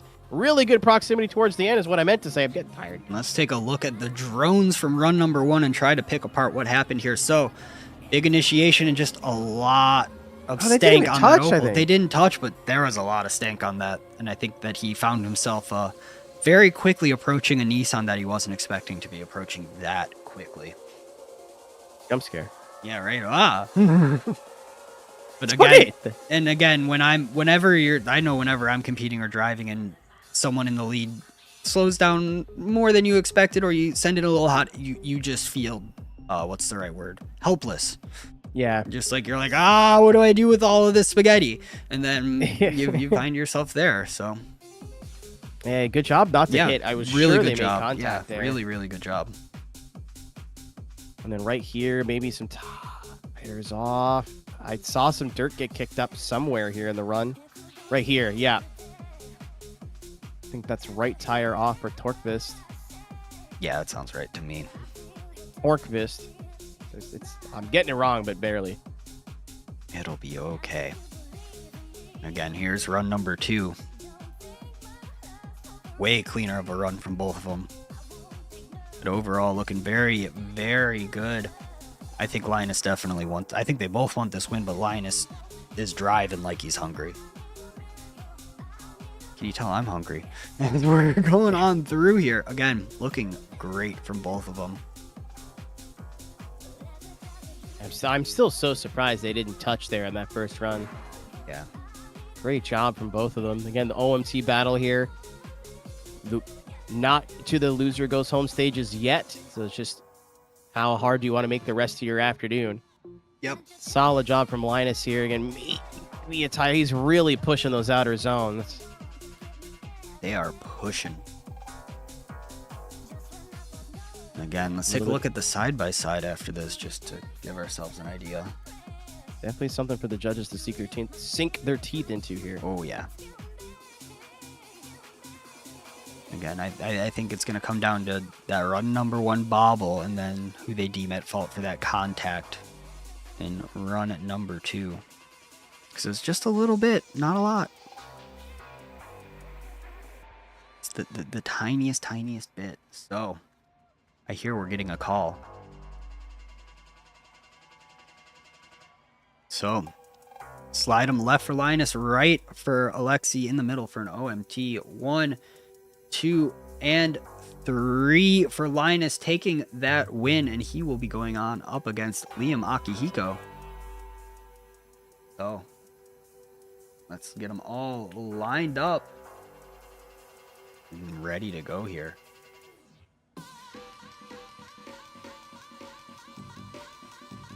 So, hey, there it is. Liam Akihiko up against Linus Tornqvist. Arisha, again, those, why am I saying that name wrong? I don't know why. Liam's a great driver. Linus is a great driver. They're both doing great. Yeah, so Liam maybe with some issues. I saw him dropping in and out of the server a few times in between those judging calls. We'll see. I hope that does not become a deciding factor. Nope, just something to keep in mind again in the Supra. It's I think it's smart for the team to commit to one chassis like that. Oh yeah, so that's share a great some setup idea. knowledge and whatnot. So we'll see if it all works out for them. Because again, we're just making sure we're all getting to the line. That's how we're looking after our first round. So let's get them up to the line and ready to go here.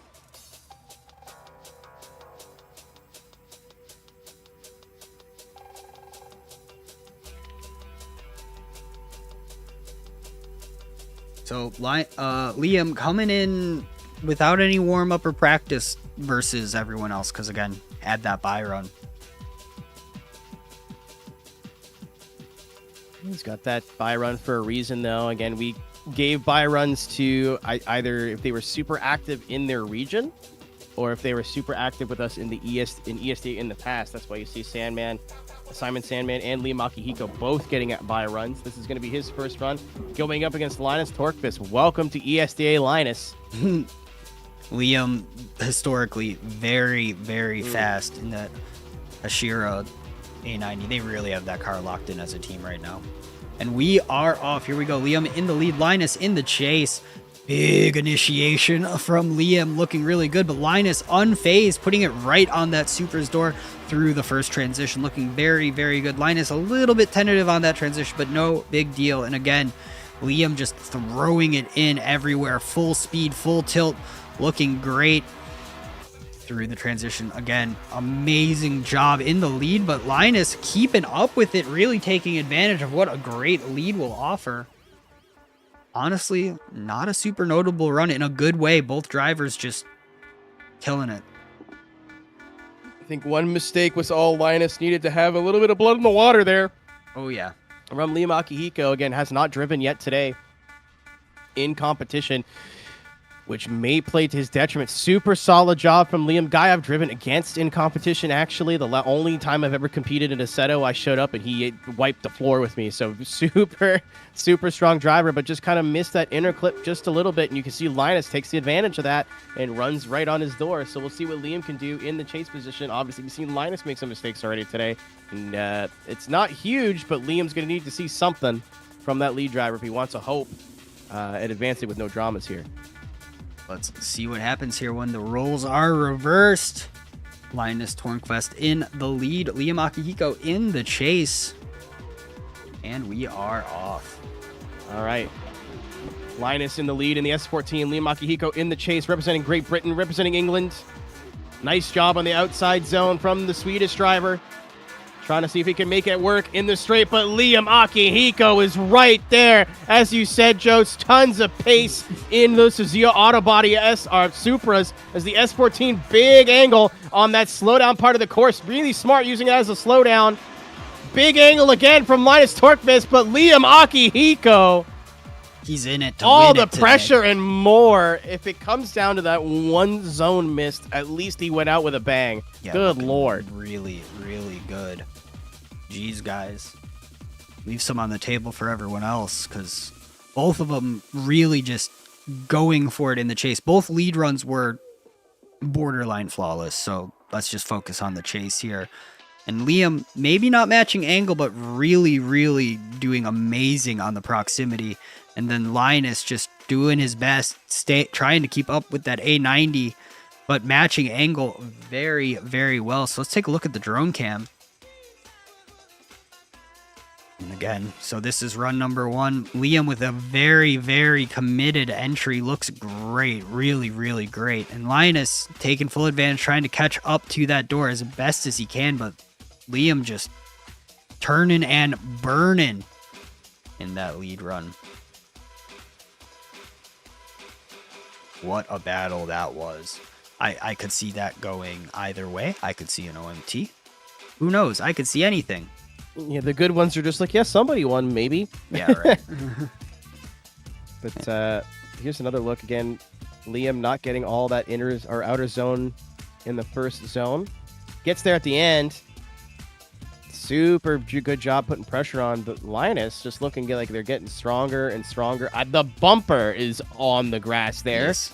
No tire drop, just hanging the rear bumper off. Liam has all the speed, but Linus got all the steez. Yep. Really good mesh of styles here.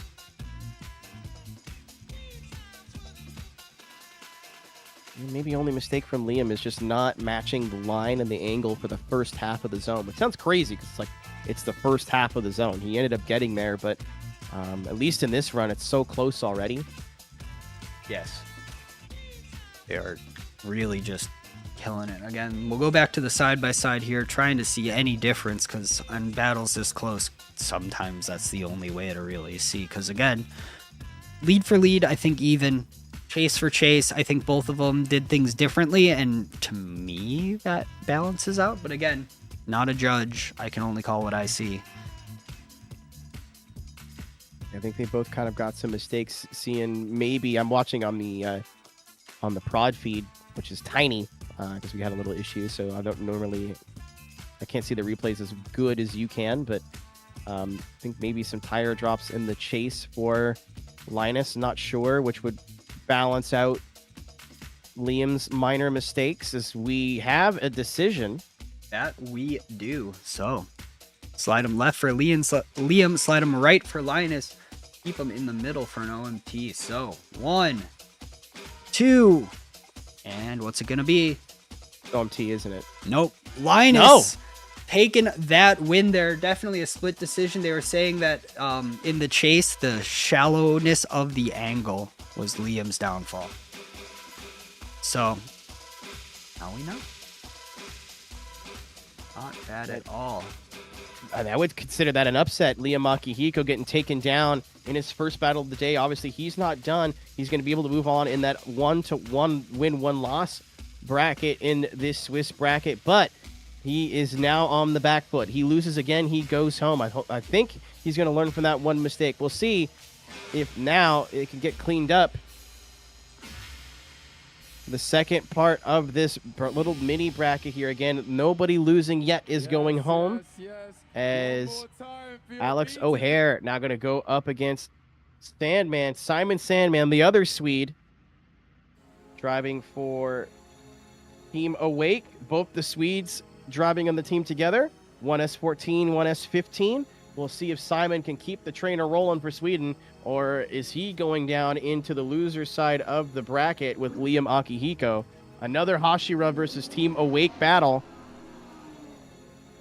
Get him up to the line. Let's do this. I also like that all the Hashira guys have different liveries for the same car. That makes it like double cool. Just saying. So we're up to the line. Two very classic drift cars at this point. Super new classic, but still, I think we can call it a. I think we can call it a classic at this point. It hurts me, but you're not wrong. Yeah, it's a cool car. It's really grown on me, and we are off. Simon in the lead, Alex in the chase. Let's see what we have. Big initiation, looking very, very good from Simon. Alex O'Hara really just trying to catch on up and keep it planted on that door, and he's doing a very good job. I think he also saw how his teammate took that L and is definitely pouring on more and more angle in the chase, putting a little bit of gap in though. Simon really, really just turning and burning. Again, so far, I have yet to see a lead that really makes me think that it's not exactly what the judges want. Yeah, again, another solid start. Another good first run of this battle. Nice job in the lead.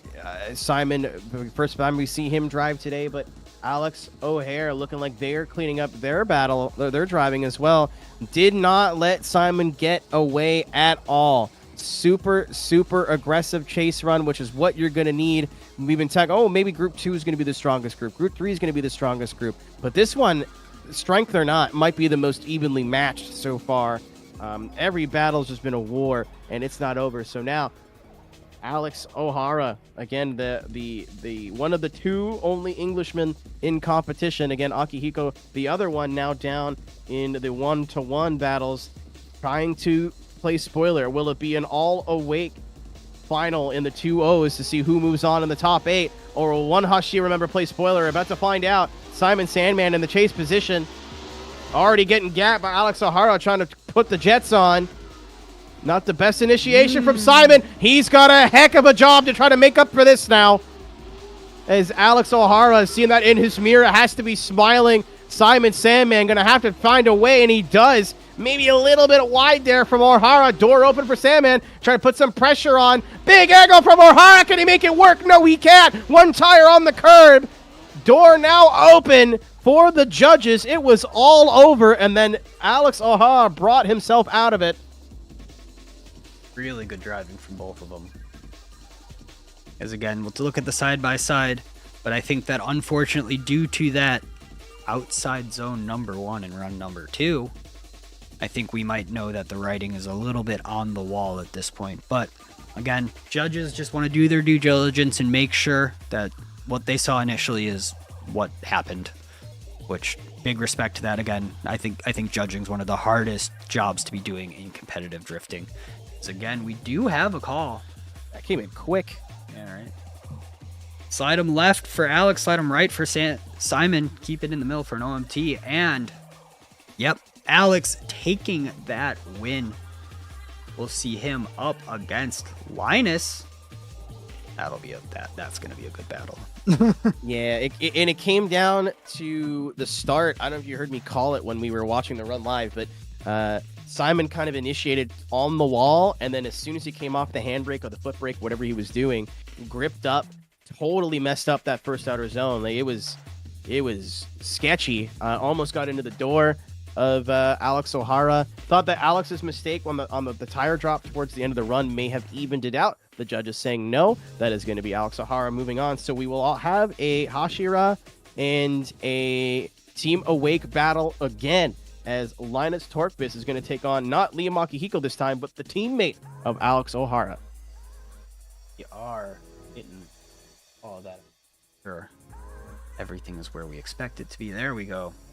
So, up first, Alex O'Hara up against Linus. I think a lot of these Ashira guys they're hungry. I haven't seen them come out like a team like this ever. Like, always really good drivers, but right now it's one of those, you have that logo on your door and you know what's going on. So take a look at where our brackets stand real quick, so just so we know.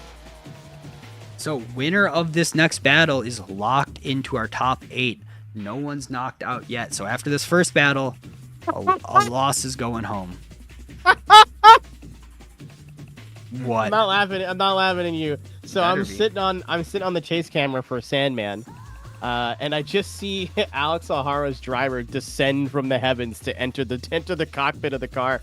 I hope that shows up in the replay file after I save it. The dude just was like, got buzzed down into the. I love video games. Video games are really good. Oh, we're up at the line. We're ready here. So, Supra on S14. Alex O'Hara up against Linus Tornquist. Looking very strong, both of them.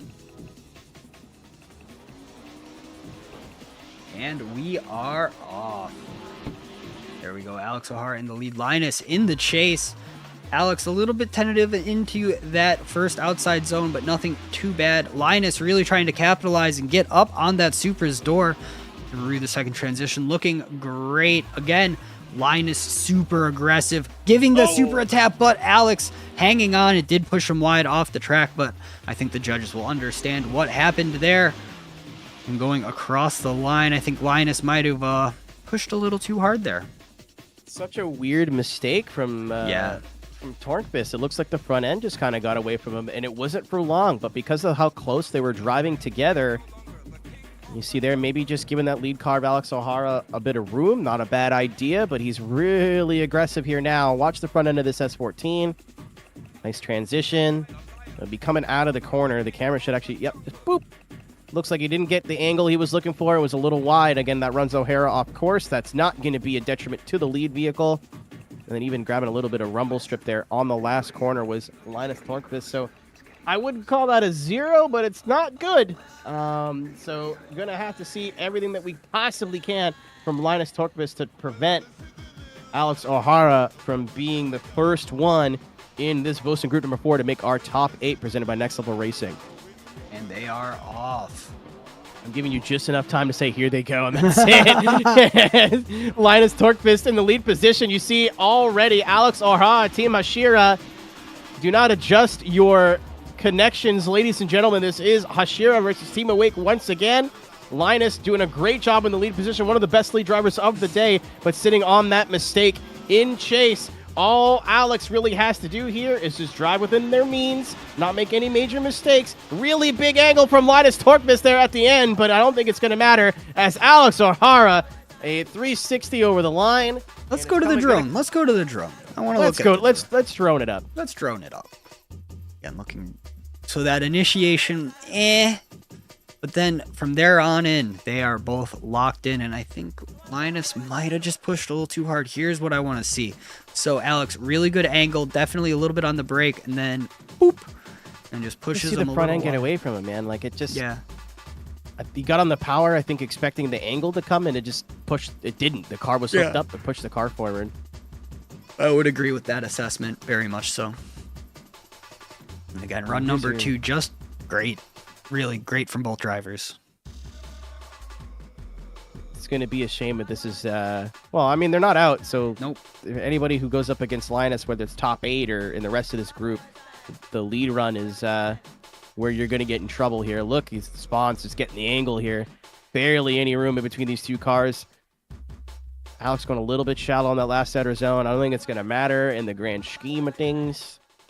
Yeah, really, really good. And again, to the side-by-side as our judges, still deliberating, making sure that they're getting all of the information and facts correct, making sure that the correct driver gets locked into the top 8, which will be happening shortly after this group. Just we got to take a second, make sure the server's set up, make sure the brackets are all right. I'm very excited for this top 8. I have a feeling it's going to be nothing short of a legendary. We have a lot of strong names in this top 8. We're still going to add 2 more. We're going to find out who our first one is in just a few moments here. Judging call coming down from, I'm going to call him our lead judge, Doug Armstead. We do have a winner. Who's it going to be? Slide him left unanimous. Yep, slide him left for Alex, slide him right for Linus. 1, 2, and 3. There we go. Alex O'Hara locked in for that top 8. So I bet Erta's feeling pretty good having 2 drivers in the top 8. I bet why am I really just stuttering on that name today? You're doing your best. Yeah, I know, and I bet Bashira really doing well. Yep. We both woke up early. We're doing our best. But yeah, Alex is welcome to Team Hashira, Alex O'Hara. Welcome to ESDA, Alex O'Hara. Excellent job moving up through the preliminaries, going 3-0 without the bye run, moving on into that top 8 presented by Next Level Racing. Now we find out who will be joining him. Will it be his teammate Liam Akihiko? Will it be somebody else? Will it be that Opal? We still have to decide. I think this is now moving on to our go or go home battles. Yep. I believe if my paperwork here is correct, we should be getting Pazotsky Barna going up against Alexei Yilha to see who will be moving on into the one-on-one side of this Swiss bracket and who will be the first driver going home in this Vosan group number 4. So we have Liam Akiko up against Barna. I think very, very good. Both drivers, all the drivers today really have been on one. So super stoked to be getting to watch all of this. Get him up to the line. Oh, right. Okay, I get it now. Never mind. I'm done. It's okay. Me too. So line up. Yeah. So I'm doing the bracket by hand, but I forgot that because there's bye runs, there is no. They both technically have a win now. Yep. So now that is Akihiko against Barna and Simon versus. So I am paying attention. Barna getting up the line. Here we go. I know that he was having some connection issues earlier. I hope that that was not what is going on now. Because, again, I hate to see battles determined by stuff like that. But so far, so good. Liam Akihiko, Bukowski, Barna in the chase. We'll see what they have up their sleeves as we are ready to go here. Okay, lights are coming on, and we are off, and away we go. Liam in the lead, Barna in the chase. Throwing it in big angle, a little bit of a wall tap for Liam. Oh no, it might be over before it even started, but let's see if they both are hanging on. Looking good so far. Liam in the lead again, putting in a little bit of a gap, but now Barna, he knows he can take it easy, but putting it right on that door, matching that angle beautifully in that big R35 through the final transition. Again, Liam doing everything he can, just trying to throw as much angle at the problem and being as smooth as he can. Definitely did that. But will that first outside zone be the issue? It would be big advantage Akihiko if it wasn't for that wall. It hits the wall, bounces off, understeers, loses speed. It gives Barna nowhere to go. Barna makes contact and is affected till about the next transition, which fortunately for Akihiko is where Barna starts to make some mistakes. So it goes a little bit shallow there, not crazy, and then gets gapped here, and I think just does the same thing Darius Ostreka did and just chooses to stay in the middle of the course, towards the middle of the course. Definitely left some stuff on the table there. Did that GTR in the second half of his run. So obviously Liam Akihiko making contact with the wall. Big deduction for Liam, but if he can possibly bring it back to an OMT here if he puts down a solid chase run. Okay, and they are going here. Barna in the lead, Akihiko in the chase. So what we suspect to be Polish driver in the GTR. Nice initiation, maybe a little bit slow, but good angle. Liam, Liam gripping up the car, making contact with the lead. Judges are going to probably take another look at that because I wasn't sure if it was just Barna going slow or if Barna made any mistake, but Liam now needs a miracle in the last half of this course to try and force even just an OMT. Goes a little bit wide. I think the Ashira driver knows that it is going to take unless the judges have a keen eye and there's something that we missed. So let's take a look at the drone cams for both. So we'll start with run 2 just to take a look at what the hell happened there.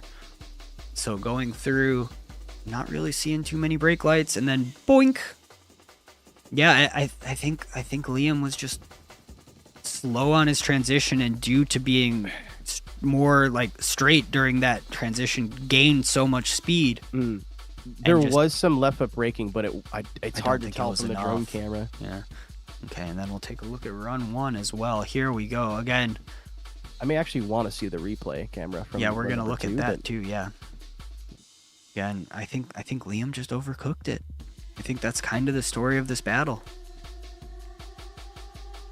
which is unfortunate, but just the way that it happens sometimes. And again, looking pretty decent. Yeah, not shallow there at all for Barna. I said he was shallow there. Maybe right there in the second to last outer zone, and the last outer zone just does the Ostreka and goes, nah, I'm good. So let's take a look at the track cams for run number 2, big, just so you can see.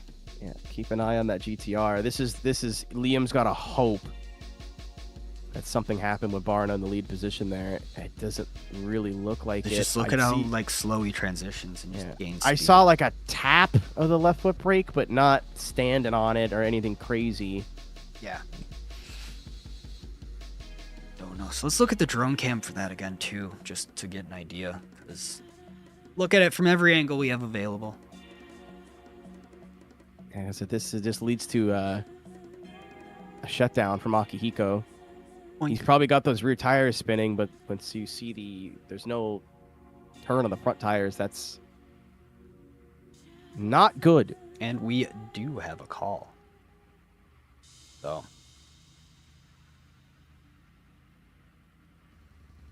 there we go. Slide it left for Liam, slide it right for Barna, in the middle for an OMT. 1, 2, and 3 for Barna. Yep, they assign blame as we saw it as well, I think. We are going to get a full explanation from the judges that's coming down the pipes just to make sure that we're all on the same page. But yes, congratulations Barna taking down Liam, and he moves on. Yeah, so that's 2 incidents of contact caused by Liam Akihiko. So that, again, was the big mistake in chase from Barna, missing the zone. But that is not going to be enough, as unfortunately Liam Akihiko will be knocked out. So there will only be one Hashira driver from this group moving on. And we'll see who will join him now, as Simon Sandman will be taking on the Opel Omega of Alexei Yilha. And the winner will be going up. The winner will be going up against Barna, who then will be going up against Linus. I'm starting to figure out how this works, kind of. We're getting there. You'll have it figured out by the last round. That's usually how that works. Again, so Simon Sandman up against Alexi. I love that. You hear it. Yep. It's like Randy Orton. I can just hear him slithering.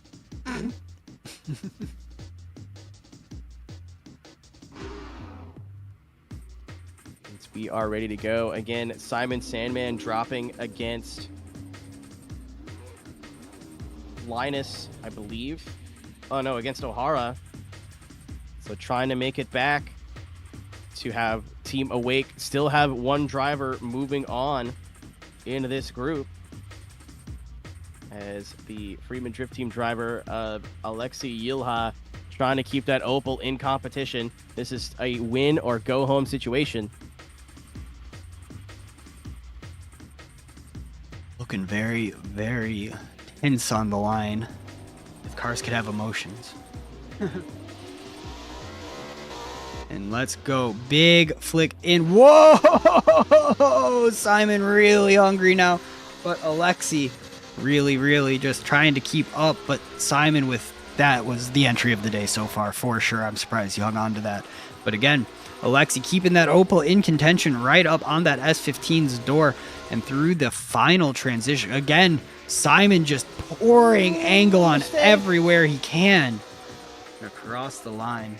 Man, that was such a good chase from Alexi, and until right in the 11th hour, just a little bit early. You'll see it in the replay here. Great job. As you said, waited, bam. Simon Sandman has that entry figured out. But a good lead breeds a good chase. Nice and smooth lead position, lead driving. But Alexei Yilha in that Opel Omega, all the pressure on the door of that S15, not phased is Simon Sandman. Maybe lacking a little bit of angle there, but here's where the mistake comes. Transition, doesn't get the angle, comes off that zone early, has to really jam on the brakes to keep all 4 tires off that inner curb. He may have clipped it, but it moves on into the second run. Here we go. We are lined up for run number 2 here. Again, Alexi, oh wow, I'm not even gonna. Up against Simon Sandman. Looking good, and we are off. All right, Alexei Yilha in the lead position. Trying, I don't know what Sandman did there. Went from having one of the best entries to one of the worst in the chase. Just really timid. Gonna have to put some pressure on, maybe knowing he has a little bit of an advantage.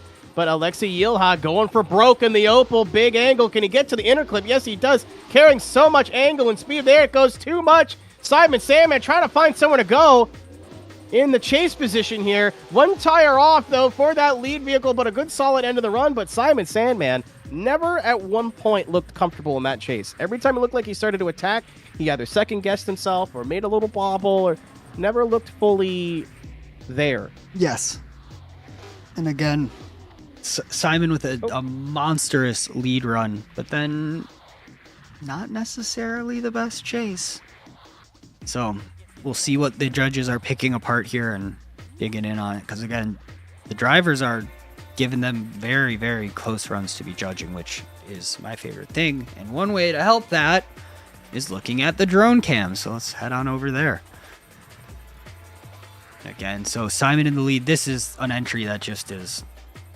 He couldn't have been more aggressive and kept it on the track. Really, really, really impressive. No look but braking there either, just big power. Yeah, just looking great. And Alexi doing everything he can to catch back up to that S15 and really gain proximity. Good job matching angle as well, doing as best as he can. Really, both of these drivers just throwing it down, but I do think Alexi did have more than a few issues in his chase. But here we go. So when the roles are reversed, again, Simon with a very timid entry there, which is kind of the major issue that I've seen in his run. And now that they're settled in and cooking, again, Alexi, great lead run, but Simon trying to do everything he can, feeling that he probably had a slight advantage, but maybe not enough angle to really capitalize on that. Because again, yeah, really solid proximity. Not sorry to cut you off. Really solid proximity, but in terms of car placement, angle, zone fulfillment, just never looked super comfortable. Like right from the initiation, went from a super aggressive full power initiation to pulling the handbrake and not getting into the zone to the back end. I think unfortunately Alexi does have that right tire off on the second to last outer zone. It was not even close.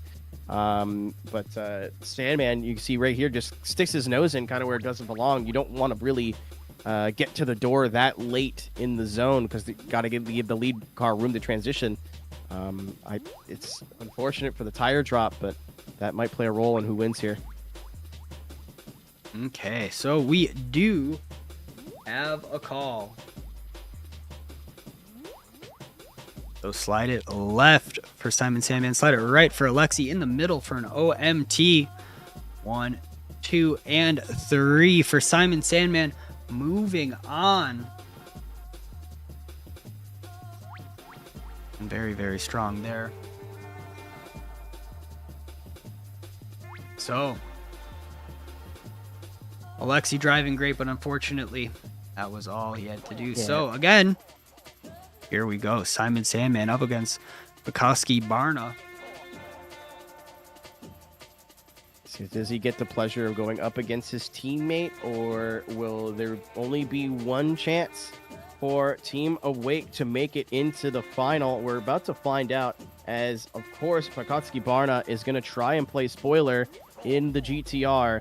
Again, I think we did a pretty good job of covering it, but just in case anyone was curious, Opel had more corrections in his chase and a big tire drop in the leading, and I think it was we were well within OMT territory with how shooketh Sandman looked in his chase, but as soon as that tire went off for the Opel, it was game over.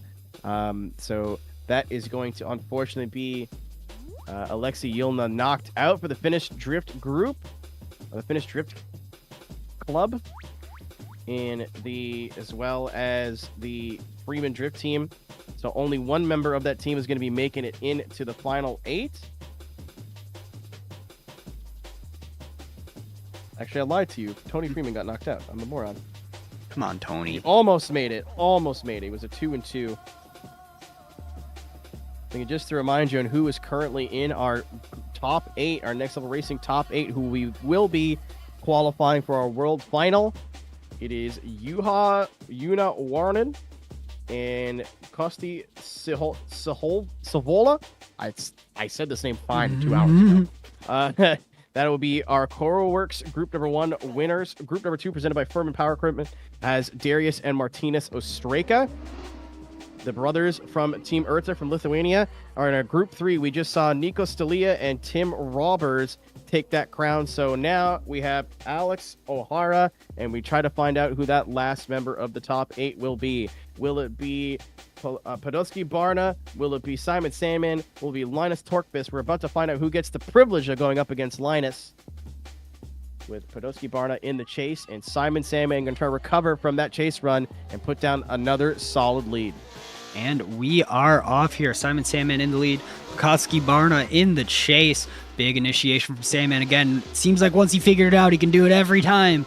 But Barna unfazed, really trying to stick it on the door of that S15. Looking very, very good through the transitions. And again, Simon Sandman just snaps to angle so quickly, so accurately. It looks great on screen. As Barna trying to stay up on the door and matching angle and proximity great through that final inside clip. Now across the line, really great driving from both of them. Really consistent. I think this is another proponent as to why it's been so fun using the Swiss bracket this year. Both these drivers just getting better and better and better throughout the day. Barna looked a little shaky there in his first battle, but much, much stronger now. as Simon Sandman has the lead position on lock, but where we've seen him make mistakes today is the chase, and he's going up against what I would presume to be a bit of a slower vehicle, longer wheelbase, so this is going to be a challenge for Simon. That's all Barna has to do. And solid job in that chase position.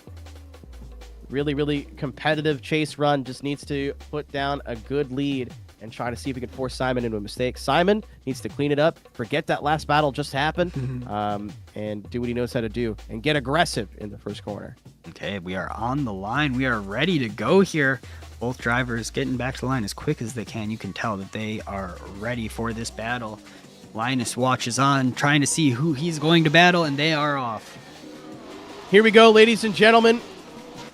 Husky Barna in the lead position. Simon Sandman in the chase. Much better initiation from the chase driver. Simon Sandman looked like he was a little bit more comfortable right across the bumper. Did he get spooked himself? Because he had the transition and then made contact. A little bit of, hopefully this is just me, a little bit of lag now from Simon Sandman. A little bit wide on that second to last inner clip. A little bit shallow on the last outer clip, but he's got all the proximity and more on Pakoski Barna across the line. That's such a weird, that is the weirdest thing I've ever seen. Oh, yeah. Well, not the weirdest thing I've ever seen. I see myself in the mirror at night, but this is at least a strong number 2. Oh, yeah. You look right here, it's like he didn't think he was that close. If he would have just kept transitioning, it would have looked great, but he has a moment of like, ah! And I'm not sure what that was, if they had made contact on his screen or what had happened there, but... Okay, so let's take a look at run number 2 in the drone. Let's see here. So, big angle, looking really good from both of them. And now, let's see, in the transition.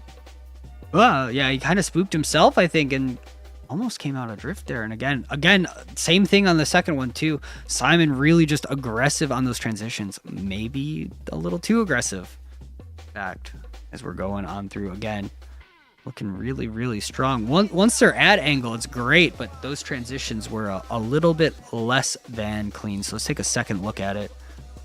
And again, so first outside zone, nothing, no drama, but here, this is the interesting part.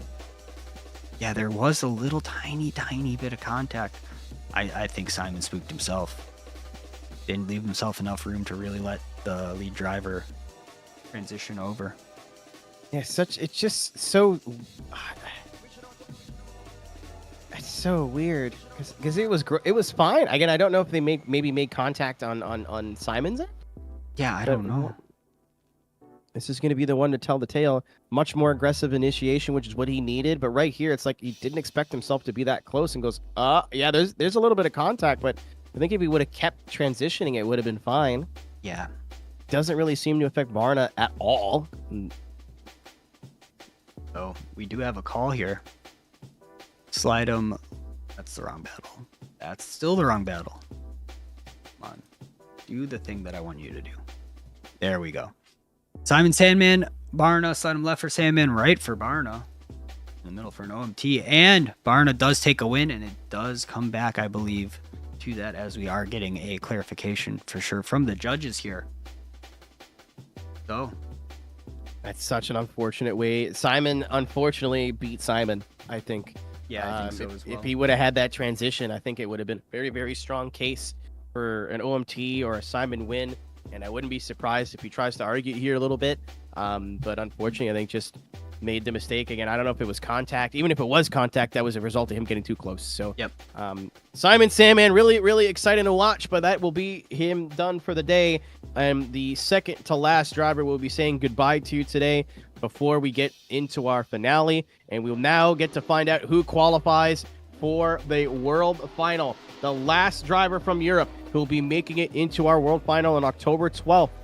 In the same ESDA time and the same ESDA channel, will it be Pakoski Barna in the privateer straight out of the Carpat GTR, or will it be Linus Torkvist, who, if it wasn't for a minor mistake, may already be in the final? We're about to find out who joins Alex O'Hara in about 2 runs.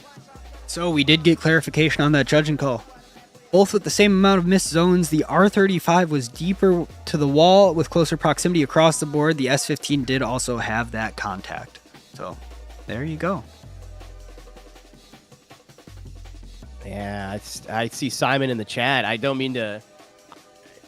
I want to be fair here. There's a reason I'm in this chair, not in my sim racing chair. I don't want to sound like I'm making fun of people or whatever, but that's man. I feel bad for Simon. I've been there too. It's just I think he just played himself, made a couple uncharacteristic mistakes, but hoping we still see them active in their region. But unfortunately, that will be Simon bowing out, and we'll see if his teammate can pick up the pieces and take down Pogutski Barna in this ESDA GTR. There's one way to find out, so let's get this going here. Again, Linus Tornquist in the lead, Koski Barna in the chase. Let's go Linus Tech Tips. Somebody had to make the joke at least once. Yeah, right, as we are getting ready to go here. Both drivers icing each other out, waiting on them start lights, which are illuminating, and we are off. Here we go. Linus in the lead, Barna in the chase. Big angle. Whoa! Barna overcorrecting and hitting the lead driver. That's going to be a major error there. So now it's just, can Barna do anything to flap the unflappable? As we are going through the outside zone, the inside clip really getting close there, but Linus just chilling, really just throwing in a great lead run, and Barna doing anything he can to salvage the run after that first outside zone kerfuffle. I think this is about even, Joe. I'm kind of. If you watch the so first too. outside zone, watch Linus, big flick, then kind of hesitates a bit. I think that's where that contact comes from. It's going to come down to the judges to be the true, judge of that. But Barna doing a great job right there. Kind of just gets comfortable again, and then they're solid. But here's where it kind of starts to fall off the rails for Barna. Doesn't quite get all that zone. Doesn't have the angle. Doesn't quite have the angle there. Comes out of the zone a little bit early.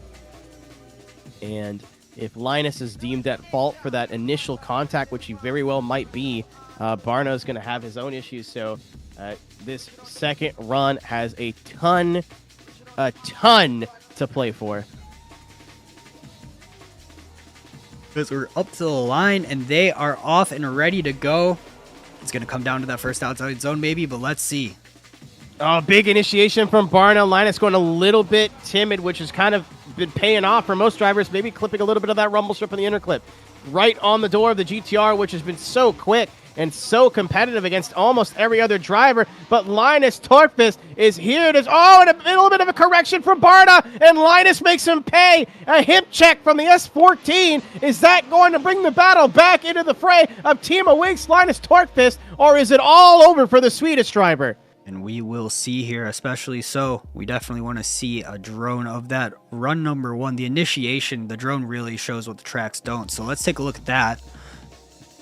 So, Linus, I don't think it was enough to cause an accident like that. Like, it wasn't the snappiest entry we've ever seen, but I don't think it would cause the chase driver to come out of drift. Because again, other than that, drives pretty good, and that one little hip check in run number two as well. I don't know. I just do not know. Again, this is the battle for that final spot in our grade 8, which will be coming up after this battle concludes. A little short break. So again, I don't know. I think it's on the chase driver personally. What, the first run contact? Yeah. I need to see it one more time, but it looked like Linus was at the wall, came off the wall, and kind of lost momentum there a little bit. But that was just my first impressions. I've been kind of writing in my notes here. Yeah, take one more look at this here. So he's on the wall, it kind of comes off, and then left foot brakes like, oh crap, I'm a little shallow, and that's kind of where we get into the contact. It seemed to be coming unglued in the chase before then is the thing. Sure. Yeah, that's not where I was looking, to be fair. So again, we're just two idiots who they put in a box and send us to the track. So either way, I think it's about even because of what happens here. Yep. With Barna, it's either advantage Linus or even. Well, this is where got a call. Well, so slide him left for Linus, slide him right for Barna. Middle for an OMT 1, 2, and 3. Linus taking that win.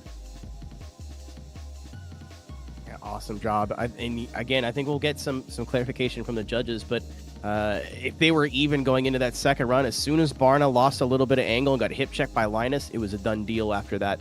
R35 contact in the first corner, dropping angle into inner two to catch up. R35 riding left foot brake too much. So that's the notes we got from the judges. And ladies and gentlemen, your final 8, your Great 8 presented by Next Level Racing is set. Your winners from the Koruworks group number 1 are Yuna Waronen and Kosti Savola. Your winners from your Firman Power Equipment group number 2 are going to be Darius Ostreka and Martina Ostreka, Team Urta Brothers, moving into the final 8. Your group number 3 winners presented by Team Group, Nico Stelia and Tim Robbers. And as you just saw, presented by Vosan, your group number 4, your winners is Alex O'Hara for Team Hashira and Linus Torkvist for Team Awake. And that is your Next Level Racing Final 4. We are now down to single elimination. Every battle means so much. Loser, go home. Let's put on a little exhibition, as these are your 8 drivers who will make it to your world final. But who will win today in Finland? We're about to find out as we take our last step away for our top 8, presented by Next Level Racing.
Welcome back, everybody, to ESDA, the European Regionals. We find ourselves now in the final top 8. But first, just a quick who's who. Keenan Cousins in the booth with me. I'm Joe Whoa! I'm Joe Puro. We got our judges, Doug Armstead, Brady, and Sela, and of course, our lovely drone pilot, Spawns FPV. We find ourselves here in Finland, a track that has proven to be, it makes just great battles. Like, I don't know how else to put it. It just makes battles. But we've done it. We've seeded our top 8. Ignore those numbers. That's stuff from my back end. I have it very set up to do top 32. Shout out to your back end. Let's go. Yeah, I know. Shout outs to shout outs. Cool. Well, here we go. Our top 8. Yuna Warnen up against Martinez Ostreka, Alex O'Hara up against Linus Tornquist, Nico Stalia up against Tim Robers, and Kosti Shivola up against Darius Ostreka. All really, really great drivers. You say so myself. So a lot of the names that I thought were gonna make it out of pools made it out of pools, but a lot of names that I did not think were gonna make it out of pools made it out of pools. We have some names that we're not familiar with here. We have some names that we very much are familiar with. The good news is the Ostrekas are on different sides of the bracket. So that is something that we could see and something we've seen before. But we have a lot of success stories from today. Obviously, really? We have people from ESDA that we've seen before. The Ostrekas, Nico, Alex O'Hara by association, and then some names that we've never seen before. Linus Torkvist really showed up and impressed today, regardless of what happens now. Yuna Waronen in the Turbo Mercedes has just like was no drama, made it into the top 8. Won every battle pretty convincingly. No real issues. Tim Robbers showing up for Hashira as well.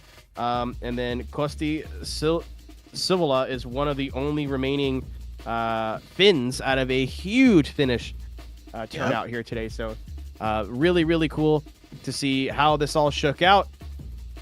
As our first battle, it looks like, is going to be that big old Mercedes going up against Martinez Ostreka. Big Angry, as I'm going to call him here and now, as Martinez was really, really aggressive, has been dialing in that aggression, but I think this is his biggest challenge of the day so far. Ladies and gentlemen, it is a top 8 bracket. No more Swiss. Goodbye to Switzerland. It is just going to be simple here on single elimination. You win, you move on. You lose, you go home. I think we are ready here. They're on the line. They're revving up. This will be our first battle of our top 8. And we are off. Yuna Warnen in the lead. Martinez Ostreka in the chase. Let's see what happens here. Oh, no! A little bit of a wall tap there, but it didn't seem to offend anybody too much. Again, Mercedes on BMW action. Really, really cool. Going through the transition. Looking great right up on that door. And again, Martinez taking it a little easy, trying to get that proximity. But Yuna really no worries whatsoever in that lead. And across the line they go.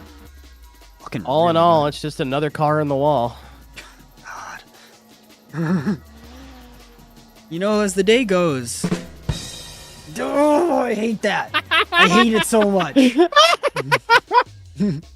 I'm sorry. You can continue now. I did my bit. No, that was great. But pretty decent runs overall. As we'll get them back to the line and do run number 2. Everyone's hungry for that win today. There we go. Up to the line.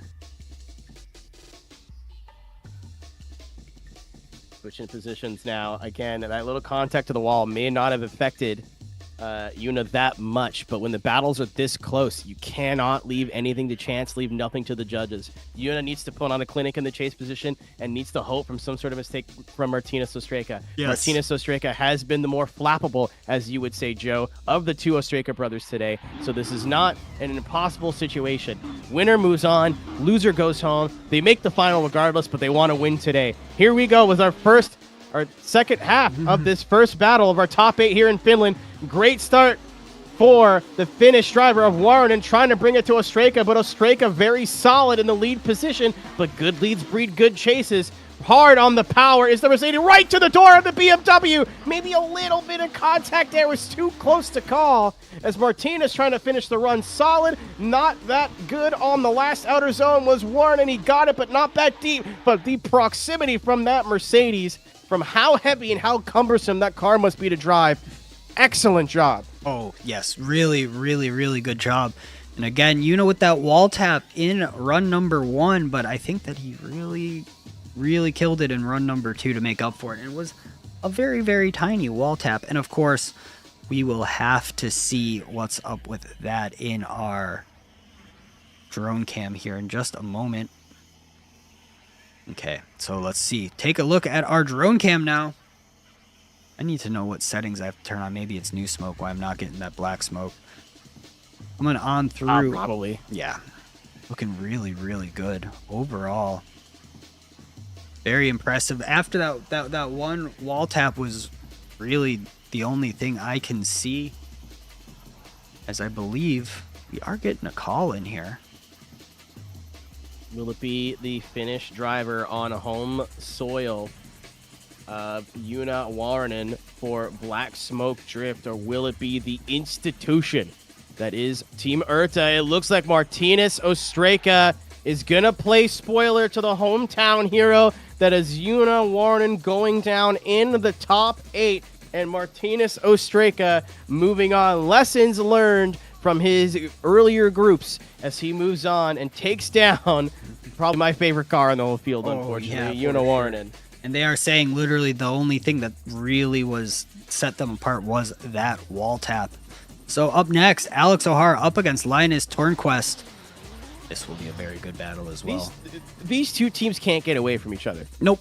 It is Hashira against Awake one more time. Again, Linus with what I would argue probably the toughest route out of groups today, or at least one of the toughest route out of groups. Super hard fought, improved throughout the course of the day. Alex O'Hara is on the other side of that, and the one that just had a really good run, won all of his battles. Again, a little bit had to work for it, what wasn't given, but now we see if Linus can keep this dream alive and help avenge his teammates that have fallen a little bit early. Yeah, everyone's getting ready. And the heat just keeps turning up as well. Everyone is driving super hard. We now, at this point, have 2 Lithuanians, and every driver remaining is representing their own country. Lead driver here driving out of England, driving out of the United Kingdom. Linus, I thought this was the European final. Linus Torkvist driving out of Sweden. Only one of them can move on. Okay, I'm hearing them engines revving up. And again, Alex has been driving amazing today. Linus is driving amazing today. I think it's just a question of who can get under each other's skin better, because if they're out there running by themselves, I think everyone would be putting down a perfect run over and over. So here we go, Alex versus Linus. Let's see what we have up their sleeves. Big flick initiation. Alex really snappy, but Linus taking full advantage, darting in up onto that door through the transition, looking great, no contact there. Again, amazing proximity, amazing matching of angle and line in the chase, and Alex making it easy for the chase driver as well. Both of these drivers taking full advantage of this run, really showing the judges why they deserve to go on and win this round. And again, across the line, just textbook run. Something I just noticed looking at telemetry is Linus is shifting a ton. He was in 4th gear, then down to 2nd, then up to 3rd, then down to 2nd, then up to 4th. I mean, whatever works. It's just interesting to see the different styles here. Is maybe the one mistake in chase right there. Just had that right front rest on that curve. We'll see if that comes back into the judging calls later on. But other than that, Linus is a driver that I think has benefited from how difficult his run was to this top 8 and how hard he's had to work, because he's only gotten better. Yes, they both started out really good. Do not get me wrong, but the arc of how they have gotten throughout the day is just awesome to see all the drivers, especially now that everyone's had so many runs today in competition. I think a lot of the nerves are gone. I think now it's just game time. visors down, and everyone is driving as hard as they possibly can. So we're at the line now. Linus Tornquist in the lead, Alex O'Hara in the chase. Let's see what happens. Linus leading. Again, this has been really aggressive on initiation. You see it right there, probably using all of that wall, maybe a lot of left foot braking, but Alex O'Hara trying to play spoiler very fast. Is that Team Hashira Supra? Linus has been so good on the outer zones here. Once again, hanging the rear bumper, letting it all hang out, trying to move on in this competition as Alex O'Hara right to the door, though.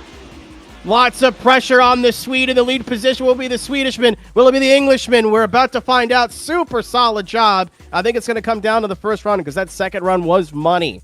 I don't know what you're talking about. Even the first run was, too. They're both just on it, in it to win it. I think maybe Alex's lead was a little bit snappier in the transitions, which personally I like a lot, but again, not a judge. But Linus just was killing it. And again, both of their proximity and angle matching in the chase was excellent. Genuinely in it excellent. To win it, right? In it to win it. You think it's in it for Alex? I'm gonna start yelling. It bothers me. I'm done. I'm sorry. That's enough. So we do have a call. They should have never gave me a soundboard. Before we even get to the drone cam, we got a call in here. Being as we've been at this for a minute, we're just gonna keep on cruising. There we go. Slide him left for Alex. Slide him right for Linus. In the middle for an OMT. 1, 2, and 3. Alex O'Hara moving on, and we'll take on Martinez Ostreka. Don't envy him there. Yeah, I'd love to hear a little bit more on that judging call just because it was so close. And I thank you, Brady. It's almost like you knew I was going to ask. S14 running too shallow of a line in his chase, putting him in the wrong position for transitions and causing him to be shallow in zones and proximity. Well, there you go. Super close battle. I thought if anyone had a chance to go OMT there, it was probably that one. But Alex O'Hara going to be moving on in competition. And he gets the pleasure of facing Martinez Ostreka, who seems like he's on one right now. Next up, Nico Stalia, the wonder kid from Spain, going up against Tim Roberts, the German. For Team Hashira, you love Hashira, you see more of them. I always thought of Hashira as more of an NA team, but seems they're everywhere. They are like a fungus. They're everywhere. They're everywhere. They're everywhere. Okay, get them up to the line. Fire them off. Again, any battle you're seeing here, unfortunately, obviously you don't want to lose, but any of these drivers you're seeing here, they're fighting just for the pride of winning, and I'm sure some other stuff, but I don't want to say anything and be wrong. But all 8 of these drivers will be qualifying for our world final on October 12th. We are not done with our regionals either. We have August 17th, which will be our South American or Latin American regional. Seeing the best out of Brazil. In South America, I'm saying Brazil because there will be a huge Brazilian presence, I'm sure. And then September 14th is the big bad one, the North American Regional. And a lot of our usual suspects, I'm sure, will be out en force. But to get there, we still have to finish out the European Regional. To the right side of the bracket now, Nico Stalia up against Tim Roberts. Germany versus Spain. I almost said Switzerland. Germany versus Spain.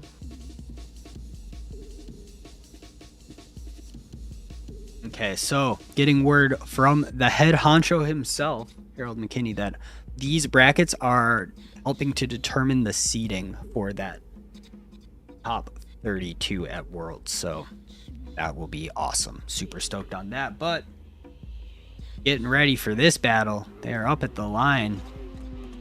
Oh, I'm so stoked.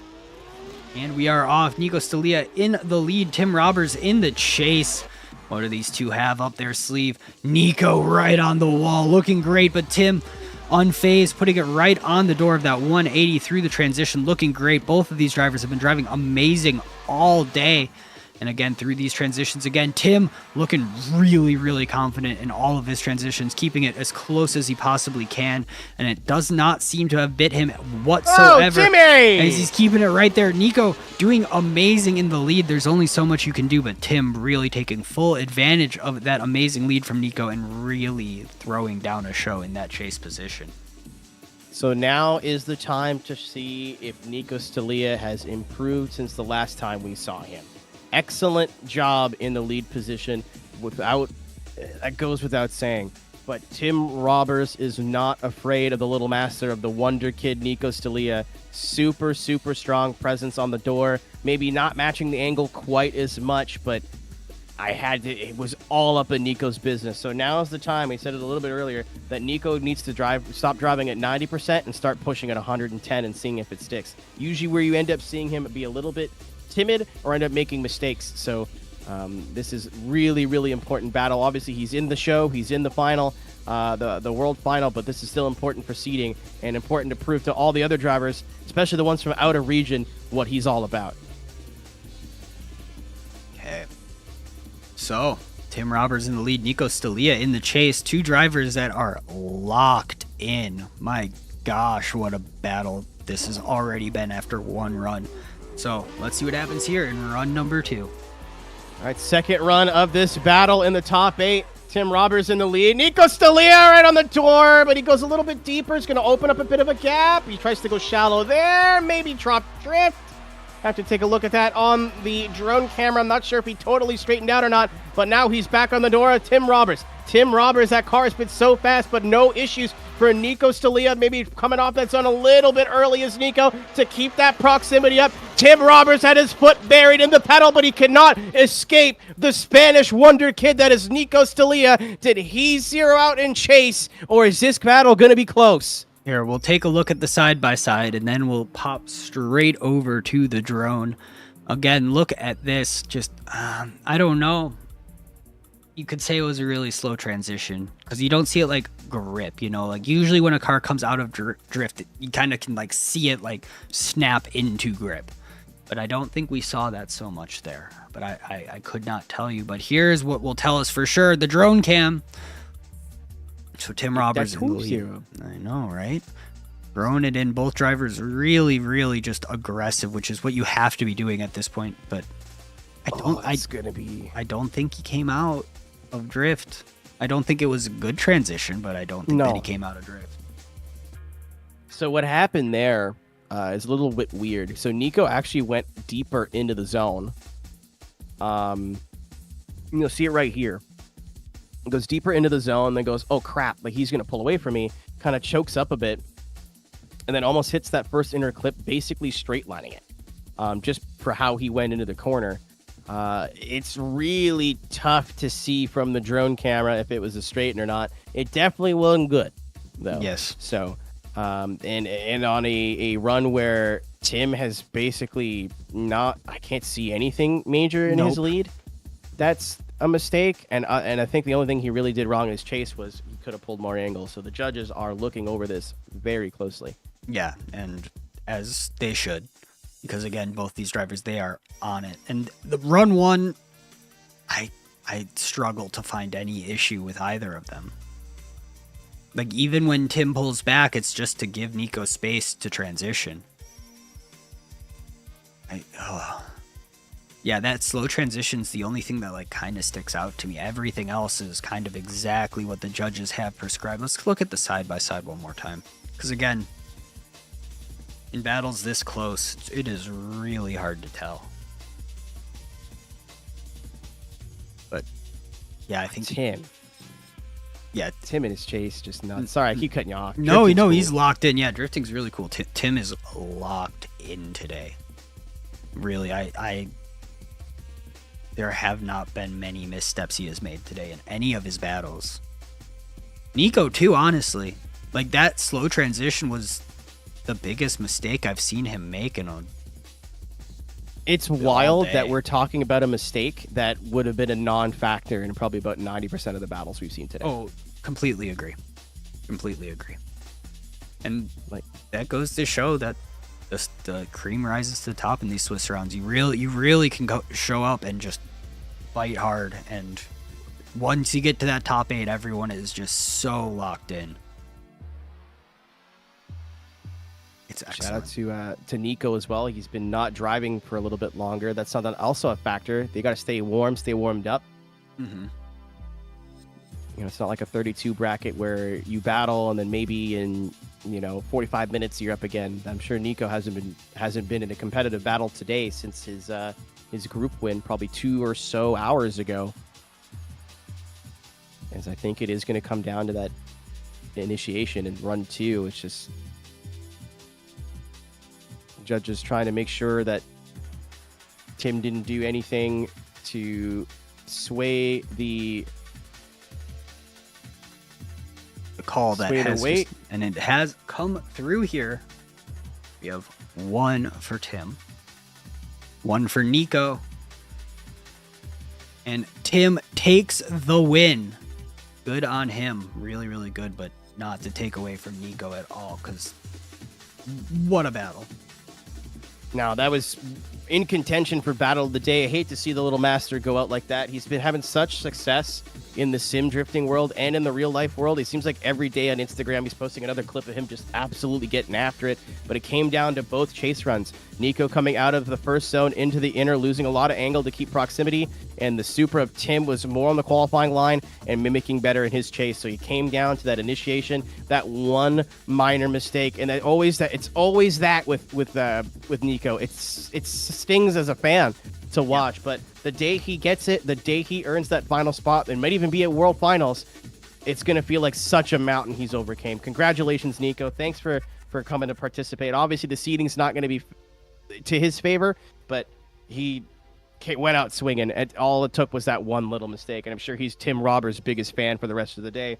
As now we have our last Finn in competition. Kosti Sivola going to go up against Darius Ostraka. Congratulations, you made it out of pools. Here's your prize. Here's a crazy battle. So let's get him up to the line. Again, just how it's looking right now here. Shaping up to be a battle, to say the least here. This is your final battle of our Next Level Racing Top 8. Looking very, very strong.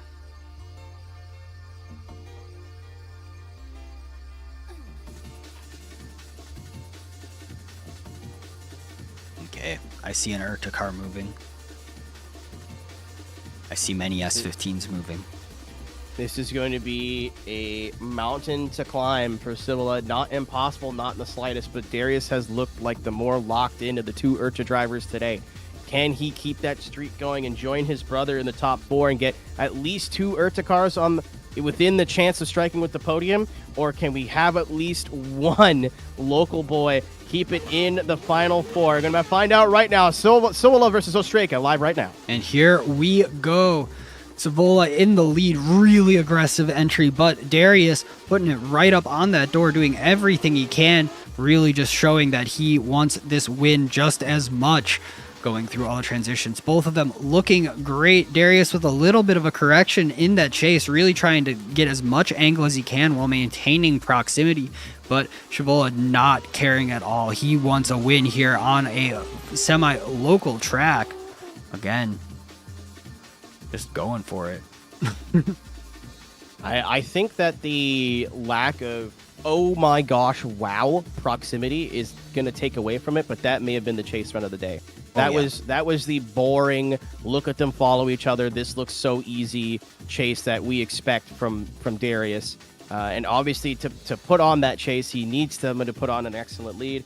And Sivola is the one that did it. This one, maybe with a couple little bobbles from Darius there, watching the replay, maybe. This one's dead nuts even. Oh yeah, it's right there. So they're already up at the line and they are getting ready to go here. Love to see it. So Darius now in the lead, Kosti in the chase. And let's see what happens here. Okay, lights are on, lights are off, and Darius just takes off like a bat out of hell, man. Just taken out of the frame. This one might already be over before it even starts. Let's see if Sivola can make it up, and that's not going to do it. Contact with the wall. Shame. That will be Sivola out of competition if Darius can just finish this run. He's got to be looking in his mirror and seeing a whole lot of nothing. Just a siding run now for Darius Ostreka. Big flick into the last corner. He's just going to make that work. And Darius Ostreka going to be joining his brother, unless there's something hilarious that happened there in the first corner that we missed. Yeah, right. In the final four. We will see here. Yep, as we are getting our call in here. So slide it left for Costi, slide it right for Darius, in the middle for an OMT. And I think we know how that one happened, which is very unfortunate. Costi doing great. Not to take away from that at all. But just sometimes the wall will take it away from you. So, finished our first group. There we go. We're loading in. So we're going to have Martinez Ostreka up against Alex O'Hara. And then we're going to have Tim Roberts up against Darius Ostreka. Will we see an Ostreka 1-2? Maybe. One way to find out. Up next. So, we're going to have O'Hara up against Ostreka. I know we had a Mr. D today, but in our prod chat for judges, they just referred to Darius as Big D, and I think that I'm going to try and make that stick. They've been doing that all day. I've been half asleep. So, let's get them up to the line here. I am ready.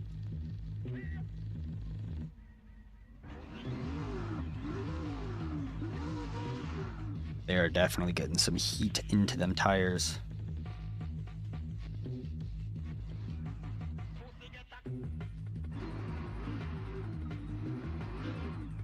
And yeah, unfortunately, that was the last of the Finnish drivers knocked out of this home round.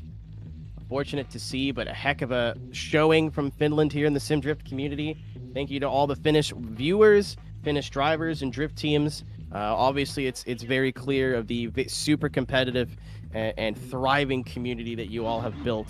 And I think regardless of who finishes where, that is the big takeaway from today. Congratulations to all of you, and keep doing what you're doing, because clearly it's working. Yep. So, here we go. Hashira up against Urta.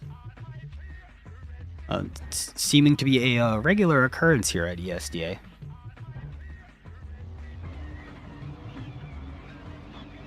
So, lights on, lights out, and there we go.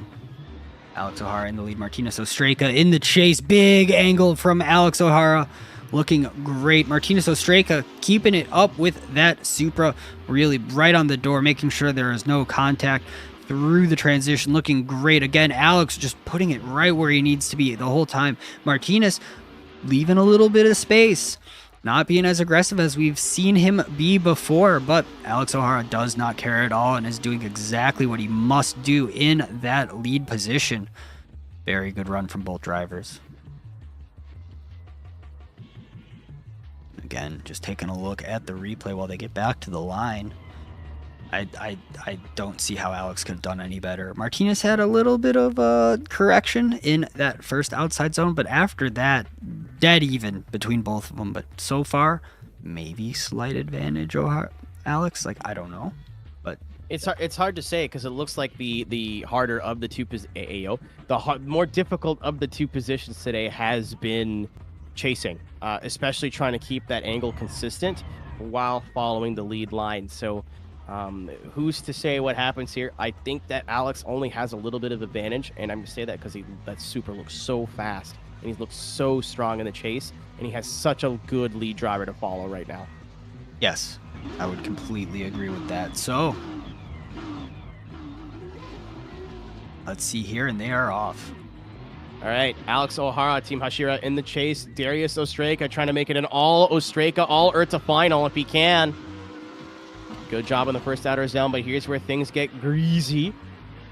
Not the best angle from Darius. Tire off from Darius. Blood in the water now for Alex O'Hara. Can he capitalize on the minor mistake? He is pushing Darius Ostreka through the corner right now. Right on the door of the team. Urta man, not afraid of the Ostreka. Pushing him again. Here is Alex O'Hara. Are you watching? Jeez, guys. Really just, wow. Yeah. Leave some for the rest of us. Like, again, all of these battles today, even ones with like accidents and whatnot, I am in awe. And I know I said this for last round as well. This new format, I don't know what's changed. I don't know if everyone's just stepped up. I don't know. This season, the driving's on a different level from everybody, and it is resulting in battles like this over and over and over. So we're getting a request for run number 2. So let's see from the drone.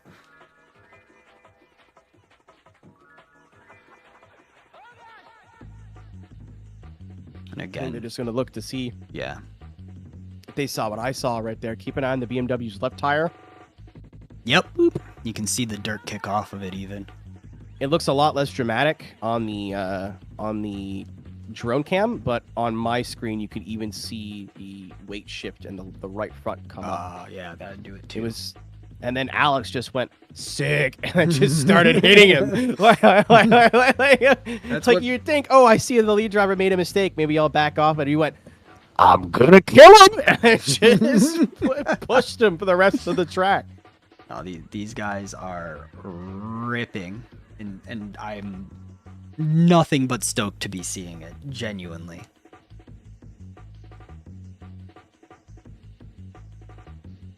I am just shook at how well it is going. And again, both runs really good. And if that's, again, we talked about earlier, if that's what we're talking about and that's going to be a deciding factor, that's craziness.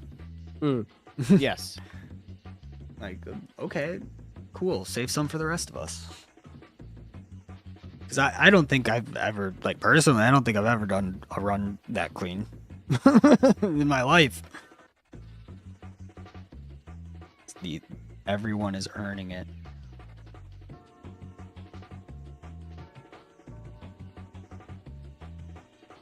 And again, just settling in. And again, I bet the nerves are going crazy right now. Yeah, this is the worst part. Is just I think both of them may have like, I think I got this. Maybe it's an OMT. Maybe they won. I don't know. And you're just sitting there being left alone with your thoughts, and it's terrifying. Yep. Obviously, I think that they have to be in Discord with staff to communicate, but there has to be like texting or something or another voice app with some teammates going, well, this happened, or maybe this happened, or maybe you got this. I think we this, whatever.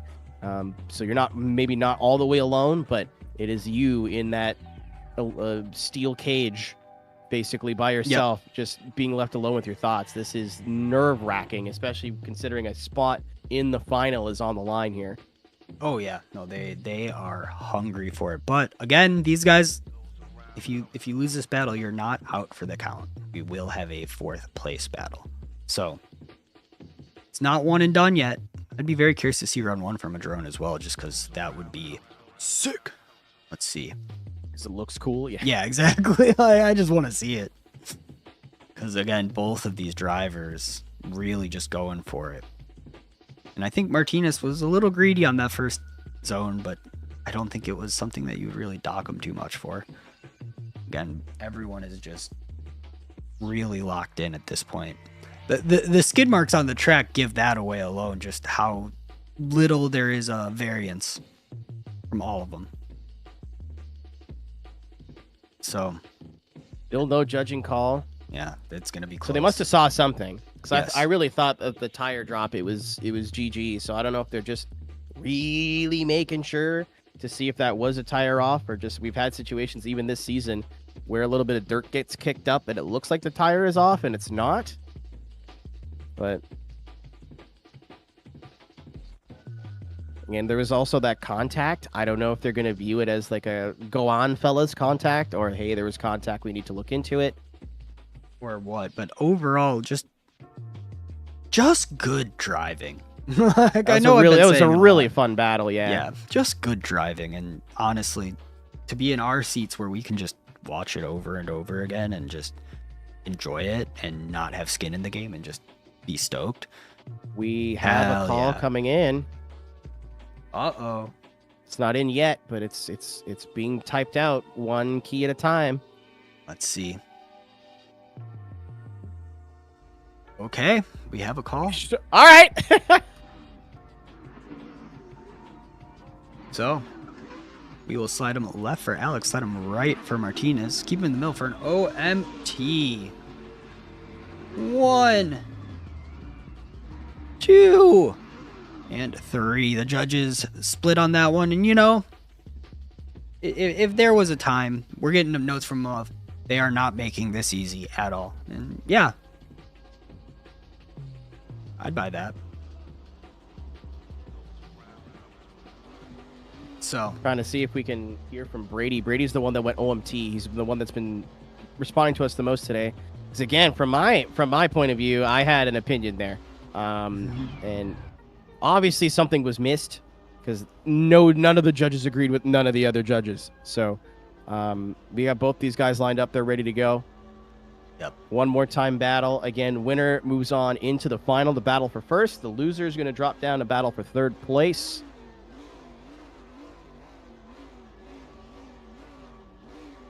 We are getting ready.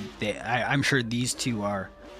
This is going to be another amazing battle, or there's going to be a large accident. It's going to be one or the other. And we are off. Alex O'Hara in the lead. Martinez Ostreka in the chase. Throwing it on in there. And again, Martinez just like does this thing where he hangs back on initiation, then sucks on up in that first outside zone. Really putting it right on the door. Matching angle now very, very nicely. But Alex O'Hara just, again, doing the same run he's done every time today, which has been perfect. So why would you change it? And Martinez Ostreka really working with it and across the line. Looking very, very strong from both of them. So let's get him back to the line and see what happens here. Yeah, again, kind of a mirror of the first one. I think that maybe Alex is, you know, or Darius or Martinez can pull people a bit more angle here. Definitely matching now. And then Alex kind of the opposite effect here, where not maybe the strongest ending to the run. I was full disclosure, I was messaging judges to see if we can get clarification on why. I want to talk to Brady because he was the one that went OMT. The other two obviously saw some different stuff, but Brady was the middleman, so I was trying to see if we can get his point of view. But they're busy judging, so we'll see if we can get that for you at some point in the between the end of this battle and the beginning of the next one. Here we go, second run of this OMT battle, and that's gonna be interesting. Again, I think the judges are going to go over that and see if maybe it was a over decel or just Alex being aggressive, and I'm going to go with the second one. And we'll have to, I think that's one of those perfect candidates. Let's take a look at that from the drone just as quickly as we can, because that'll tell the tale that we really care about. Yep, I think Alex just knew he had to bring it. I think that's the first really big mistake he's made. If not today, then for a while. Take a look from the drone cam here. Darius Ostreka, Martinez. I get them confused. I always thought Darius drove the BMW, and I've been wrong this whole time.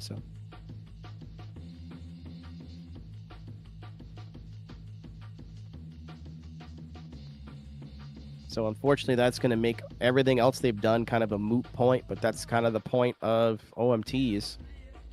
Yeah. And again, having spawns here to be able to get, because the camera angles here, I love the track cams. It looks awesome. But for accidents like this, it's so nice. I don't know. I kind of think Martinez put the anchors out a little bit there. And the issue is, we'd have to take a look at run one from the same angle to really like get that comparison, you know? Because I know people are slowing down, but it's always hard to see how much, you know? So here, let's see if Alex slows down a lot or not. Not like Martinez did. You see what I mean? Yeah. I don't know though, but like that's my initial read on it. And again, two drivers that haven't really seen Alex before, really like his driving, think he's cool. Seen Martinez a lot before, really like his driving, think he's cool. So like, I'm not cheering for one guy over the other, but I genuinely think, because look how much that BMW slows down. Just, ooh. It almost looks like he doesn't get the angle and then tries to use left foot braking to kick the rear end out, and it's just not going.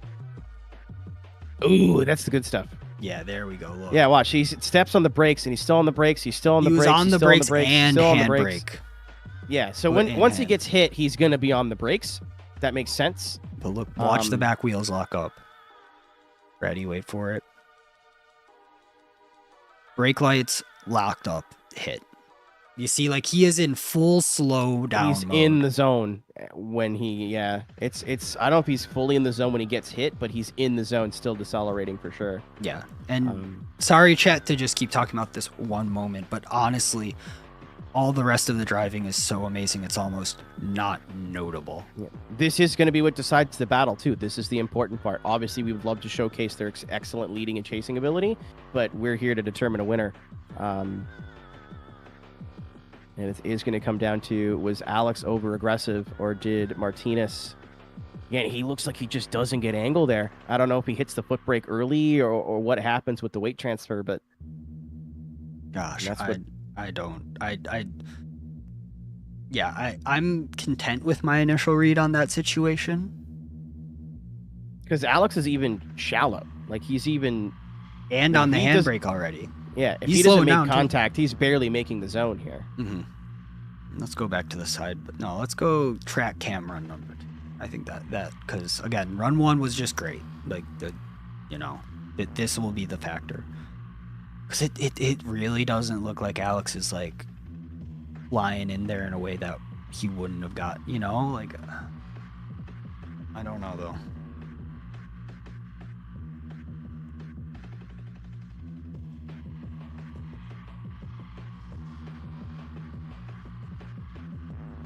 I do not know.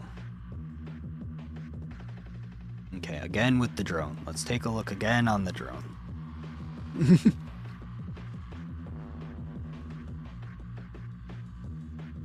Yeah, they're both on handbrake at that point.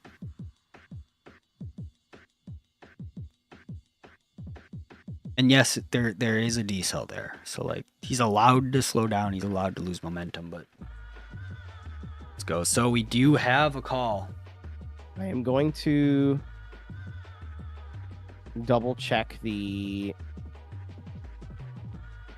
go ahead with what you're going to do. I'll chime in here in a second. 1, 2, and 3. Alex O'Hara taking the lead, confirmed from the judges. They deemed Martinez at fault for the reasons that we had discussed earlier as well. Yeah, so I'm looking at the drivers meeting packet that was instructed to the drivers this morning. And the decel zone goes up into the beginning of the outside zone. And obviously, here at Alastaro, we saw, and what the camera saw, and what the judges say that they saw, is that he continued to decelerate past that zone. So, unfortunately, that is going to be the first of our 2 Ostreikas bowing out of competition for the win. Alex O'Hara, Team Hashira, ESDA rookie. Welcome to ESDA. You are in the final, as Martinez Ostreika is not done competing, but is going to have to settle for trying to battle for 3rd place. Okay, let's get him ready. So, Darius Ostreika up against Tim Robbers. Both of them have been driving great today. Everyone's just been driving so great today. Like, I know I keep saying it, but my God.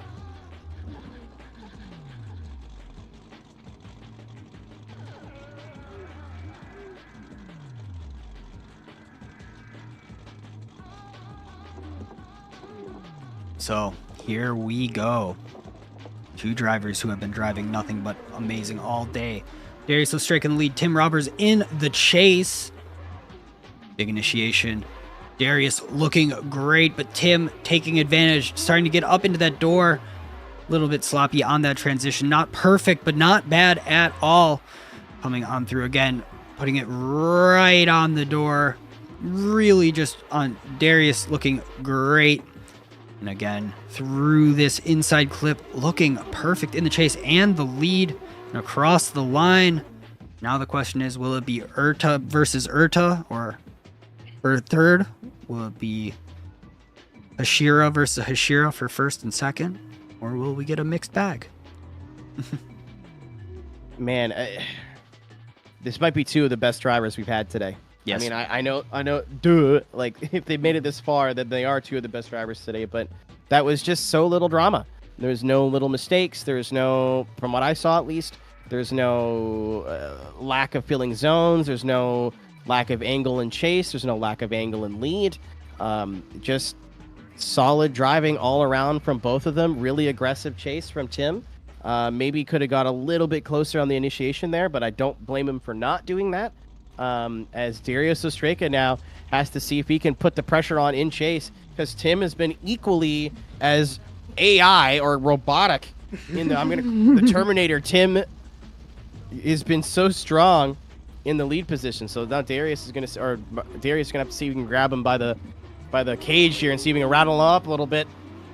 As Tim Robbers, the Terminator, in the lead position. Darius Ostreka, that's the kind of aggressive initiation we'd expect. Tim not getting all of that outer zone, and Darius making him pay, dropping back a little bit here now, second half of this run.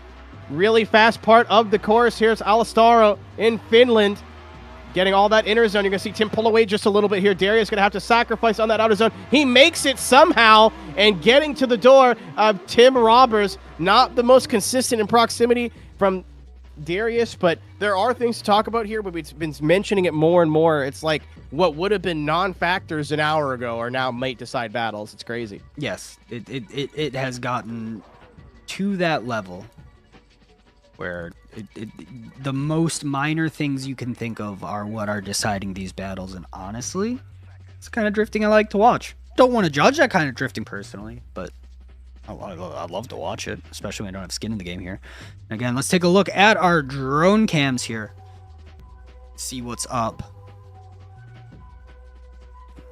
Very good. Yeah, Tim, he's been doing it all day, though, where he kind of, like, takes it easy, like, eases himself into that first outside zone. It makes total sense because that's where everyone's been dying of death today, but at the same time, that's something that you have to make a decision of, do I leave this on the table for the judges and hope that I can make it up in the next half of the run, or do I give it everything I've got? Look at Darius here. Look at the juxtaposition of these two entries. Bam. If anything, yeah. He's deeper on the zone than Tim. Okay, Darius, I see you. Okay, we have a call here. Oh. That's incorrect. There we go. So slide him left for Darius, right for Tim, in the middle for an OMT. One for Darius. One OMT. Two for Darius. There we go. Looking very good. So, Alex O'Hara up against Darius Ostreka for the final. But first, we have to have a battle for third place. So let's take a look really quickly here. There we go. This is how it has unfolded so far. So now, Martinez Ostreka and Tim Robbers for third place. Man. Hashira versus Urta, and then Hashira versus Urta is kind of wild when we get down to the nitty-gritty here. So Alex O'Hara for Team Hashira will be battling for the lead against Darius Big D Ostreka. And then Martinez Ostreka and Tim Robbers. Again, Martinez for Urta and Tim for Hashira. I had a whole brain fart there.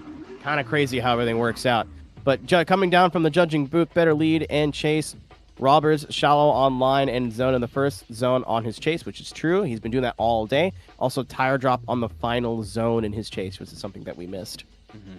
And here we go. So, this is the battle for third place. Tim Robbers up against Martinez Ostreka.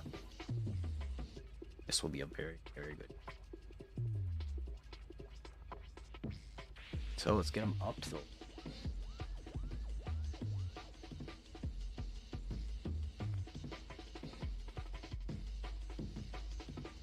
He is resetting, I believe.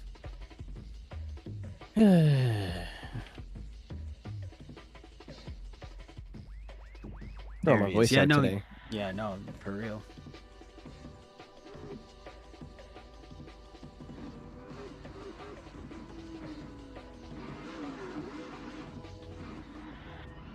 Okay, Awesome job from Tim. Can't wait to watch him drive again here, but he's got a mountain to climb. He's had one of the hardest runs through the bracket today, and again, super strong showing from these two brand new Ashura drivers, at least new to us, new to ESDA, and then both of them going up against Staples drivers that are always been driving. I think they've been with us since season 1. Let's see what he can do. Who's getting third place? Is it Marty? Is it Tim? We're about to find out. As we are throwing it in, Tim with a very aggressive initiation, a little bit shallow in the zone, but not terrible. Martinez Ostreka really just maintaining and following that lead driver exactly as he needs to. Coming through that second transition, Tim Roberts again, his lead runs are just unnotable how the same they are every time, doing exactly what he has to do, as Martinez really just trying to keep that proximity and really, really good. So far, I think that's the best chase we've seen out of him today. Yeah, maybe about even here, I think. Again, as you said, Joe, watch this initiation from Tim. He just kind of gets close to the wall and goes, ah, and then pulls off a little bit. That's all Martinez needs to go. I'm having that. Yep. And then maybe a little bit shallow on angle. Again, that's kind of what he's been doing all day. It's not crazy, but and then really aggressive with the proximity here. But right here, he gets into the zone, but doesn't feel all of it. So not necessarily a negative or a major deduction, but could be a deciding factor in this battle. We're up to the line and we're ready for the second part of this battle for third place.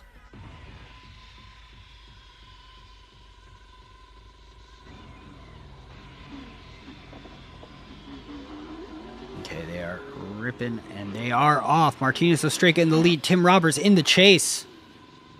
Martinez learning his lesson, going nice and deep there. Maybe a little bit of a checkup mid-corner, but it doesn't matter. Tim Roberts now, you need to use the speed of that Supra again. This is the battle for third place.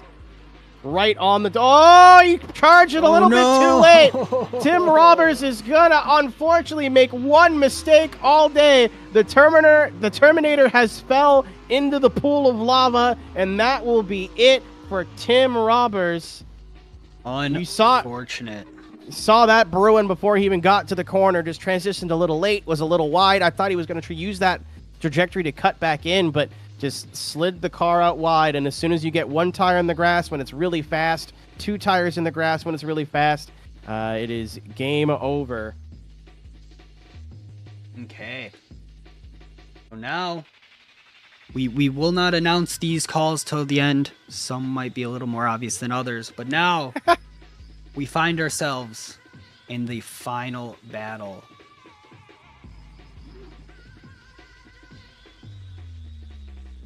Okay, making sure all of my stuff is set up and ready to go here. Here we go. Alex O'Hara, Darius Ostreka. This is for all of them. For all the beans. I hope they're pinto beans. God damn. Wait, let me help you. I got it. One sec. I'm gonna yell. I'm just gonna yell. There's just going to be yelling involved now. We're gonna get him up to the line, ready to go here. Alex O'Hara will be leading Darius Ostreka in the chase. Two drivers who have been... Darius a little more calculated. Alex has just been full send every time. Don't care. So...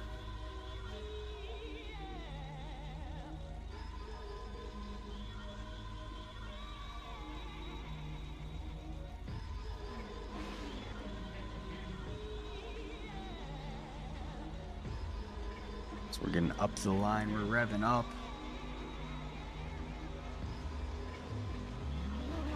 Okay, and we are off. Here we go. This is the final battle of the day. Alex in the lead, Darius in the chase. Alex looking great in the lead, and Darius taking as much advantage as he can now, getting up to the door of that Supra. Looking great through the transition again. On the outside zone, not in the grass. Not going to throw it all away through the transition. And here we go again, looking great. And across the line, keeping it all on the track. Really great run so far. A super sick job. Really, really strong start.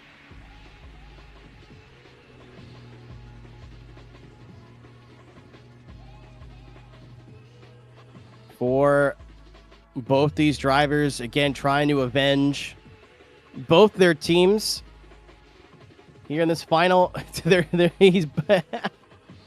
Alex is giving him a bump as I took down your brother. I'm ready to take you down too. Awesome start. Very little to talk about, which usually means that we have had an excellent start, an excellent job. Okay.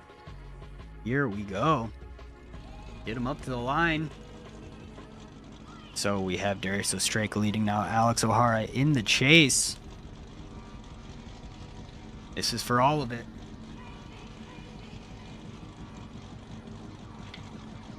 Okay.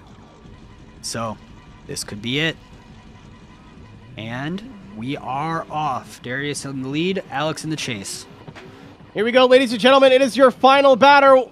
One winner is taking the gold. One win. Oh, and that's going to make it a lot easier to make a decision. Lots of battles still left, though, but Darius Ostrika bouncing off the last pixel of that wall. He would have been just a little bit later, but it's not over yet. Alex O'Hara, we've seen it go we thought it was over before, but somehow made it go OMT. Another piece of contact with Darius Ostrika. I'm so tired. From Darius Ostrika. Hitting the door of Darius, about a 360 across the line. Think he went a little bit shallow there. Yeah, Got a bump from Alex. Let's take a look at the drone for run number 2. Run 1 was too clean. Well, let's see here. So Darius, been pretty good. Little wall tap. Alex unfazed by it.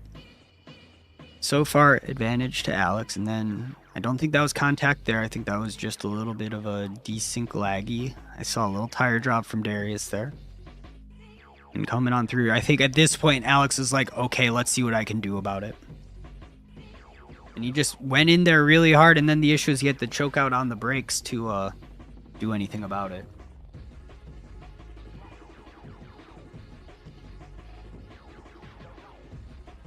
So let's see what will happen here. And again, the judges looking over, I'm sure specifically that second run. Yeah, as it's kind of been the theme of the day, it all comes down to run number 2. Yeah. And again, take a look at it from the track cams.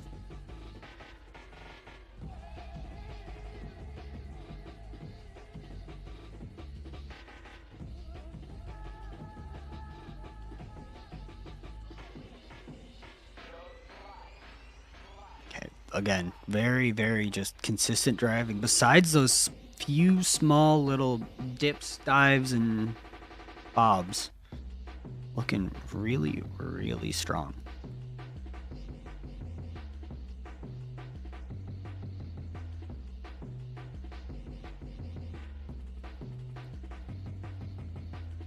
And there can be only one winner here. We have our bronze step on the podium decided.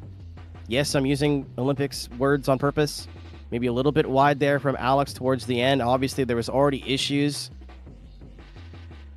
Yeah, looking very, very good. And again, let's go back to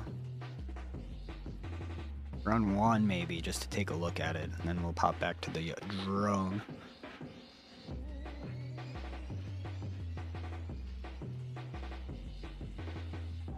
Overall, just very, very confident driving. That's the most shocking thing, is how confident they were.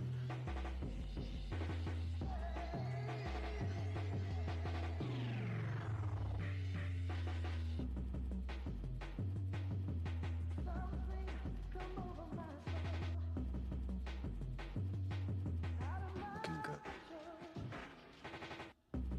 Okay, let's take a look at the drone one last time.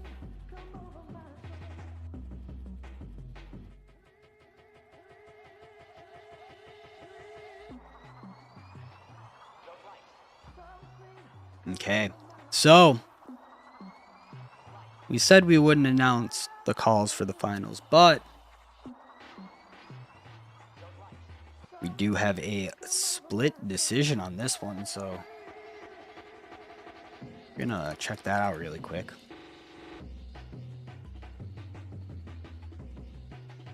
There we go. So, left, right, center, we know the drill. We have an OMT. We have one for Darius. Then we have another OMT, so line them up. Let's do it again. You know, I think the contact that Alex kind of does for fun is what's costing him. Because this is the second time now where I've thought, okay, I think I know how this is going to go, and it does not go the way I thought it was going to go, and it involves Alex O'Hara. And that's the second time where I'm like, oh, he's sitting on a bit of an advantage here, and goes for some tippy-tap contacts, and I'm not sure. There's judges saying similar mistakes, and it's too close to call. Just excellent insight from the judging booth right now. But yeah, I obviously Alex missed an inner zone too. I don't think that helped, but here we go one more time. Here we go. Alex in the lead, Darius in the chase. Will they learn from last time? Alex looking super, super strong right on the wall. Anything left that they could find, they are definitely going for it now. They definitely both don't want to go home with second place. They have their eyes on that gold medal, and my God, are they both driving like they mean it too. So coming on through that final transition, so far so clean in that run across the line. Perfect run for both of them so far. Nice solid start, making good on that OMT call. You see here, Alex doing a much better job on the outer zone. Darius, again, has been one of the only drivers today, I think, that hasn't been afraid to get aggressive in the first outer zone. Maybe a little bit of a slow transition there from Ostreka. O'Hara making him pay because he has not really made a mistake, very many mistakes in the lead. Maybe a little bit off that inner clip, though, was Ostreka, but more focused on running the door of Alex O'Hara. And then that's kind of it. Again, it's not even mistakes. It's just things done differently. That's kind of it between these two so far. Okay, we are ready. We're at the line. What are we gonna see here? I think it's gonna be the most perfect run from both of them or catastrophic. No in between. I mean, this is the first time that Alex has been really forced to get aggressive here. He's had a pretty good run through the bracket so far. Can he make it all the way? Darius Ostreka, Big D, nice job in the lead position. Alex kind of going a little bit timid at first, but now he's going to have to try and get aggressive. For the first time all day, he's going to have to try to catch that lead car. Darius kind of not really pulling angle, then really takes off there. The judges have, I'm telling you for now, right now, we're going to look at that as the gap kind of staying the same. Alex trying to cut a little bit of that outer zone to get there. Darius taking a different line on that last corner. Interesting. Let's take a look at our replay and then I'll take a look at the drone again one more time on that second run. So into that first outside zone, great. Exactly what we're expecting. And then, see, the thing is, like, I don't think that he really pulled too much angle and really opened up that gap. But I think you'll see it. Yeah, I don't know. You'll see it in the drone because it'll be like I'm watching in chase cameras. I know you're watching in the track cameras. It'll be night and day. It'll be really obvious. Okay, here we go. Let's take a look at the drone cam. This is run number 1. No, this is 2. This is 2. Yeah. So all good right now. Alex was a little bit shallow, but everyone's been doing that all day in chase runs. But watch Darius right now. There's angles. Kind of shallow, kind of shallow, kind of shallow, kind of shallow, kind of shallow. Now he's gone. Yeah. So he opens up the gap and then throws the big angle. Alex is fast, but he's not that fast compared to Darius. He comes off the zone early. Darius apexes a little bit later, so he gets the better line out of the corner, opens up that gap a little bit more. I see it. We have one judge with the decision. Yes. But it'll come down to, this is going to be controversial, I think, if it goes either way. Because it's, how do you view that? Yeah, right. Is Alex just offline and pulling too much angle and not adjusting to the lead car? Was the lead car trying to get away? Which, for those who have not watched competitive drifting before, at least in ESDA, that's something they normally are looking at. You basically have to pretend that, I mean, we don't do qualifying anymore, but as a lead vehicle, you have to pretend you're out there qualifying. And if it's something you wouldn't do in qualifying, then you can't really do it. He's not, like, straight, but No. Alex tries to match him. I really don't know. Nope, this one's above my head. Yep. I'm very glad that I'm not a judge.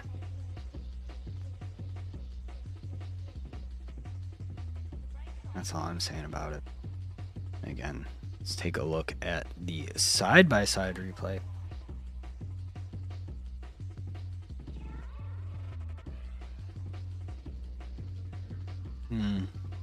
I could see it going either way.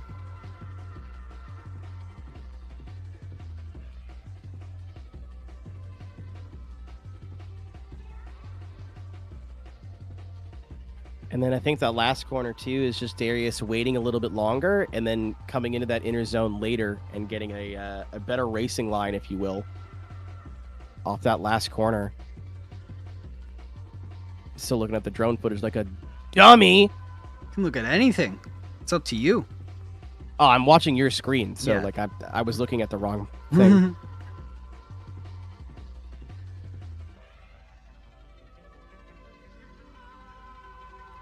I don't know. Judge is actually requesting that side-by-side, too. It's the first time today. Either way, ladies and gentlemen, thank you for watching. Thanks for hanging out with us. It's been a fun morning, a fun afternoon, leading into an evening here. Again, thank you to all of our supporters and sponsors, the ones that just support our groups, our Group 1, Koruworks, Group 2, Firman Power Equipment, Group 3, TEAMGROUP, which is, say that 5 times fast. At Group 4 with Vosan.co. This track should be available in the next 24 to 48 hours on Vosan.co. You can already get the ESDA Pro car pack. And then, of course, Next Level Racing supporting this top 8, which is all these drivers have already made it to the World Final. This is very important for seeding. Don't want to forget Skulls as well. Nope. Jumping on as a apparel sponsor. And then on top of that, our supporters, Shadow Realm as well. I've seen them in chat earlier. Hopefully they're still here. And anyone else with a banner that I may have missed. There are Brady's many Tire banners. Generator. Yep.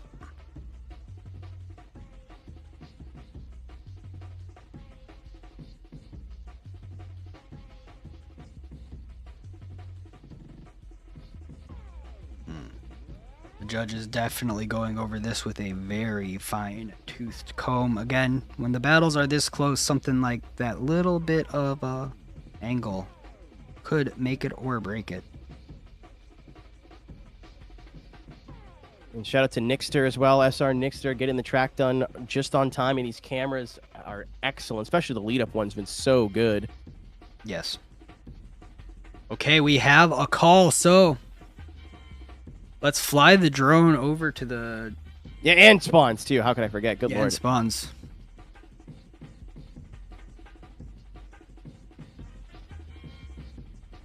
Now let's get them all lined up and ready to go here.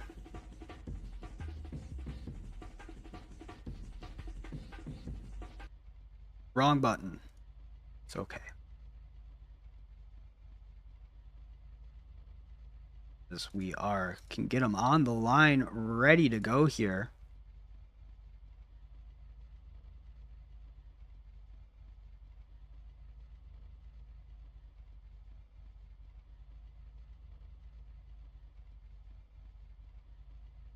And we do, as you said, Joe, have a judging decision. There will be a winner.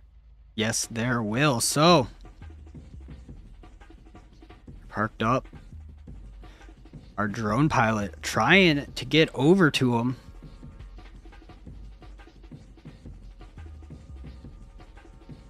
Okay. So, in third place, I think we all know what happened there as we're getting them back to the line. Everyone's getting ready. Everyone's getting so excited. Like professionals. Look, they've done this before. All right. So, in third place, we have Martinez Ostraka, who is parked up not there. He's probably asleep or something. It's a Saturday afternoon, evening. It's getting a little late, so like about 9-10 o'clock for them now. Yeah, I get it. Cool. They're working it out. There he is. Cool. There we go. Somebody just said, "Hey, Martinez, go do some stuff." Go do. So they're driving around. I think there is a podium area. At least they're looking for one. They're just having fun, I guess. I don't know. Yeah, that will be at 1 or 2 IRTA cars on the podium. Yep. Out of the two, IRTA versus Hashira Final 4.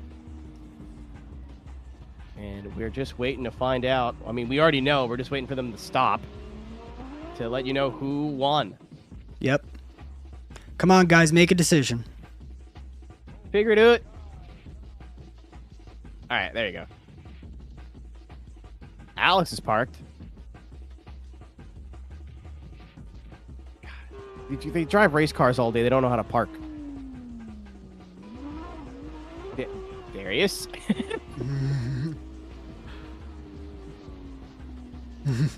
Ricky Bobby pulling up here, as we do have a winner, and I believe it was not unanimous.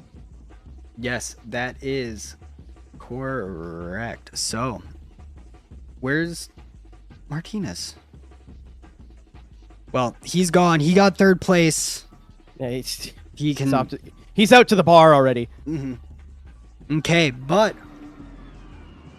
for first place, who's it gonna be? IRTA, Ashira, Alex O'Hara, or Darius Ostraka? It is by split decision. Alex O'Hara takes home the win.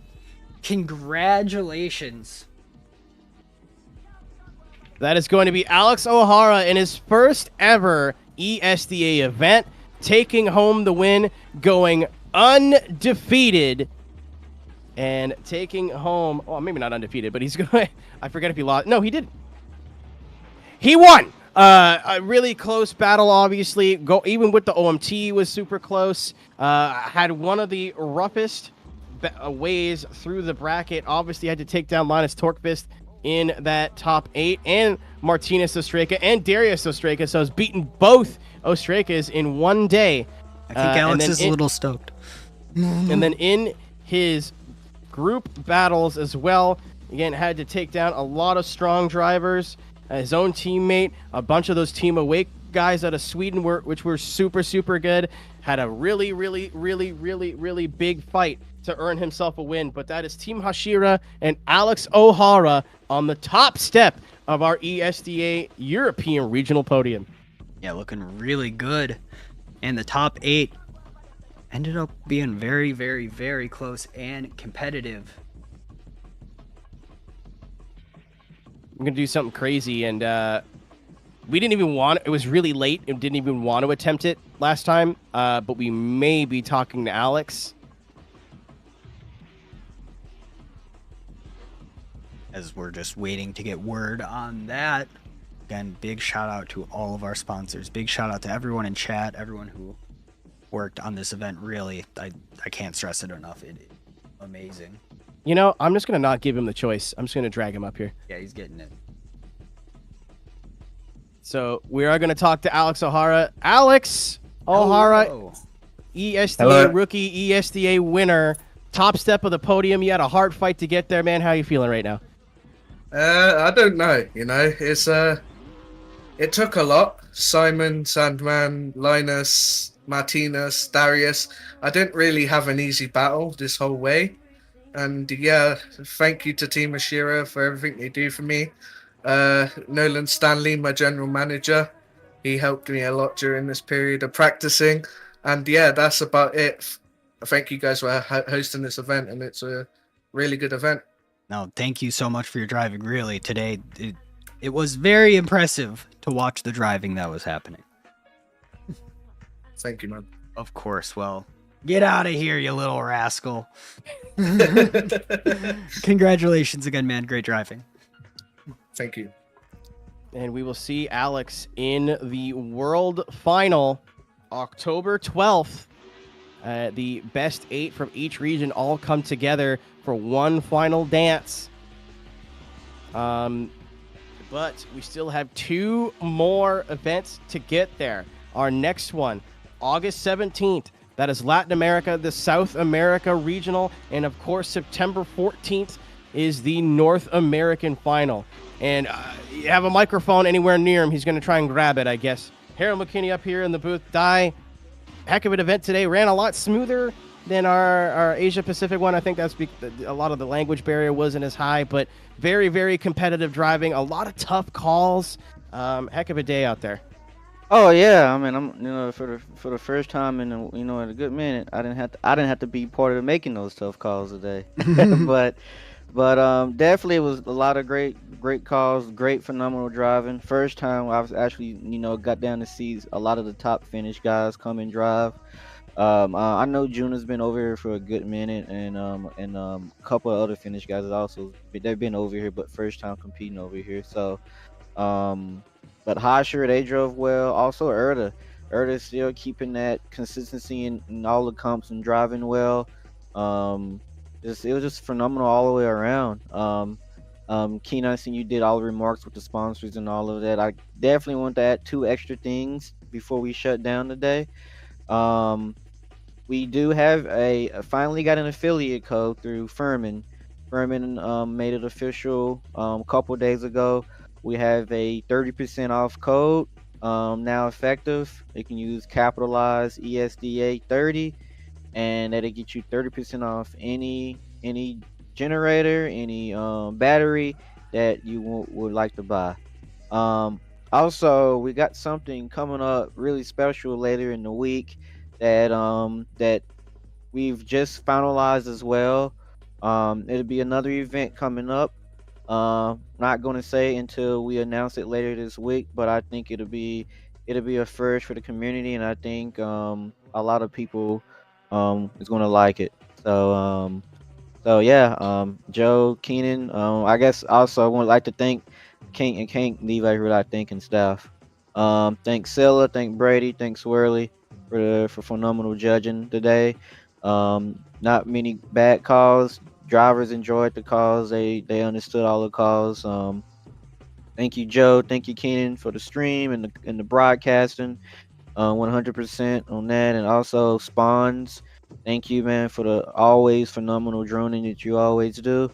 Like to thank Matthias with the amazing highlight edits. Definitely gonna be one coming soon from this great round, and also like to thank Scorpidorp. Great edit today. It was last second. We was fumbling around all week, but it was a phenomenal edit that you did, man. So definitely have to appreciate everybody today. Oh, yes. Again, thank you to everybody. It has been a lovely day of drifting. So I think it's time that we part ways. So thank you again, everyone, for hanging out. Thank you to everyone that worked on it. Thank you to all the drivers. Thank you to all the sponsors. Just a million thank yous. So we'll catch you guys in a few weeks here at ESDA. This has been round 2. We'll catch you in a few weeks. Later, everyone.